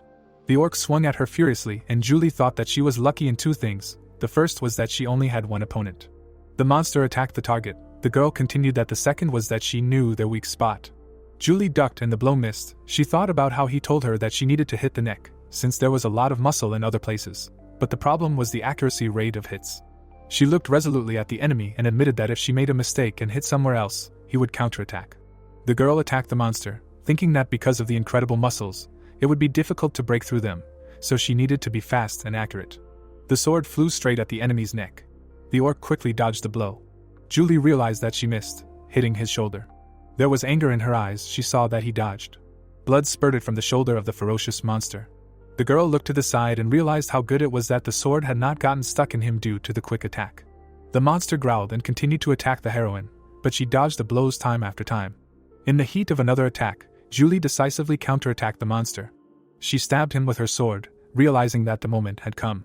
The orc grabbed his cut neck. The girl watched, finishing the blow, thinking that the attack worked well. She dealt him a few more blows to that area, realizing that there was still a little left. The monster's neck was covered in multiple wounds. He fell dead at her feet. Julie held the sword and thought that she had succeeded. The girl smiled and realized that she had defeated the orc in a one-on-one fight. She turned around questioningly, seeing someone. Black Scythe was approaching her, holding his hand in his pocket. Julie rubbed her eyes and did not believe whether she was imagining things or not. He walked towards her, and she wondered if it was Alex in front of her, the one she was looking for, who had come to her himself. He looked down as if he hadn't noticed her. The girl was surprised, wondering if he had just passed by. She thought that now was not the time for this and turned around, calling out to him. Alex turned around and asked again what was the matter. The girl clenched her fists and ordered him to join her. The guy looked down and asked again what she was talking about. Julie was embarrassed and hesitantly said about her squad. Black Scythe asked why she wanted to be in the same squad with him. She thought about it, looking at him carefully. Julie came up and offered to show him something. She raised her palm, shrouded in green magic and symbols, and pointed it towards the hero, who asked again what it was. The girl finished and explained that it was her buff skill, Blessing, that it lasted for 3 hours and increased all stats by 50%. Alex put the scythe on his shoulder and looked at the card. He looked up at her and said that he checked and it seemed like it. The girl asked if that answered his question. Her buff could be a big help in hunting. The guy looked at him carefully and asked that if he wanted to get this buff, he should join her squad. The girl agreed, saying that to be more precise, he should help her with hunting. The guy looked at him with distrust and replied that he didn't even know. Julie put her hand on her chest and listened as he said that now he had power in the region, so he could take her with him as an assistant. The girl clenched her teeth and screamed. He turned to her and asked her to promise not to stab him in the back. She clenched her fists, smiled and replied that of course. Alex extended his hand and agreed, saying that this time he would trust her. He held her hand and introduced himself, saying that he was Black Scythe, level 32, specifically Reaper. The girl replied that her name was Democracy. She was level 13 and her specialty was support. The guy raised his palm and said that she was saying that she needed help, but at the same time she had dealt with the orc pretty well. The girl smiled and admitted that it was her first time trying to kill him. The hero indignantly asked that 1.5 hours had already passed, and she had killed the orc for the first time. Democracy laughed and replied that it was like this. The girl listened to him with hope in her eyes. He said that it meant they couldn't waste time, he would help her kill them quickly. The girl agreed and asked how. The heroes wandered through the forest one after another. Alex discontentedly told her not to trudge behind, but to come closer, because if she was far away, he would not be able to protect her. The girl heard him. She was embarrassed and thought that judging by their conversation he was not as cold as she imagined, and it was good that she listened to Alex. The girl looked ahead sharply. 3 orcs were walking towards the heroes. She raised her sword and screamed about them, adding that there were 3 more. The guy blocked her way with a scythe, asking her to wait a little. He took a step forward. The Black Scythe attacked the monsters in a jump. He swung his scythe and flew at them quickly. The guy spun around his axis and left them all without legs with one blow. The monsters growled furiously, looking at their feet. One of them suddenly noticed something. The hero was flying at him with a second attack. He cut off this creature's hand. Then he struck again, cutting off the second. Julie watched what was happening with her eyes wide open. Jake finished, looked around at the dismembered orcs. He raised his hand and ordered to kill them now. Alex looked at the girl and asked why she was standing there. She looked at the monster and thought that she should be careful just in case. Julie stabbed the monster in the neck with her blade. She looked at the notification with a puzzled look, which said that she killed the orc and received experience points and gold. Looking up, Julie thought that it was too easy. She thought that it would be risky, and killing orcs was very easy. The girl's gaze fell on the protagonist's face, and she noted that he was really very strong. Turning around, Alex suggested that she go further, since she had killed them all, to which he replied that she had not finished off 2 yet. Julie tried to catch up with him and emphasized that she was very glad that she was now in the same squad with him. The girl finished off another orc. She excitedly said that it was incredible that the protagonist was at such a high level. She couldn't even imagine that hunting could be so easy, after which the protagonist asked how many she had killed so far. Alex narrowed his eyes when he heard that she had killed 52 orcs and thought that compared to other players, it might be fast, but for him it was not. He thought that hunting would take too much time if they just wandered around aimlessly. The protagonist imagined how they were surrounded by monsters and emphasized the fact that if they attacked the village, Julie might get hurt, no matter how strong he was. If they were suddenly attacked by 50 orcs, it would be difficult for him to protect her. Frowning, the protagonist came to the conclusion that he had only one thing left to do: find an orc shaman. Turning around, Alex listened to him say that at this rate they would be able to kill 300 orcs in 3 hours and replied that 3 hours was too long. They would reduce this time to an hour. Taken aback, Julie asked how he planned to do this, after which she heard that they would do it with the help of an orc shaman. Standing in front of her, the protagonist explained that an orc shaman was a monster that summoned orcs. He imagined how the shaman summoned monsters and added that if he summoned them, they would be able to reduce the time it took to find them, after which Julie clarified if this meant that they would not kill the orc shaman, but would leave him alive while he summoned orcs. Closing his eyes, Alex stated that that was correct. He was going to spare him until she killed 300 orcs. Julie approached the protagonist and asked how he knew about the orc shaman and whether he had encountered him before, to which he received an answer that he had crossed paths with him before he met her, so he knew where he was. Smiling, the girl said that she understood everything. Alex began to move on, saying that Julie should not worry, because he would be able to repel any attack. The girl silently watched him go. She calmly thought that she did not think that the protagonist would so easily agree to help someone. She knew that before judging a person, she needed to get to know him personally. Alex looked at the branches of the tree. They had arrived at the orc lair. With his hands in his pockets, the protagonist said that it might seem that the village would be easy to clear out, but upon invading it, she would encounter a crowd of orcs summoned by the orc shaman. Alex thought with a serious expression that this was a trap created to lure the players, as it was last time. If you go deeper into the village, you can find a mountain of player corpses, which the orc shaman hid. He imagined how the monsters throw people into the pit, and noted that orc shamans are very intelligent creatures, but they are too cowardly to fight fairly. Moving forward, the protagonist asked to follow him. He walked ahead and told that all these houses are decorations that should create an illusion for the players that they can cope with the village. In fact, only an orc shaman lives in this village. Alex pulled out his scythe. He pointed his weapon at the building and said that an orc shaman lives inside this house, set a trap there, and is waiting for them to enter. Looking down, the protagonist stated that the trap was very simple. At the moment when unsuspecting players entered the house and stepped on the trap trigger, the shaman who was waiting for them summoned orcs. Alex looked at Julie and said that the shaman could summon 10 to 20 orcs. If they surrounded them, the fight would be difficult, after which the girl noted that if he summoned the orcs at the same time, it would be difficult for them to survive.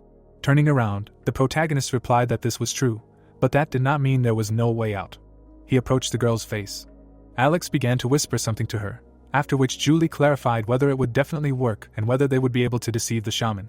Putting her hand on her chest, the girl asked to entrust this to her, after which the protagonist clarified whether she was going to do everything alone. Julie frowned and said that it was and asked if they had to do it together, noting that she knew she was just living on the sidelines, but she could handle it. Alex listened to her attentively. The protagonist crossed his arms and said that he accepted her request and would wait for her outside in that case. The girl moved towards the entrance of the building. She opened the door. A dark corridor appeared in front of her. Holding her sword in front of her, Julie began to move along the corridor. She was suddenly taken aback.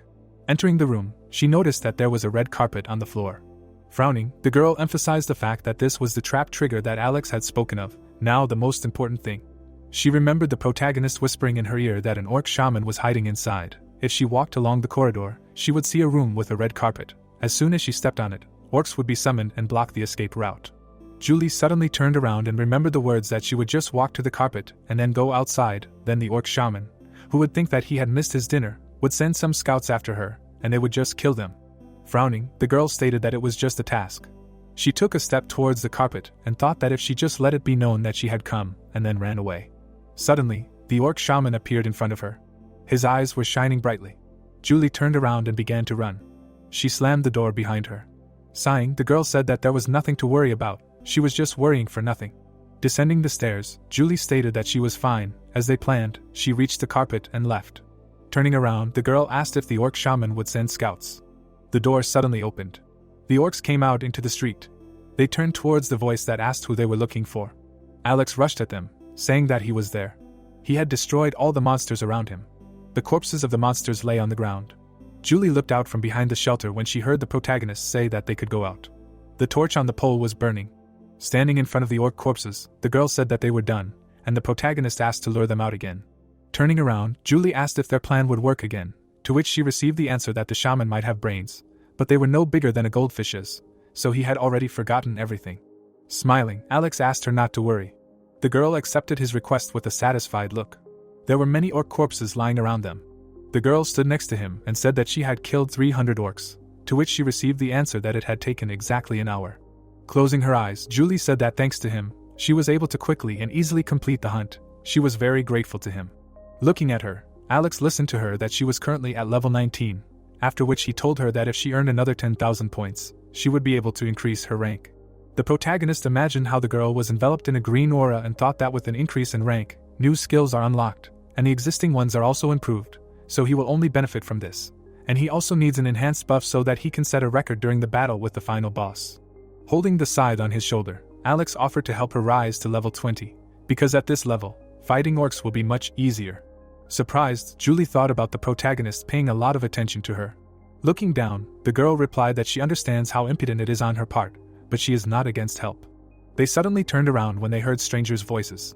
The guys were walking towards the protagonist and asking where all these orc corpses came from. Looking at them, the protagonist asked what they wanted. Holding his head, the guy answered that they had gone to hunt orcs, but they didn't know that Alex had already arrived there first. The puzzled guys wondered if they had really killed so many orcs together.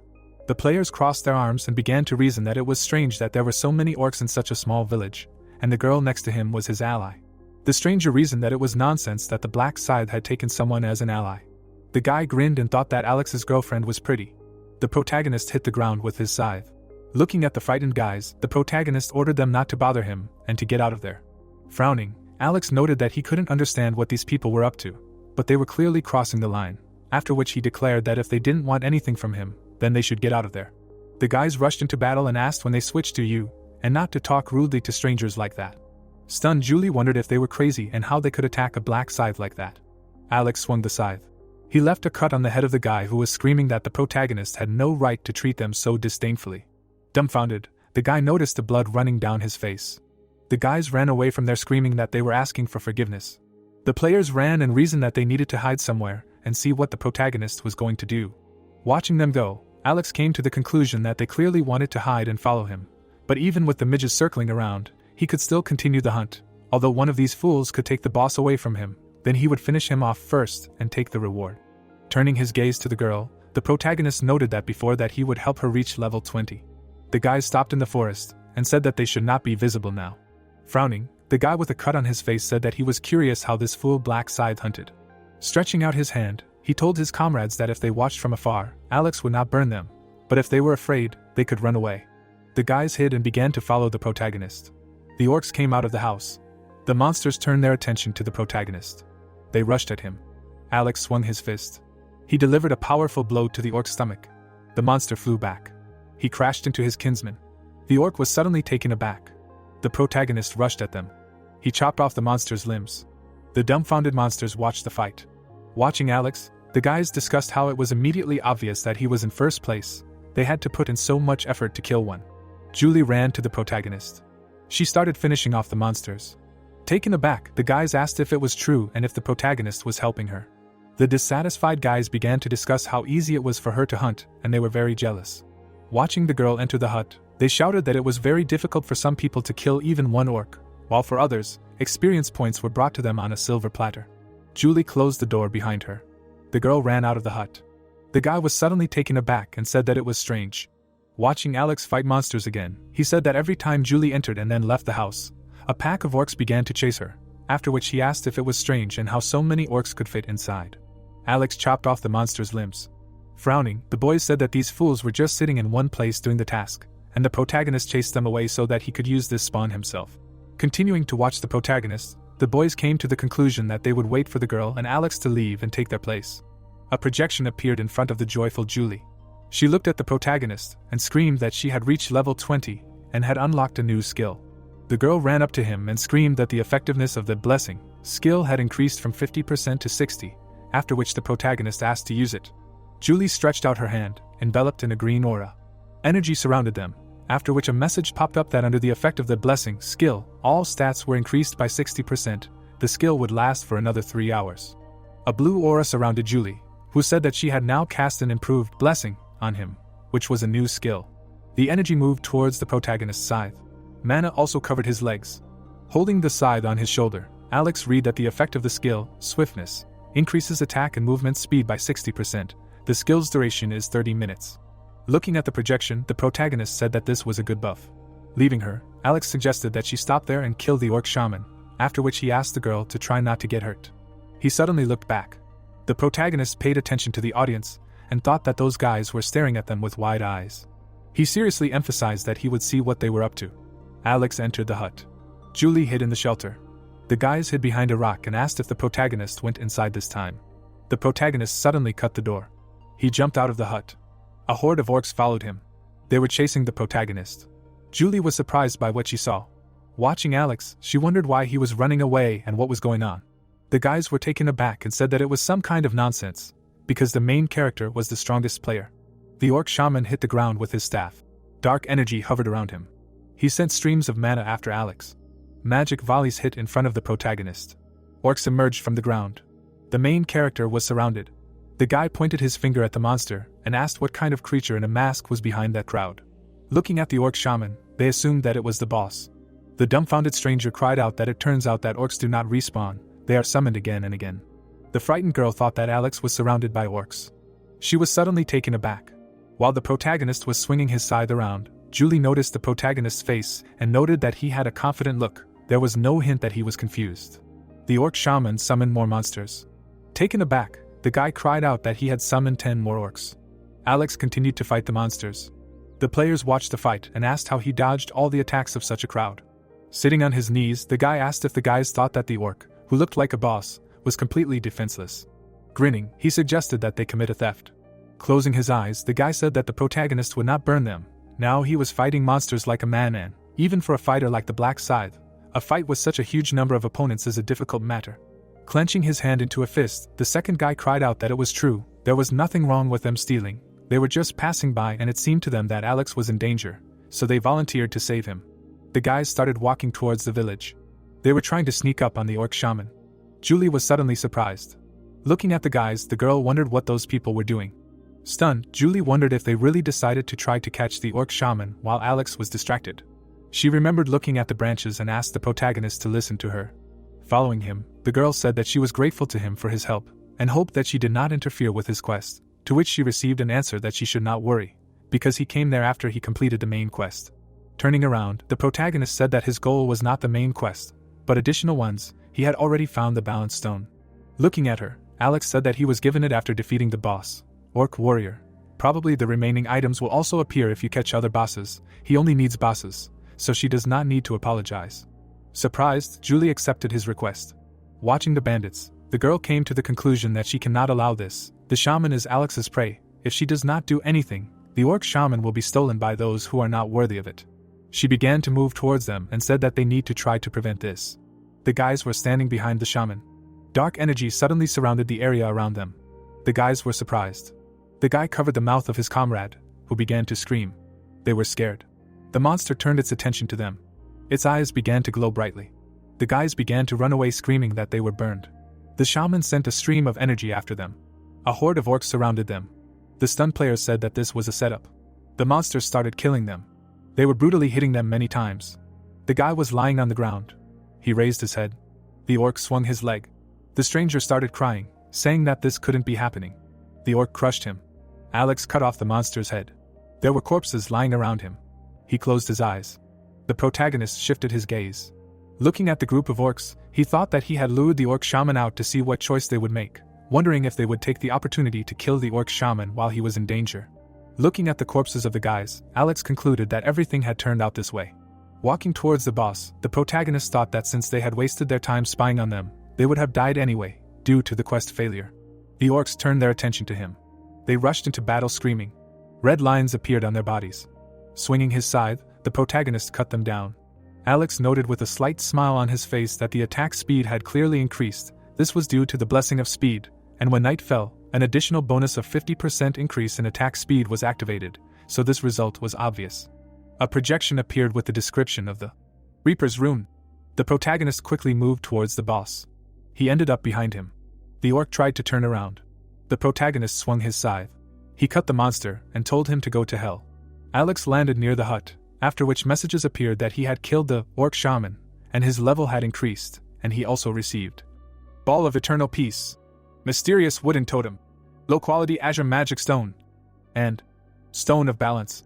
Looking at the necklace on his neck, the protagonist thought that he was level 33 and, in addition, a valuable item.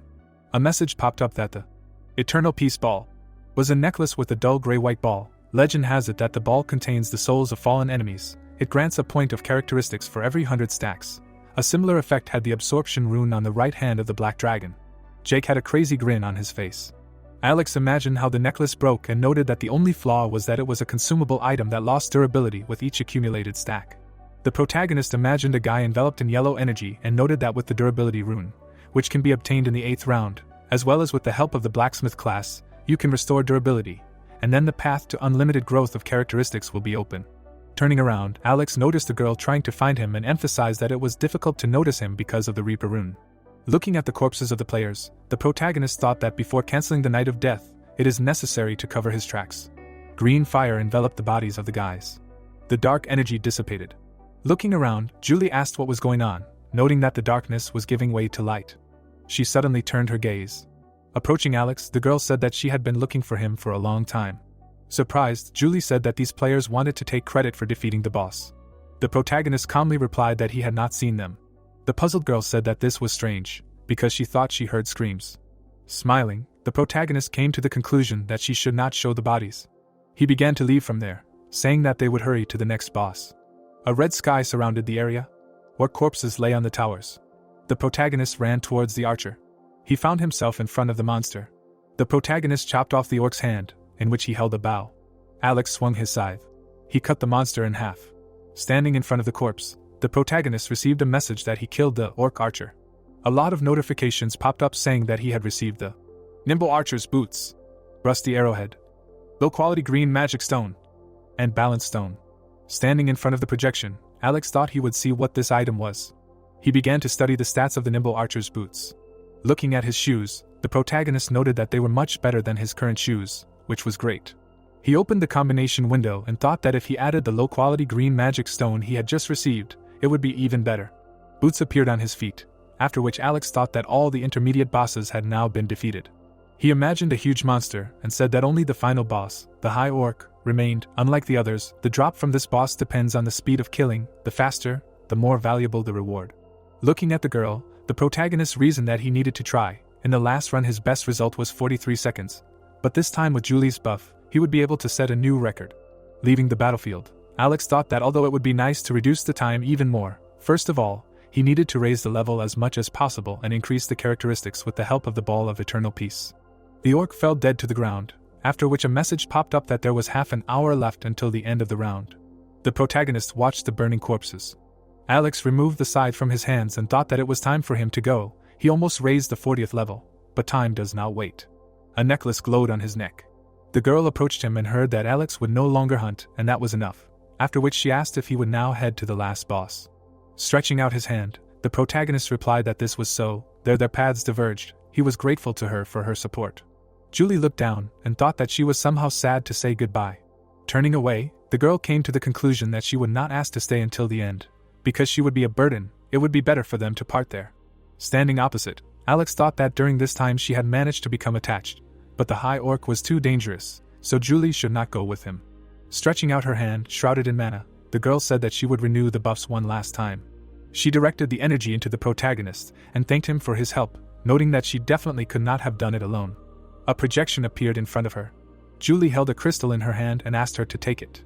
Standing in front of her, Alex told her to keep it for herself, to which he received an answer that she had enough experience.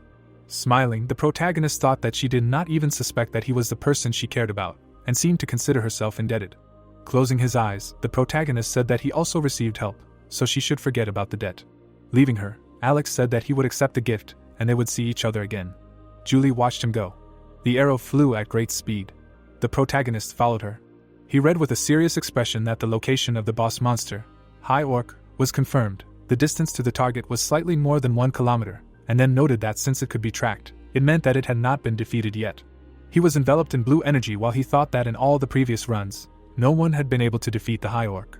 The protagonist imagined the monsters and noted that among the 4 bosses of the 5th round, the High Orc was so strong that the other 3 were considered intermediate bosses. Alex imagined the battle with the final boss and emphasized the fact that only 100 level 20 players willing to sacrifice their lives could cope with it. An ordinary player was not up to it. Moving through the forest, Alex added that even he died 4 times trying to defeat it, and set a record of 43 seconds. He began jumping from tree to tree when he read 300 meters left to the target. The protagonist pushed off from a tree branch. The protagonist saw a huge boss. He was surprised. His gaze fell on the dead guy. The orc was fighting the guys. The monster lifted the victim up. The guy sat on the ground in fear, wondering what was happening here, how everything turned out like this. Everything was fine just now. He stood in front of the guys in the forest, saying that the orcs go in groups. Why don't they unite? They need to hunt together. Putting his hand to his chest, Nate said that they need to get acquainted. He is level 12, a warrior.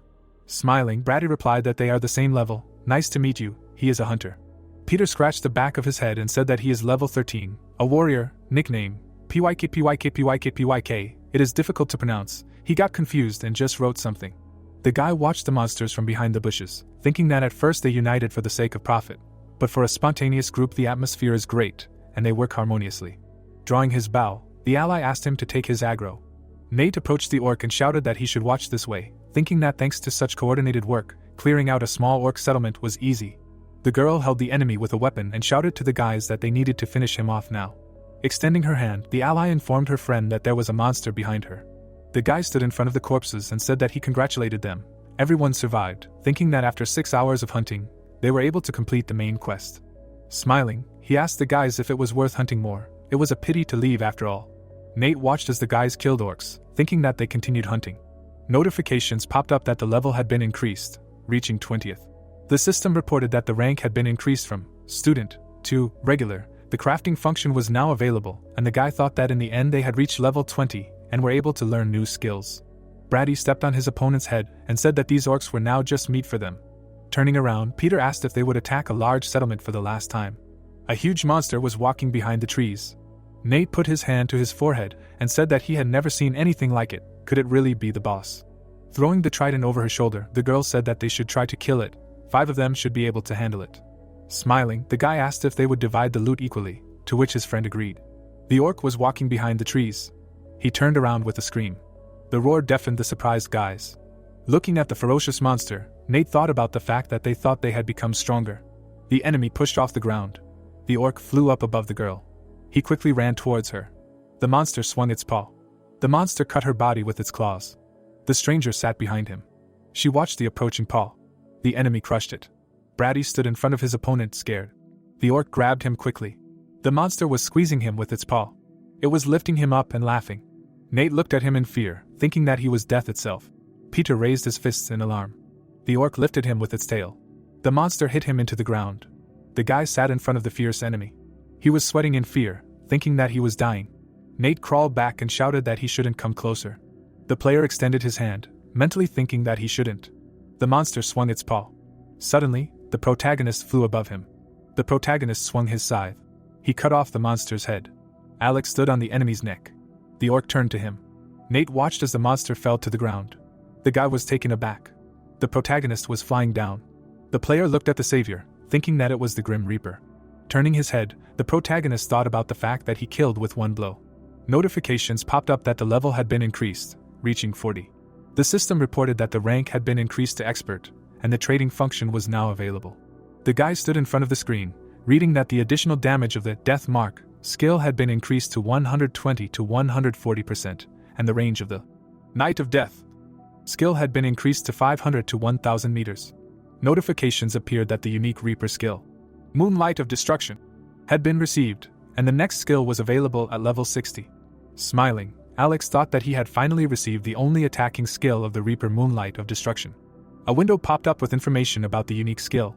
Remembering how he had cut down the orcs, the protagonist thought that usually, if there was only one attacking skill, then a miss became very risky. But Moonlight of Destruction had a wide area of damage, it was easy to hit.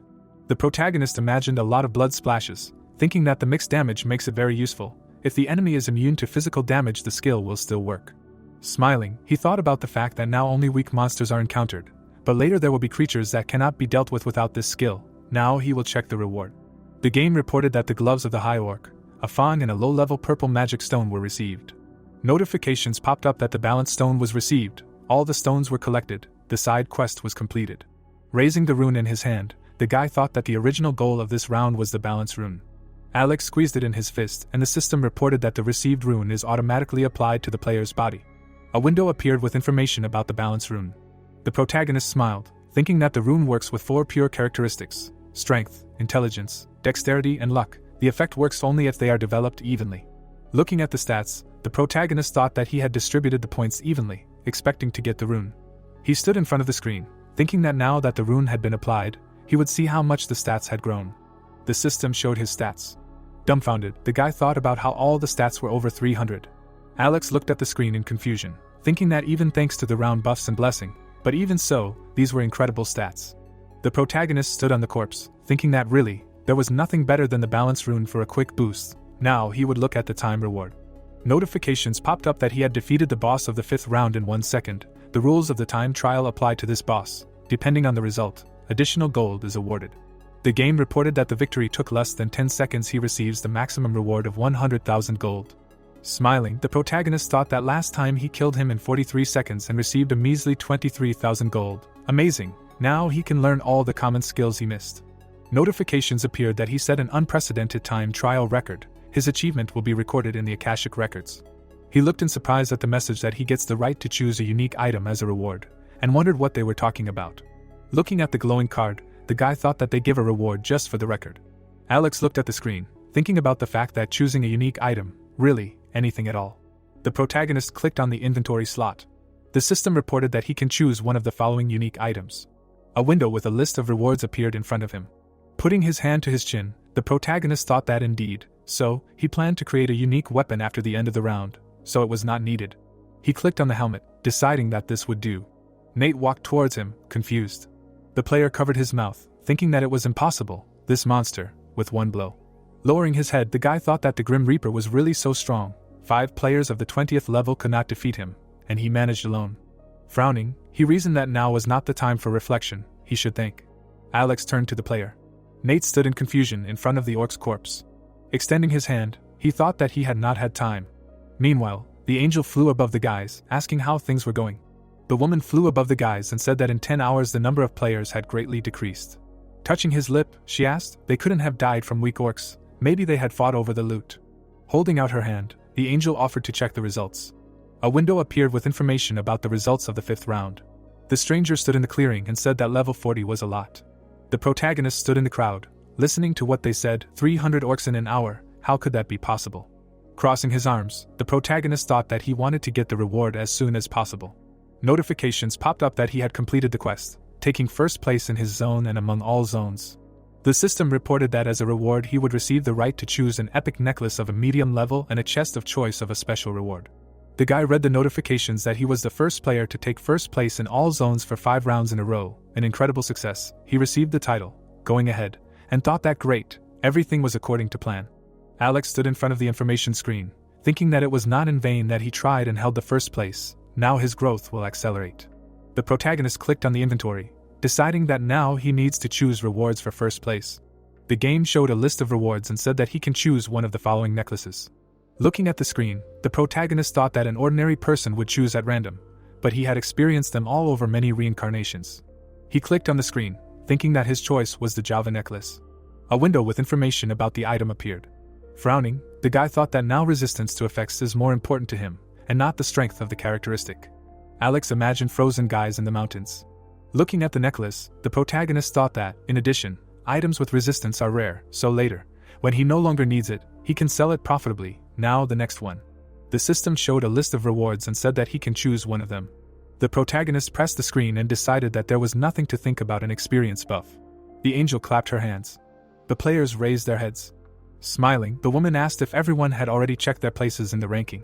She haughtily lowered her gaze and said that, by the way, 1,500 people had completed the main quest.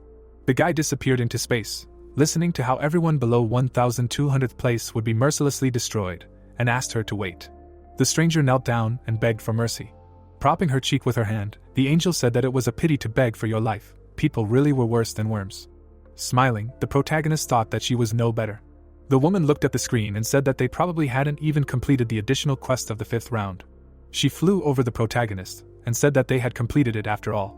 The guy put his hand on his hip. Extending her hand, the angel said that people could rest, they would see each other in the next round.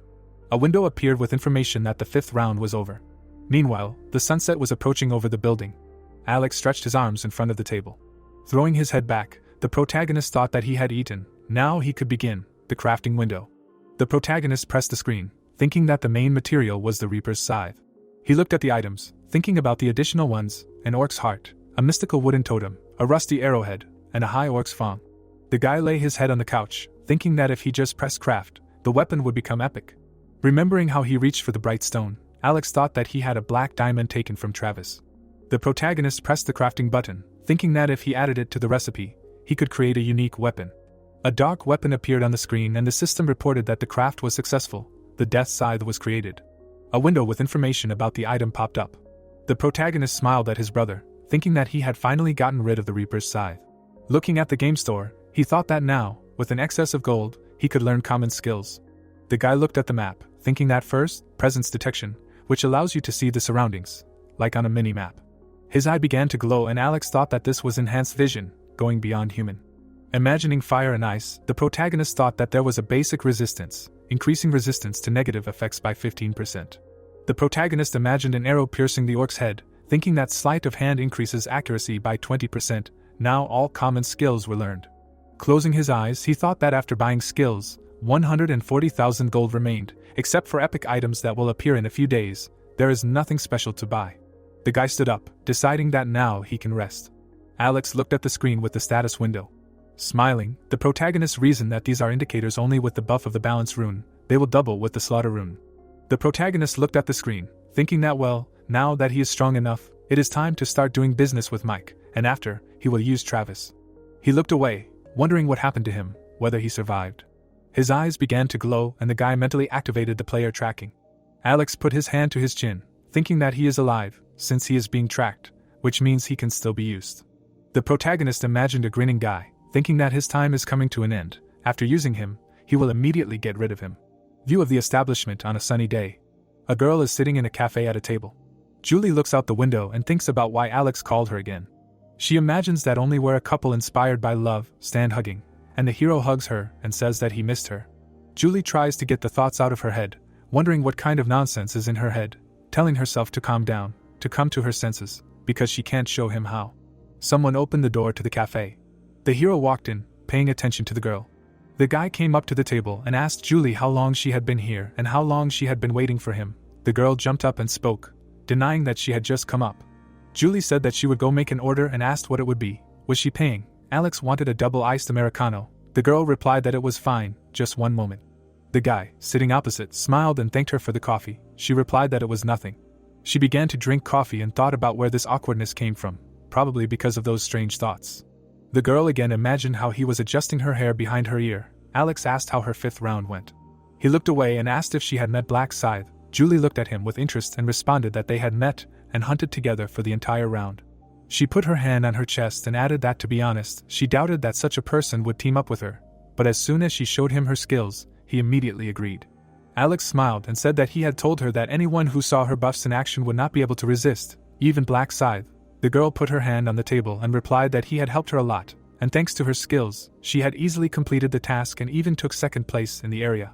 The guy could not hold back his smile and noted that it was incredible. Asking what reward she had been given, the girl responded by asking if he wanted to see. She stretched out her hands, where the object lay, shrouded in a golden magical glow. The girl said that it was a rare necklace of the middle class, increasing dexterity, and asked if the hero liked it, because it was beautiful. Alex was amazed to note how it shined. The girl handed it to him, saying, "Take it." The hero raised his palms and asked why he needed it. Julie answered that he should just take it already, because she got it only thanks to his prediction. The guy refused, arguing that he could not accept it, because she earned it with her work. The girl opened her eyes wide and said that it was not difficult for her, because Black Scythe helped her, so the hunt went like clockwork. The hero suggested giving the reward to him instead. Julie noted that such an item could not interest such a high-ranking player. Alex thought that of course not. The hero raised his palm higher and said that he was pleased, but he did not need it, because he had not yet received a normal rank.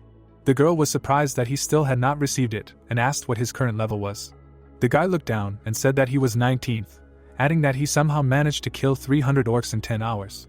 The girl was surprised in response. She looked at her palm and thought that a fortune teller is not a combat class. Julie looked at him and sharply asked him about how fortune tellers fight. The guy, confused, grabbed his head and answered that he has magical skills, and although it is a little embarrassing to show them. On some object there was an image of a magician with a staff in his hands, and Julie, after thinking, said that then he really does not need to increase dexterity. Asked about whether magicians use intelligence. The guy answered that this is exactly so. The girl handed him a red stone, saying that in that case he should take this instead of a necklace. She smiled and said that she got it while hunting and was not sure how useful it was, but please accept her gratitude." Alex looked at it with warmth. He took the stone and thanked Julie, saying that she had thought of it too. The girl, embarrassed, said that it was not that she constantly thought about the hero, but he had helped her often, and she could not just accept it, so here it was. The guy said that in that case he should give him a gift in return. Julie fixed her hair and asked him again what it was. Alex said that information about the 6th round. What else? The girl froze, expecting something else. She laughed, saying that she would be very grateful. The hero replied that there was a task in the next round. The plot showed from the side how the hero told the girl about the next task. Julie watched with anxiety, asking what to do again to team up with the black Scythe. The guy extended his hand and suggested that he didn't think he would refuse, and by the 5th round, the girl had already proven herself to be a valuable ally. Julie, her eyes wide, said that they were on the same team again. The guy became nervous and asked if she was happy. Julie replied that of course, because Black Scythe had been very nice to her. Alex smiled and asked her again. The hero closed his eyes and was pleased to hear the girl talk about how he was more attentive than she thought, and not as intimidating, and maybe a little arrogant. But what can you expect from a person who has taken first place for all 5 rounds? He asked if that was true.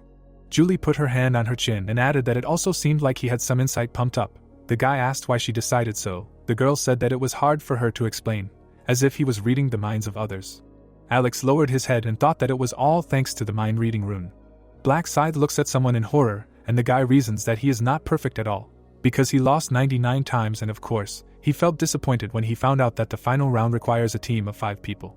A notification popped up about the boss room and that at least 5 players are needed to open the boss room.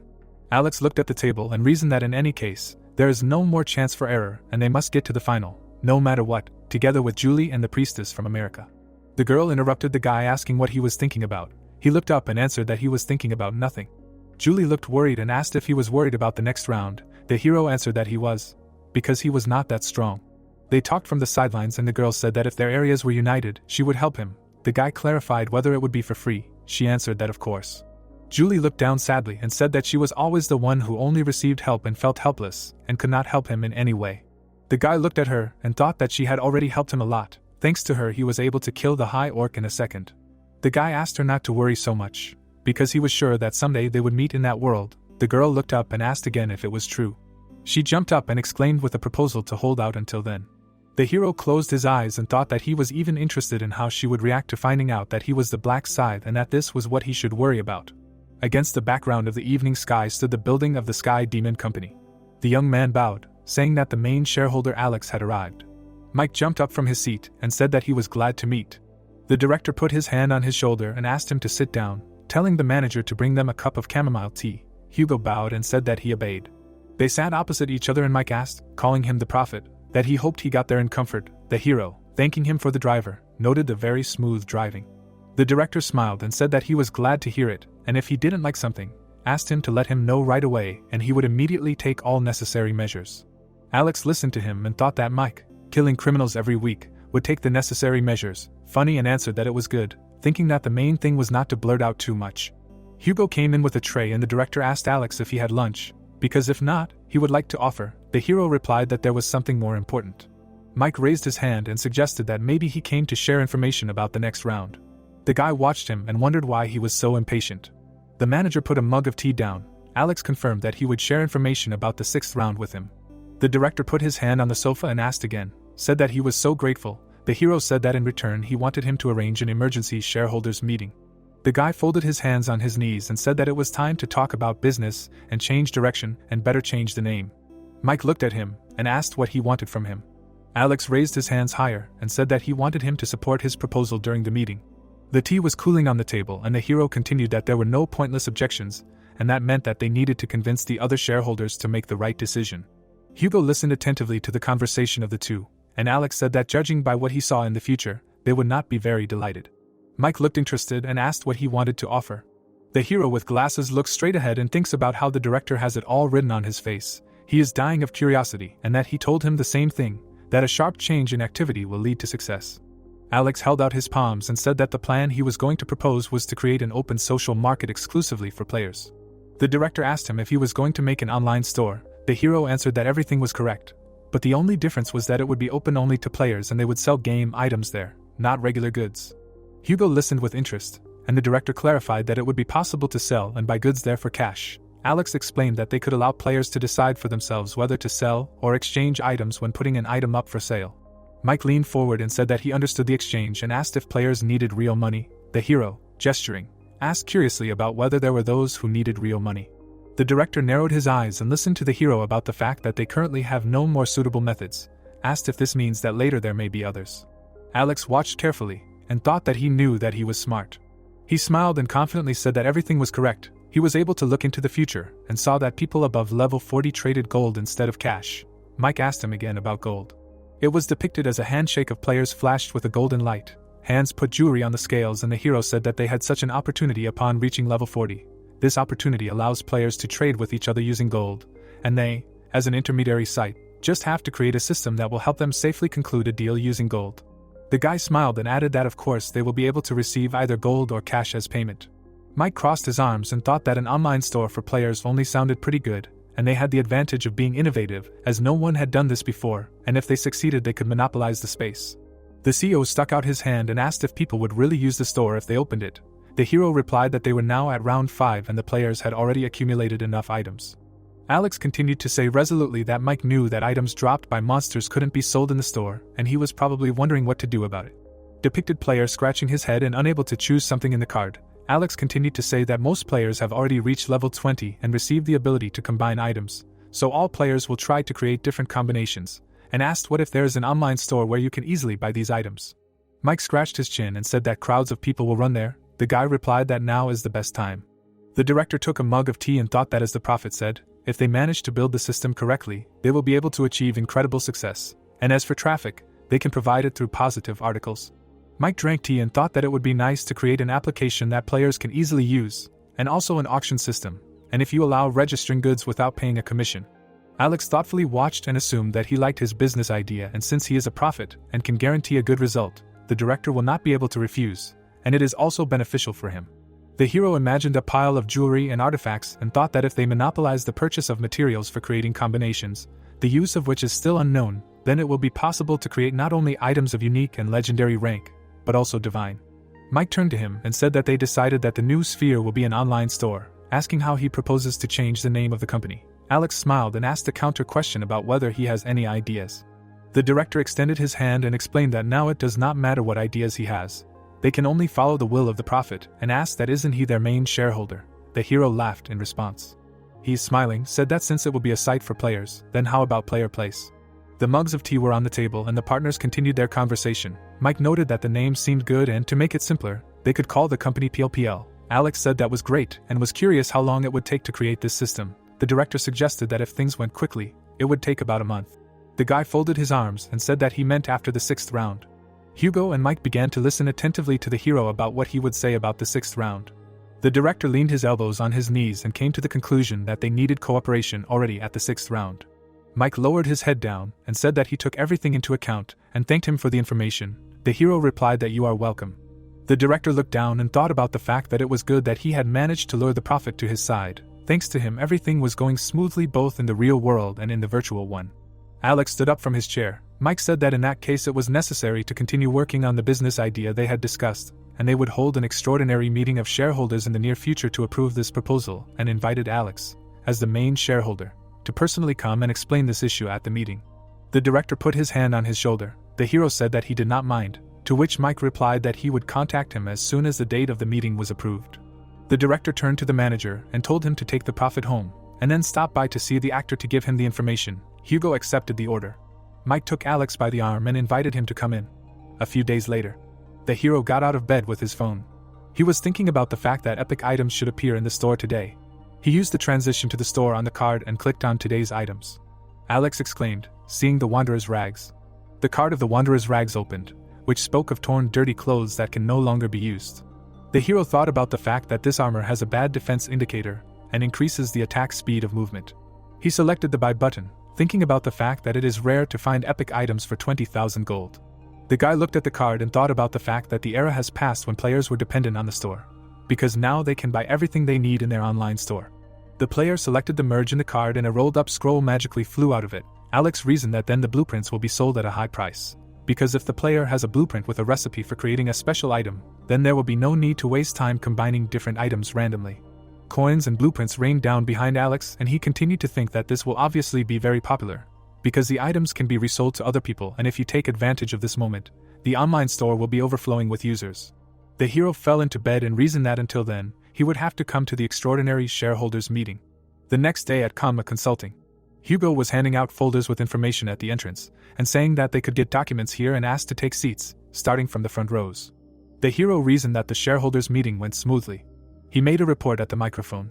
The people in suits were worried about something, and Alex thought that, as he expected, there were dissatisfied people, but since he answered all the questions without hesitation, they gradually calmed down. Mike watched the hero from the side, and it was said that they were able to approve the decision. The director turned to the guy, saying that he had done a good job and that his voice did not even waver during the speech. Alex turned around and, laughing, noted that he had rehearsed the speech several times at home. Mike straightened his tie and said that they would now take on the creation of the site and the system, and that he could not worry about anything and focus on surviving the 6th round. Alex smiled and thought that he was worried that he would not be able to use his prophecies anymore in case of death. The hero held a folder in his hands and received an invitation to the hotel, which he agreed to, thinking that his business here for today was finished. He walked forward and thought that there was only one thing left. It was time to use Travis. Julie said hello in the online chat. They talked about the meeting that takes place every Sunday. The guy in glasses said hello. He was asked about the strange atmosphere, whether something had happened. The man looked with a serious face and asked if they had heard the news. The girl asked again what news they were talking about.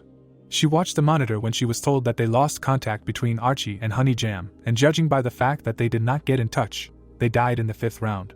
Julie looked away and thought about how she thought the atmosphere was gloomy, but it turned out that people had died, and it was strange why he was so sad if we had always communicated only via video call.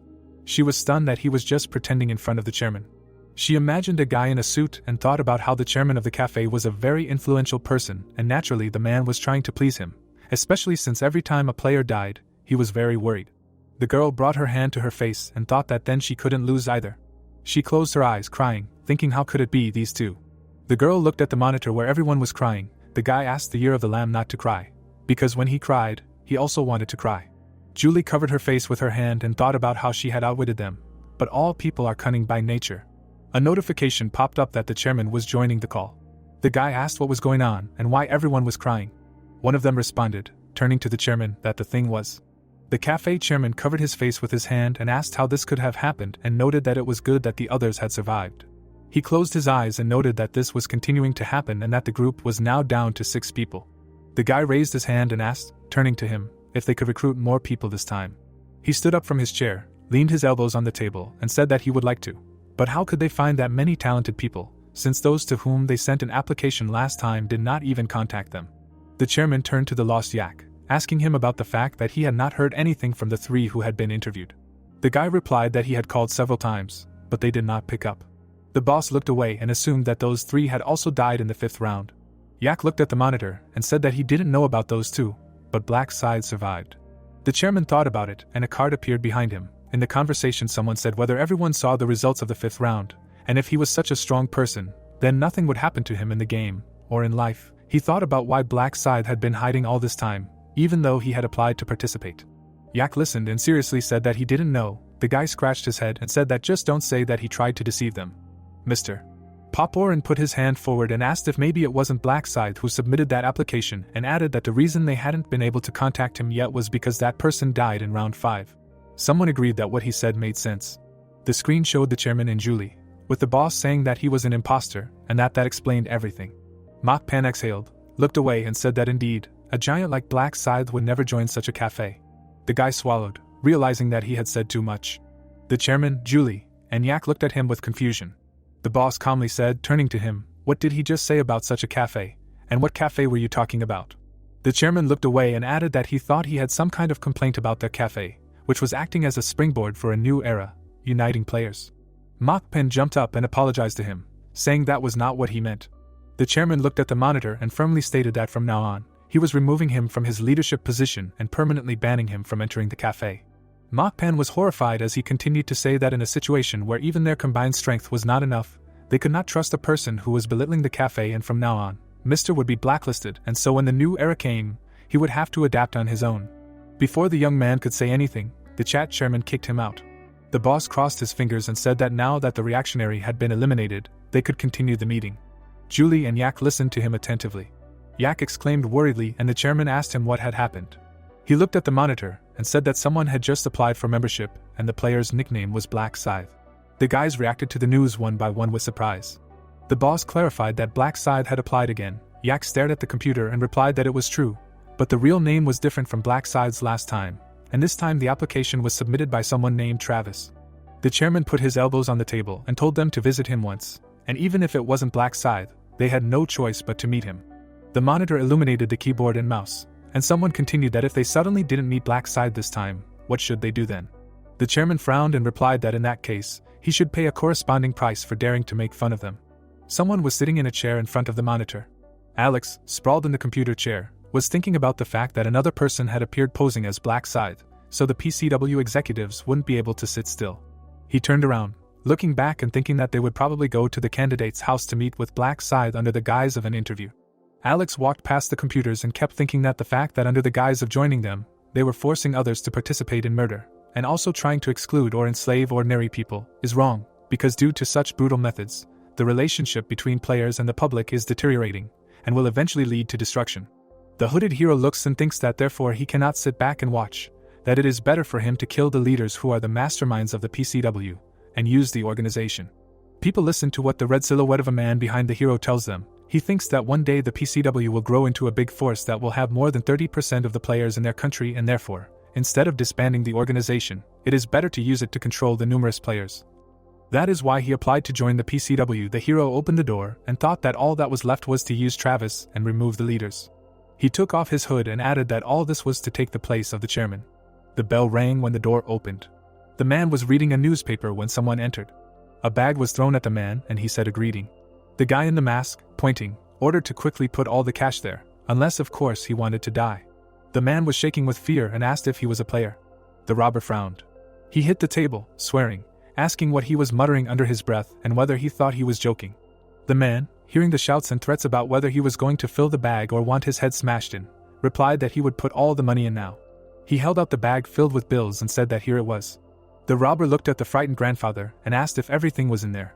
The man replied that things were not going well at the moment, so the issuance of lottery tickets had been suspended, but they had started selling goods for everyday use.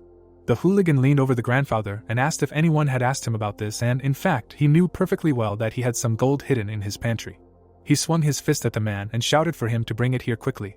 The grandfather ran to the door and exclaimed that he was already coming. There was a bag of money on the table. The robber looked at it and thought that there was about 10 million won in it and thought that it was enough. The hooligan, leaving the establishment, shouted at the man that if he just tried to file a report, he would escape from the detention center and finish him off. The robber ran out into the street. He continued running through the streets. He took off his mask, exhaling. Travis looked at the bag and noted that he had a noble catch, and with that kind of money he could live for a whole month without denying himself anything. The young man looked down tensely. He thought that in the real world he could live peacefully, but in the other world, would he be able to survive the next round? Travis, holding the mask with a trembling hand, claimed that it was all because of that bastard Black Scythe. Because of him he lost his friends and his stats were below the baseboard. He got angry and waved his arms, shouting that it was all because of him, the bastard. Travis, scared, saw a jumping cat. He walked down the street and thought that Black Scythe, the villain, and if he just tried to catch his eye in the real world, he would split him into organs. Night, the light in one window of the building went out. Travis went up the steps. He saw a man at his door. The villain asked who he was. The guy with the phone turned to him. The young man asked if he was Travis. The guy put the phone in his pocket and said that judging by his reaction, it really was him. The bully looked at him angrily and asked who he was, if he was a cop. The guy asked again what he called him. He laughed and asked if he had committed any crime. The young man put his hand on his chest and introduced himself, saying that his name was Lost Yak and that he was in charge of recruiting for the PCW, and that Travis had sent in an application to join their ranks that morning. The bully cursed, asking if he was trying to sell some kind of medicine and what kind of nonsense he was talking about. Yak asked if she was Mr. Black Scythe. Travis asked him about Scythe, if he was joking, asking what PCW was. Yak scratched his chin, apologized and said that he would go. The bully stopped him, demanding to know what he wanted. The guy turned around and informed that the name and address matched, which meant that someone had access to his personal information and decided to make a little joke. Travis got angry and asked again who this bastard was. Suddenly, a guy appeared in front of them, saying that it was him, using his name. The masked hero looked at him intently and said his name.